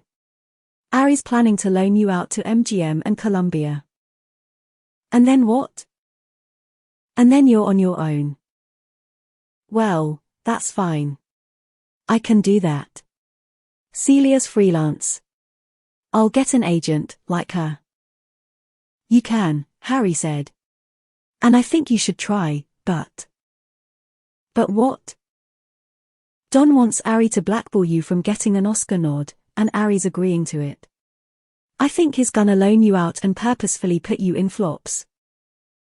"He can't do that." "He can. And he will, because Don's the goose that laid the golden egg. The studios are all hurting. People aren't going to the movies as much, they are waiting for the next episode of Gunsmoke. Sunset's been in decline from the minute we were forced to sell off our theaters. We're staying afloat because of stars like Don. And stars like me." Harry nodded. And I'm sorry to say it, but I think it's important that you see the big picture. Don's worth a lot more asses in the seats than you are." I felt about 2 inches tall. "That hurts." "I know," Harry said. "And I'm sorry." The water in the bathroom turned off, and I heard Celia step out of the shower. There was a breeze coming in from the window. I wanted to shut it, but I didn't move. So that's it. If Don doesn't want me, no one does. If Don doesn't want you, he doesn't want anyone else to have you. I realize it's a subtle difference, but it is vaguely reassuring. Good. So that's his play. Don ruins my life and buys my silence with a house and less than $1 million. That's a lot of money, Harry said, as if it mattered, as if it helped. You know I don't care about money, I said. At least, not primarily. I know. Celia came out of the bathroom in a robe, her hair wet and straight. Oh, hi, Harry, she said. I'll just be a minute. No need to hurry on my account, he said. I was just leaving. Celia smiled and walked into the bedroom. Thank you for bringing it, I said. Harry nodded. I did it once, I can do it again, I said to him as we walked to the door. I can build the whole thing back up from scratch. I have never doubted that you could do a single thing you put your mind to. Harry put his hand on the doorknob, ready to go. I'd like it if. I hope that we can still be friends, Evelyn. That we can still. Oh, shut up, I said. We're best friends. Who may or may not tell each other everything. That doesn't change. You still love me, right? Even though I'm about to be on the outs? I do. And I still love you. So that's the end of it. Harry smiled, relieved. Okay, he said. It's me and you. Me and you, true blue. Harry walked out of the apartment, and I watched him go down the street and get into his car. Then I turned around and rested my back against the door. I was going to lose everything I had built my life on. Everything except the money. I still had the money. And that was something. And then I realized there was something else waiting for me, something I wanted that I was free to have. It was there, with my back against the door of her apartment, on the brink of my divorce from the most popular man in Hollywood, that I realized that lying to myself about what I wanted took far more energy than I had. So instead of wondering what it meant and what it made me, I stood up and walked into Celia's room. She was in her robe still, drying her hair in front of her vanity. I walked up to her and looked into her gorgeous blue eyes, and I said, I think that I love you. And then I took the tie of her robe and pulled it open. I did it slowly. I did it so slowly that she could have stopped me 1,000,000 times before it broke free. But she didn't. Instead, she sat up straighter, looked at me more boldly, and put her hand on my waist as I did it. The sides of the robe broke free of each other the moment the tension slacked, and then there she was, naked and sitting in front of me. Her skin was creamy and pale. Her breasts were fuller than I'd anticipated, her nipples pink. Her flat stomach rounded just the littlest bit underneath her belly button. And when my eyes moved down to her legs, she parted them just the littlest bit. Instinctively, I kissed her. I put my hands on her breasts, touching them the way I wanted to and then the way I liked my own to be touched. When she moaned, I throbbed. She kissed my neck and the top of my chest. She pulled my shirt off over the top of my head. She looked at me, my breasts exposed. You're gorgeous, she said. Even more gorgeous than I imagined. I blushed and put my head in my hands, embarrassed by how out of control I felt, how out of my league it all was. She took my hands off my face and looked at me. I don't know what I'm doing, I said. It's okay, she said. I do. That night, Celia and I slept nude, holding each other. We no longer pretended to touch by accident. And when I woke up in the morning with her hair in my face, I inhaled, loudly and proudly. Within those four walls, we were unashamed. Sub Rosa. December 30th, 1959. Adler and Hugo Caput.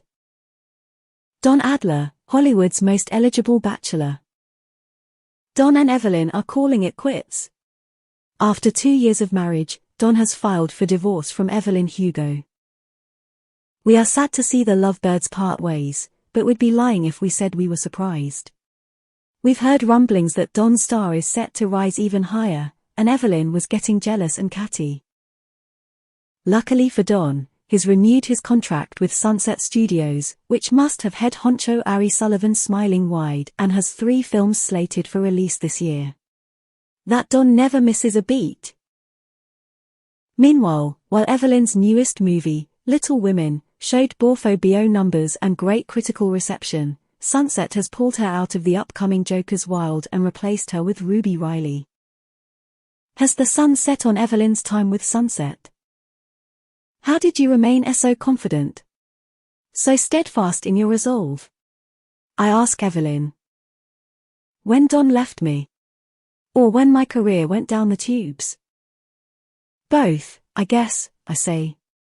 I mean, you had Celia, so it's a little different, but still. Evelyn cocks her head slightly. Different from what? I say, lost in my own thoughts. You said I had Celia, so it was a little different, Evelyn clarifies. Different from what? Sorry, I say. I was in my own head. I have momentarily let my own relationship problems seep into what should be a one-way conversation. Evelyn shakes her head. No need to be sorry. Just tell me different from what? I look at her and realize that I've opened a door that can't really be shut. From my own impending divorce. Evelyn smiles, almost like the Cheshire Cat. Now things are getting interesting, she says. It bothers me, her cavalier attitude toward my own vulnerability. It's my fault for bringing it up. I know that. But she could treat it with more kindness. I've exposed myself. I've exposed a wound. Have you signed the papers? Evelyn asks. Perhaps with a tiny heart above the I in Monique. That's what I would do. I guess I don't take divorce as lightly as you, I say. It comes out flatly. I consider softening, but I don't. No, of course not, Evelyn says kindly.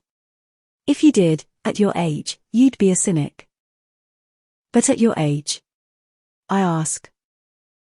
With my experience. A realist. That, in and of itself, is awfully cynical, don't you think? Divorce is loss. Evelyn shakes her head. Heartbreak is loss. Divorce is a piece of paper. I look down to see that I have been doodling a cube over and over with my blue pen. It is starting to tear through the page. I neither pick up my pen nor push harder. I merely keep running the ink over the lines of the cube. If you are heartbroken right now, then I feel for you deeply, Evelyn says. That I have the utmost respect for. That's the sort of thing that can split a person in two. But I wasn't heartbroken when Don left me. I simply felt like my marriage had failed. And those are very different things. When Evelyn says this, I stop my pen in place. I look up at her. And I wonder why I needed Evelyn to tell me that. I wonder why that sort of distinction has never crossed my mind before. On my walk to the subway this evening, I see that Frankie has called me for the second time today. I wait until I've ridden all the way to Brooklyn and I'm heading down the street toward my apartment to respond. It's almost 9 o'clock, so I decide to text her, just getting out of Evelyn's now. Sorry it's so late. Want to talk tomorrow? I have my key in my front door when I get Frankie's response, tonight is fine. Call as soon as you can. I roll my eyes. I should never bluff Frankie. I put my bag down. I pace around the apartment. What am I going to tell her? The way I see it, I have two choices. I can lie and tell her everything's going fine, that we're on track for the June issue and that I'm getting Evelyn to talk about more concrete things. Or I can tell the truth and potentially get fired. At this point, I'm starting to see that getting fired might not be so bad. I'll have a book to publish in the future, one for which I'd most likely make millions of dollars. That could, in turn, get me other celebrity biography opportunities. And then, eventually, I could start finding my own topics, writing about anything I want with the confidence that any publisher would buy it. But I don't know when this book will be sold. And if my real goal is to set myself up to be able to grab whatever story I want, then credibility matters. Getting fired from Vivant because I stole their major headline would not bode well for my reputation. Before I can decide what, exactly, my plan is, my phone is ringing in my hand. Frankie Troop. Hello? Monique, Frankie says, her voice somehow both solicitous and irritated. What's going on with Evelyn? Tell me everything. I keep searching for ways in which Frankie, Evelyn, and I all leave this situation getting what we want. But I realize suddenly that the only thing I can control is that I get what I want. And why shouldn't I? Really? Why shouldn't it be me who comes out on top? Frankie, hi, I'm sorry I haven't been more available. That's fine, Frankie says. As long as you're getting good material. I am, but unfortunately, Evelyn is no longer interested in sharing the piece with Vivant. The silence on Frankie's end of the phone is deafening. And then it is punctuated with a flat, dead what? I've been trying to convince her for days. That's why I've been unable to get back to you. I've been explaining to her that she has to do this piece for Vivant. If she wasn't interested, why did she call us? She wanted me, I say. I do not follow this up with any sort of qualification. I do not say she wanted me and here is why, or she wanted me and I'm so sorry about all this. She used us to get to you. Frankie says, as if it's the most insulting thing she can think of. But the thing is, Frankie used me to get to Evelyn, so.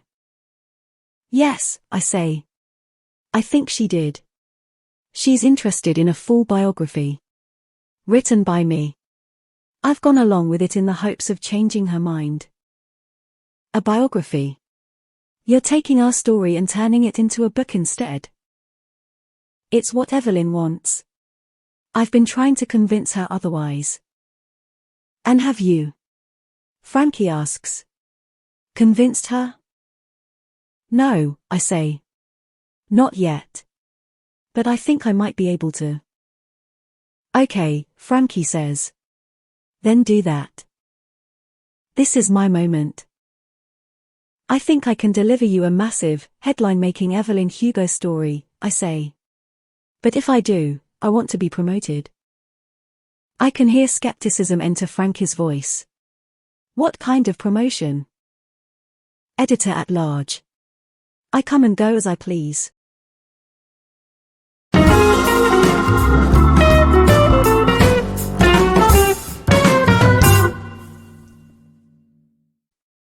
I choose the stories I want to tell. No. Then I have no incentive to get Evelyn to allow the piece to be in Vivant. I can practically hear Frankie weighing her options. She is quiet, but there is no tension. It is as if she does not expect me to speak until she has decided what she will say. If you get us a cover story, she says finally, and she agrees to sit for a photo shoot, I'll make you a writer at large. I consider the offer, and Frankie jumps in as I'm thinking. We only have one editor at large. Bumping Gail out of the spot she has earned doesn't feel right to me. I'd think you could understand that. Writer at large is what I have to give. I won't exert too much control over what you can write about. And if you prove yourself quickly there, you'll move up as everyone else does. It's fair, Monique. I think about it for a moment further. Writer at large seems reasonable. Writer at large sounds great. Okay, I say. And then I push just a little bit further. Because Evelyn said, at the very beginning of all this, that I have to insist on being paid top dollar. And she's right. And I want a raise commensurate with the title. I cringe as I hear myself asking for money so directly. But I relax my shoulders the moment I hear Frankie say, yes, sure, fine. I breathe out. But I want confirmation from you tomorrow, she continues. And I want the photo shoot booked by next week. Okay, I say. You've got it. Before Frankie gets off the phone, she says, I'm impressed, but I'm also pissed off. Please make this so good that I have to forgive you. Don't worry, I say. I will. When I walk into Evelyn's office the next morning, I'm so nervous that my back is sweating and a shallow pool is forming along my spine. Grace puts down a charcuterie platter, and I can't stop staring at the cornicons as Evelyn and Grace are talking about Lisbon in the summer. The moment Grace is gone, I turn to Evelyn. We need to talk, I say. She laughs. Honestly, I feel like that's all we do. About Vivant, I mean. Okay, she says. Talk. I need to know some sort of timeline for when this book might be released. I wait for Evelyn to respond. I wait for her to give me something, anything, resembling an answer. I'm listening, she says. If you don't tell me when this book could realistically be sold, then I'm running the risk of losing my job for something that might be years away. Decades, even. You certainly have high hopes for my lifespan. Evelyn, I say, somewhat discouraged that she still isn't taking this seriously. I either need to know when this is coming out or I need to promise Vivant an excerpt of it for the June issue. Evelyn thinks. She is sitting cross-legged on the sofa opposite me, in slim black jersey pants, a grey shell tank, and an oversized white cardigan. Okay, she says, nodding. You can give them a piece of it, whatever piece you like, for the June issue. If, and only if, you shut up about this timeline business. I don't let my joy show on my face. I'm halfway there. I can't rest until I'm done. I have to push her. I have to ask and be willing to be told no. I have to know my worth. After all, Evelyn wants something from me. She needs me. I don't know why or what for, but I know I wouldn't be sitting here if that weren't the case. I have value to her. I know that. And now I have to use it. Just as she would if she were me. So here we go. You need to sit for a photo shoot. For the cover. No. It's non-negotiable. Everything is negotiable. Haven't you gotten enough? I've agreed to the excerpt. You and I both know how valuable new images of you would be. I said no. Okay. Here we go. I can do this. I just have to do what Evelyn would do. I have to Evelyn Hugo. You agree to the cover photo, or I'm out. Evelyn sits forward in her chair. Excuse me. You want me to write your life story? I want to write your life story. But these are my terms. I'm not going to lose my job for you. And the way I keep my job is I deliver an Evelyn Hugo feature with a cover. So you either persuade me to lose my job over this, which is only possible if you tell me when this book is being sold, or you do this. Those are your options. Evelyn looks at me, and I get the impression that I am more than she bargained for. And I feel good about that. There's a smile forming that is hard to keep in. You're having fun with this, aren't you? She says. I'm trying to protect my interests. Yes, but you're also good at it, and I think you're delighting in it a bit. I finally let the smile out. I'm learning from the best. Yes, you are, Evelyn says. She scrunches her nose. A cover. A cover. Fine. A cover. And in exchange, starting Monday, I want you here every waking moment. I want to tell you all I have to say as soon as possible. And from now on, when I don't answer a question the first time, you don't ask it again. Do we have a deal? I get up from behind the desk, walk over to Evelyn, and put out my hand. Deal. Evelyn laughs. Look at you, she says.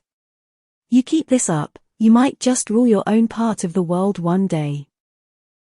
Why, thank you, I say. Yeah, she says, not unkindly. Sit down at the desk. Start recording. I don't have all day. I do as I'm told, and then I look at her. All right, I say. So you're in love with Celia, you've divorced Don, it looks like your career is down the tubes. What's next? Evelyn takes a second to answer, and in that moment I realize that she has just agreed to the very thing she swore she would never do, a Vivant cover, just so I won't walk. Evelyn wants me for something. And she wants it bad. And now I'm finally starting to suspect that I should be scared. Gullible Mick Reaver. Photo moment. February 1st, 1960. Evelyn, green's not your color. Evelyn Hugo showed up to the 1960 Audience Appreciation Awards on the arm of producer Harry Cameron last Thursday. In an emerald green silk cocktail number, she failed to wow like she has in the past.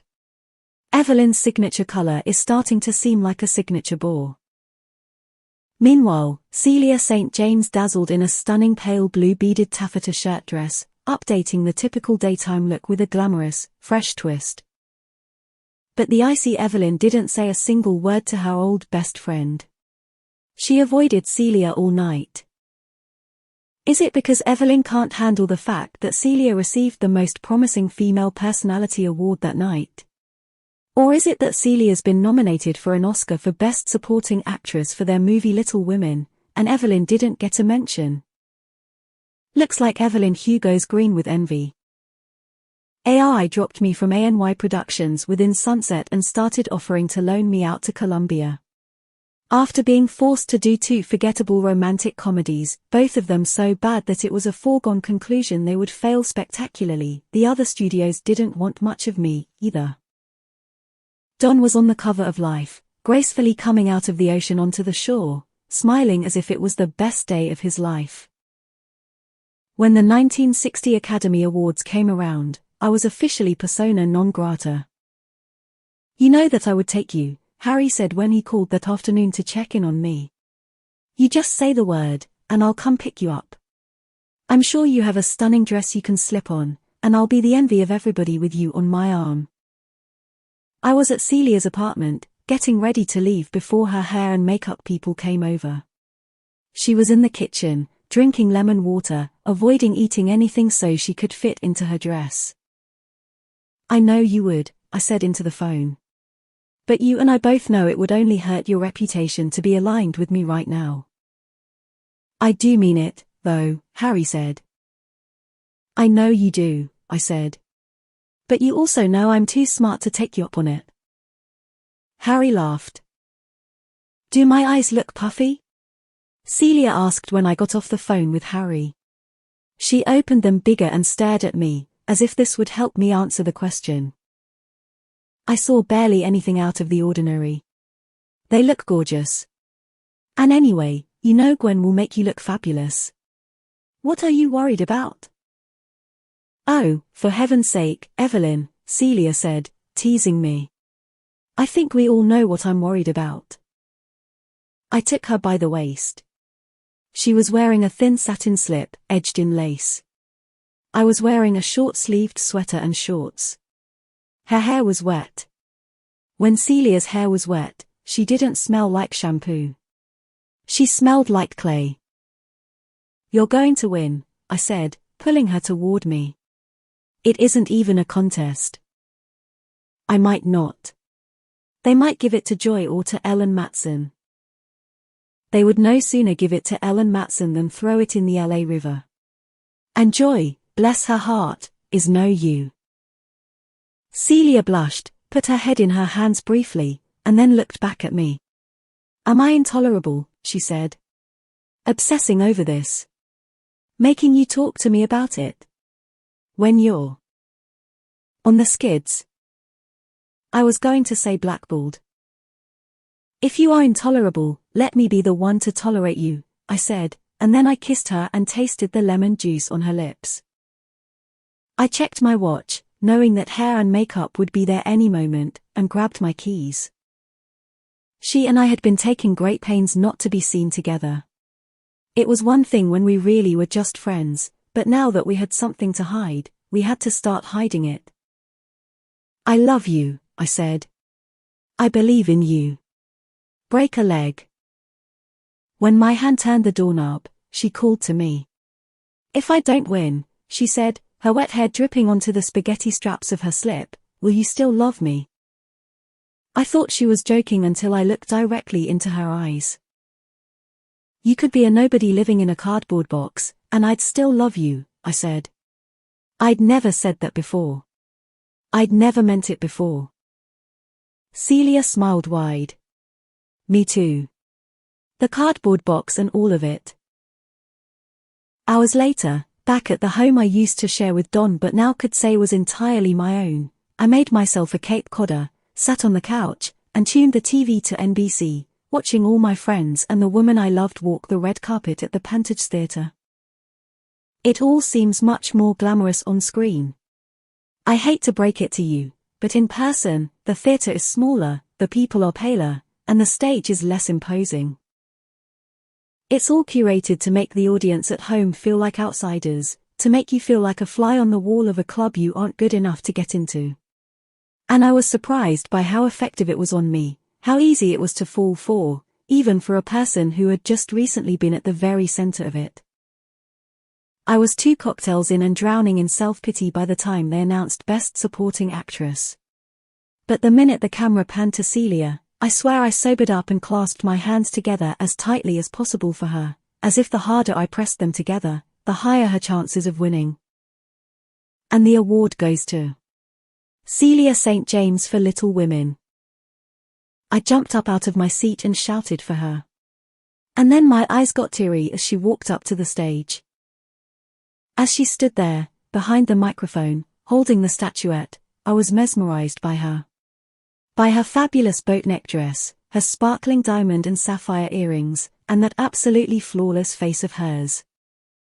Thank you to Ari Sullivan and Harry Cameron. Thank you to my agent, Roger Colton. To my family.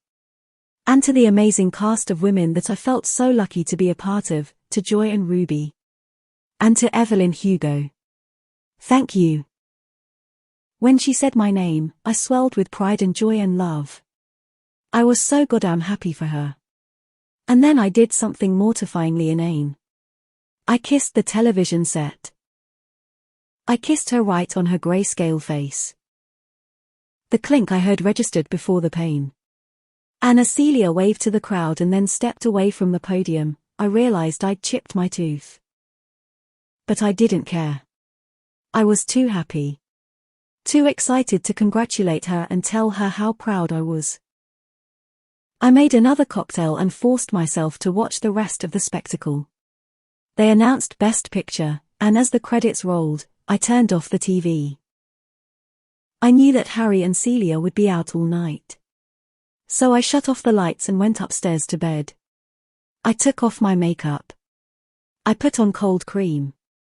I turned down the covers. I was lonely, living all alone. Celia and I had discussed it and come to the conclusion that we could not move in together. She was less convinced of this than I was, but I was steadfast in my resolve. Even though my career was in the gutter, hers was thriving. I couldn't let her risk it. Not for me. My head was on the pillow, but my eyes were wide open when I heard someone pull into the driveway. I looked out the window to see Celia slipping out of a car and waving goodnight to her driver. She had an Oscar in her hand. You look comfortable, Celia said, once she'd made her way to me in the bedroom.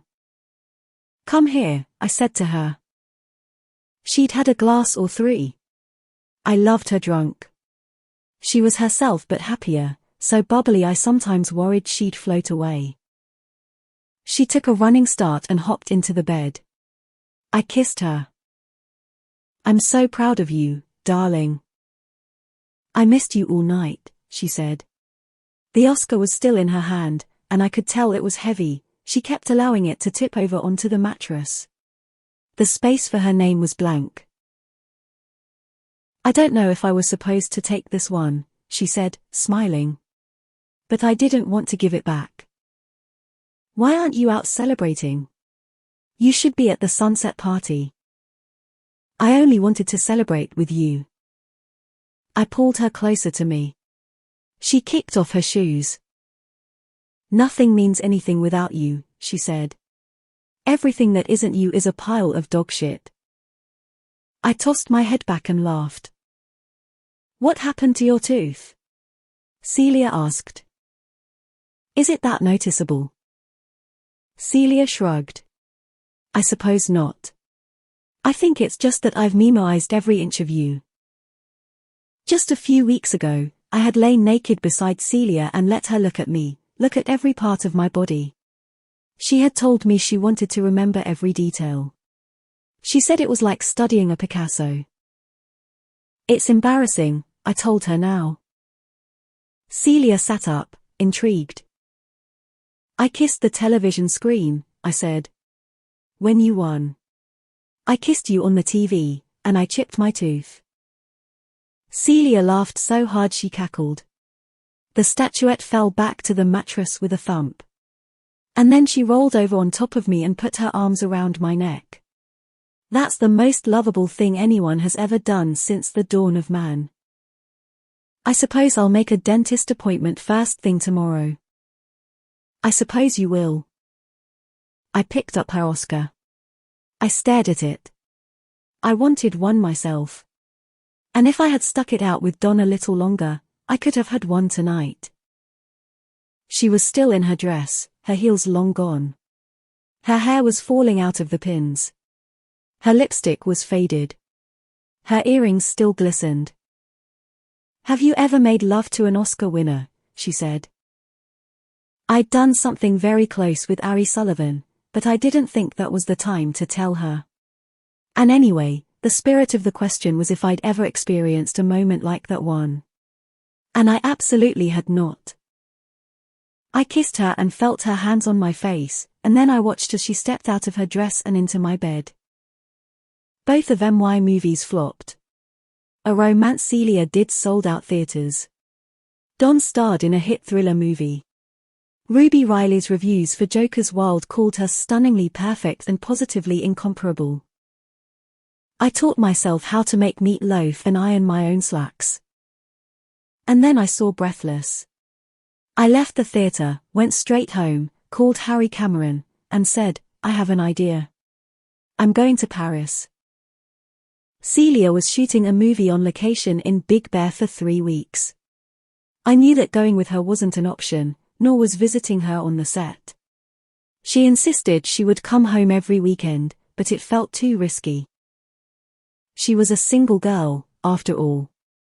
I was afraid the prevailing wisdom erred too close to the question, what do single girls have to go home to? So I decided it was the right time to go to France.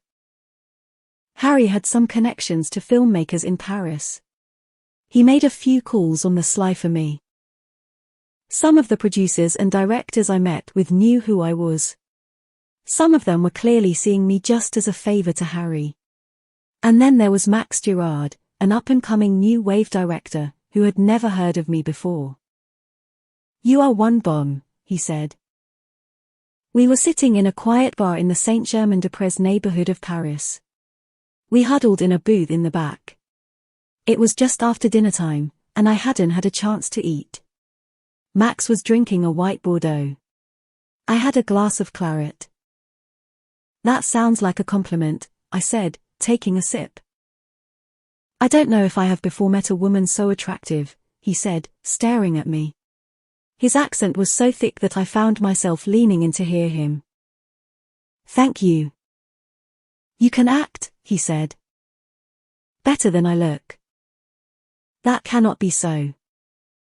It is. I saw Max's wheels start turning. Are you willing to test for a part? I was willing to scrub a toilet for a part. If the part is great, I said. Max smiled. This part is spectacular. This part is a movie star part. I nodded slowly. You have to restrain every part of your body when you are working hard not to look eager. Send me the pages, and we'll talk, I said, and then I drank the last of my wine and stood up. I'm so sorry, Max, but I should go. Have a wonderful evening. Let's be in touch. There was absolutely no way I was going to sit at a bar with a man who hadn't heard of me and let him think I had all the time in the world. I could feel his eyes on me as I walked away, but I walked out the door with all the confidence I had, which, despite my current predicament, was quite a lot. And then I went back to my hotel room, put on my pajamas, ordered room service, and turned on the TV. Before I went to bed, I wrote Celia a letter. My dearest CECE. Please never forget that the sun rises and sets with your smile. At least to me it does. You're the only thing on this planet worth worshipping. All my love. Edward. I folded it in half and tucked it into an envelope addressed to her. Then I turned out my light and closed my eyes. 3 hours later, I was awakened by the jarring sound of a phone ringing on the table next to me. I picked it up, irritated and half asleep. Bonjour? I said. We can speak your language, Evelyn. Max's accented English reverberated through the phone. I am calling to see if you would be free to be in a movie I am shooting. The week after next. 2 weeks from now? Not even, quite. We are shooting 6 hours from Paris. You will do it? What is the part? How long is the shoot? The movie is called Booty and Train. At least, that's what it is called for now. We shoot for 2 weeks in Lac d'Annecy. The rest of the shoot you do not need to be there. What does Booty and Train mean? I tried to say it the way he said it, but it came out overprocessed, and I vowed not to try again. Don't do things you're not good at. It means the life of the party. That is you. A party girl. Like someone who is the heart of life. And my character? She is the kind of woman every man falls in love with. It was originally written for a French woman, but I have just decided tonight that if you will do it, I will fire her. That's not nice. She's not you. I smiled, surprised at both his charm and his eagerness. It is about 2 men who are petty thieves, and they are on the run to Switzerland when they are distracted by an incredible woman they meet on the way. The 3 of them go for an adventure in the mountains. I have been sitting here with my pages, trying to decide if this woman can be American. And I think she can. I think it's more interesting that way. It is a stroke of luck. To meet you at this time. So you will do it? Let me sleep on it, I said. I knew I was going to take the part. It was the only part one could get. But you never get anywhere good by seeming amenable. Yes, Max said. Of course. You have done nudity before, yes. No, I said. I think you should be topless. In the film. If I was going to be asked to show my breasts, wouldn't it be for a French film? And if the French were going to ask anyone, shouldn't it be me? I knew what got me famous the first time. I knew what it could do a second time. Why don't we discuss it tomorrow? I said. Let's talk tomorrow morning, he said. Because this other actress I have, she will show her breasts, Evelyn. It's late, Maximum. I'll ring you in the morning. And I hung up the phone. I closed my eyes and breathed in deeply, considering both how beneath me this opportunity was and how lucky I was to be given it. It's a hard business, reconciling what the truth used to be with what the truth is now. Luckily, I didn't have to do it for very long. 2 weeks later, I was back on a film set. And this time, I was free of all the buttoned-up, innocent girl stuff that Sunset had pinned on me. This time, I was able to do whatever I wanted. It was clear for the entire shoot that Max wanted nothing more than to possess me himself. I could tell by the way he looked at me in stolen glances that part of my allure to Max the director was my allure to him as a man. When Max came to my dressing room on the second to last day of filming, he said, "Ma belle, aujourd'hui tu seras sains en US." I had picked up enough French by then to know he was saying he wanted to shoot my scene coming out of the lake. When you're an American movie star with huge boobs in a French movie, you quickly learn that when French men are saying sains en US, they are talking about you being topless. I was fully willing to take my top off and show my assets if that was what it took to get my name back out there. But by that point, I had fallen madly in love with a woman. I had grown to desire her with every fiber of myself. I knew the pleasure of finding delight in a woman's naked body. So I told Max I'd shoot it however he wanted, but that I had a suggestion that might make the movie even more of a sensation. I knew my idea was a good one, because I knew how it felt to want to tear a woman's shirt off. And when Max heard it, he knew it was a good one, because he knew how it felt to want to tear my shirt off. In the editing room, Max slowed down my exit from the lake to a snail's crawl and then cut the footage a millisecond before you can see my full breasts. It simply cut to black, as if the film itself had been tampered with, as if maybe you'd just gotten a bad cut. There was so much anticipation. And it never paid off, no matter how many times you watched it, no matter how perfectly you paused the tape. And here's why it worked. Man, woman, gay, straight, bisexual, you name it, we all just want to be teased. 6 months after we finished shooting Booty and Train, I was an international sensation. Photo moment. September 15, 1961. Singer Mick Reaver Suite for Evelyn Hugo. Performing last night at the Trocadero, Mick Reaver had a few minutes to indulge our questions. Armed with an old-fashioned that appeared not to be his first, Mick was awfully forthcoming.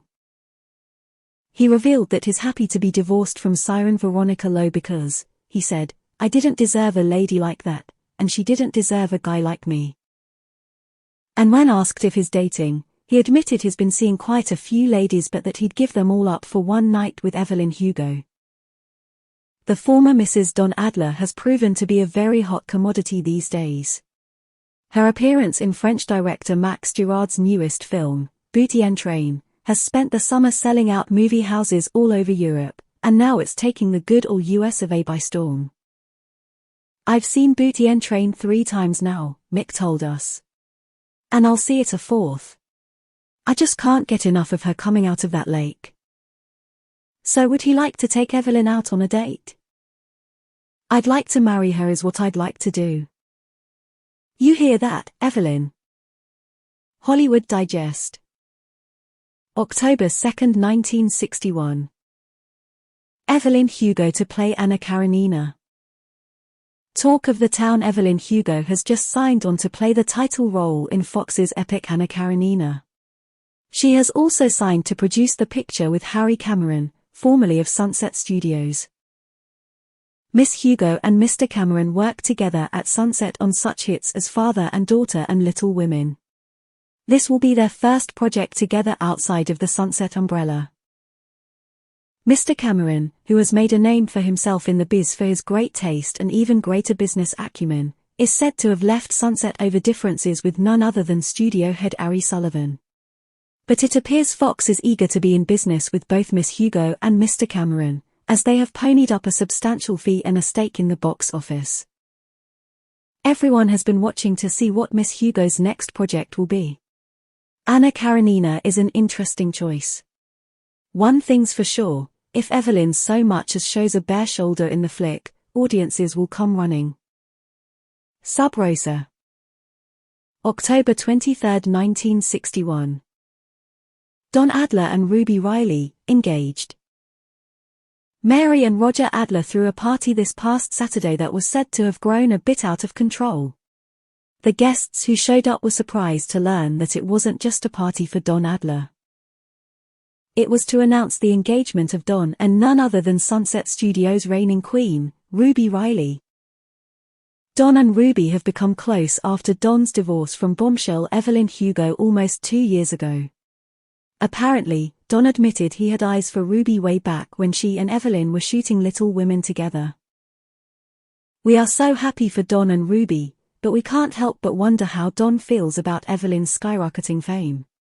She is the hottest thing under the sun right now, and if we had let her go, we'd be kicking ourselves. Regardless, best wishes to Don and Ruby. Hopefully, this one sticks. I was sent an invitation to see Mick Reaver perform at the Hollywood Bowl that fall. I decided to go, not because I cared about seeing Mick Reaver but because an evening outside sounded fun. And I wasn't above courting the tabloids.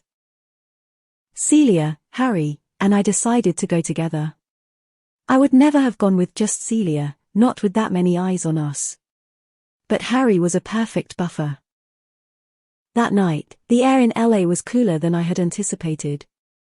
I was wearing capri pants and a short-sleeved sweater. I had just gotten bangs and had started sweeping them to the side. Celia had on a blue shift dress and flats. Harry, dapper as ever, was wearing slacks and a short-sleeved Oxford shirt. He held a camel-colored knit cardigan with oversized buttons in his hand, ready for any of us who were too cold. We sat in the second row with a couple of Harry's producer friends from Paramount. Across the aisle, I saw Ed Baker with a young woman who appeared as if she could be his daughter, but I knew better. I decided not to say hi, not only because he was still a part of the Sunset Machine but also because I never liked him. Mick Reaver took the stage, and the women in the crowd started cheering so loudly that Celia actually put her hands over her ears. He was wearing a dark suit with a loose tie. His jet black hair was combed back but just slightly disheveled. If I had to guess, I'd say he'd had a drink or two backstage. But it didn't seem to slow him down in the slightest. "I don't get it," Celia said to me as she leaned into my ear. "What do they see in this guy?" I shrugged. "That is handsome, I suppose." Mick walked up to the microphone, the spotlight following him. He grabbed the mic stand with both passion and softness, as if it were one of the many girls yelling his name. "And he knows what he's doing," I said. Celia shrugged. "I'd take Brick Thomas over him any day." I shook my head, cringing. "No, Brick Thomas is a heel. Trust me. If you met him, within 5 seconds, you'd be gagging." Celia laughed. "I think he's cute." "No, you don't," I said. "Well, I think he's cuter than Mick Reaver," she said. "Harry? Thoughts?" Harry leaned in from the other side. He whispered so softly I almost didn't hear him. "I'm embarrassed to admit I have something in common with these shrieking girls," he said. "I would not kick Mick out of bed for eating crackers." Celia laughed. "You are too much," I said as I watched Mick walk from one end of the stage to the other, crooning and smoldering. "Where are we eating after this?" I asked them both. "That's the real question." "Don't we have to go backstage?" Celia asked. "Isn't that the polite thing to do?" Mick's first song ended, and everyone started clapping and cheering. Harry leaned over me as he clapped so Celia could hear him. "You won an Oscar, Celia," he said. "You can do whatever the hell you want." She threw her head back and laughed as she clapped. "Well, then I want to go get a steak." "Steak it is," I said. I don't know whether it was the laughing or the cheering or the clapping. There was so much noise around me, so much chaos from the crowd. But for one fleeting moment, I forgot myself. I forgot where I was. I forgot who I was. I forgot who I was with. And I grabbed Celia's hand and held it. She looked down, surprised. I could feel Harry's gaze on our hands, too. I pulled my hand away, and just as I corrected myself, I saw a woman down the row from us stare at me. She looked to be in her mid-30s, with a patrician face, small blue eyes, and perfectly applied crimson lipstick. Her lips turned down as she looked at me. She had seen me. She had seen me hold Celia's hand. And she had seen me pull it back. She knew both what I had done and that I had not meant for her to have seen it. Her small eyes got smaller as she stared at me. And any hope I had that she did not realize who I was went right out the window when she turned to the man next to her, probably her husband, and whispered in his ear. I watched as his gaze moved from Mick Reaver to me. There was a subtle disgust in his eyes, as if he was unsure if what he suspected was true but that the thought in his head made him nauseated and it was my fault for putting it there. I wanted to slap both of them across their faces and tell them that what I did was none of their business. But I knew I couldn't do that. It wasn't safe to do that. I wasn't safe. We weren't safe. Mick hit an instrumental part in the song and started walking toward the very front of the stage, talking to the audience. Reflexively, I stood up and cheered for him. I jumped up and down. I was louder than anyone there. I wasn't thinking clearly. I just wanted to make the two of them stop talking, to each other or to anyone else. I wanted the gossip game of telephone that had started with that woman to end with that man. I wanted it all to be over. I wanted to be doing something else.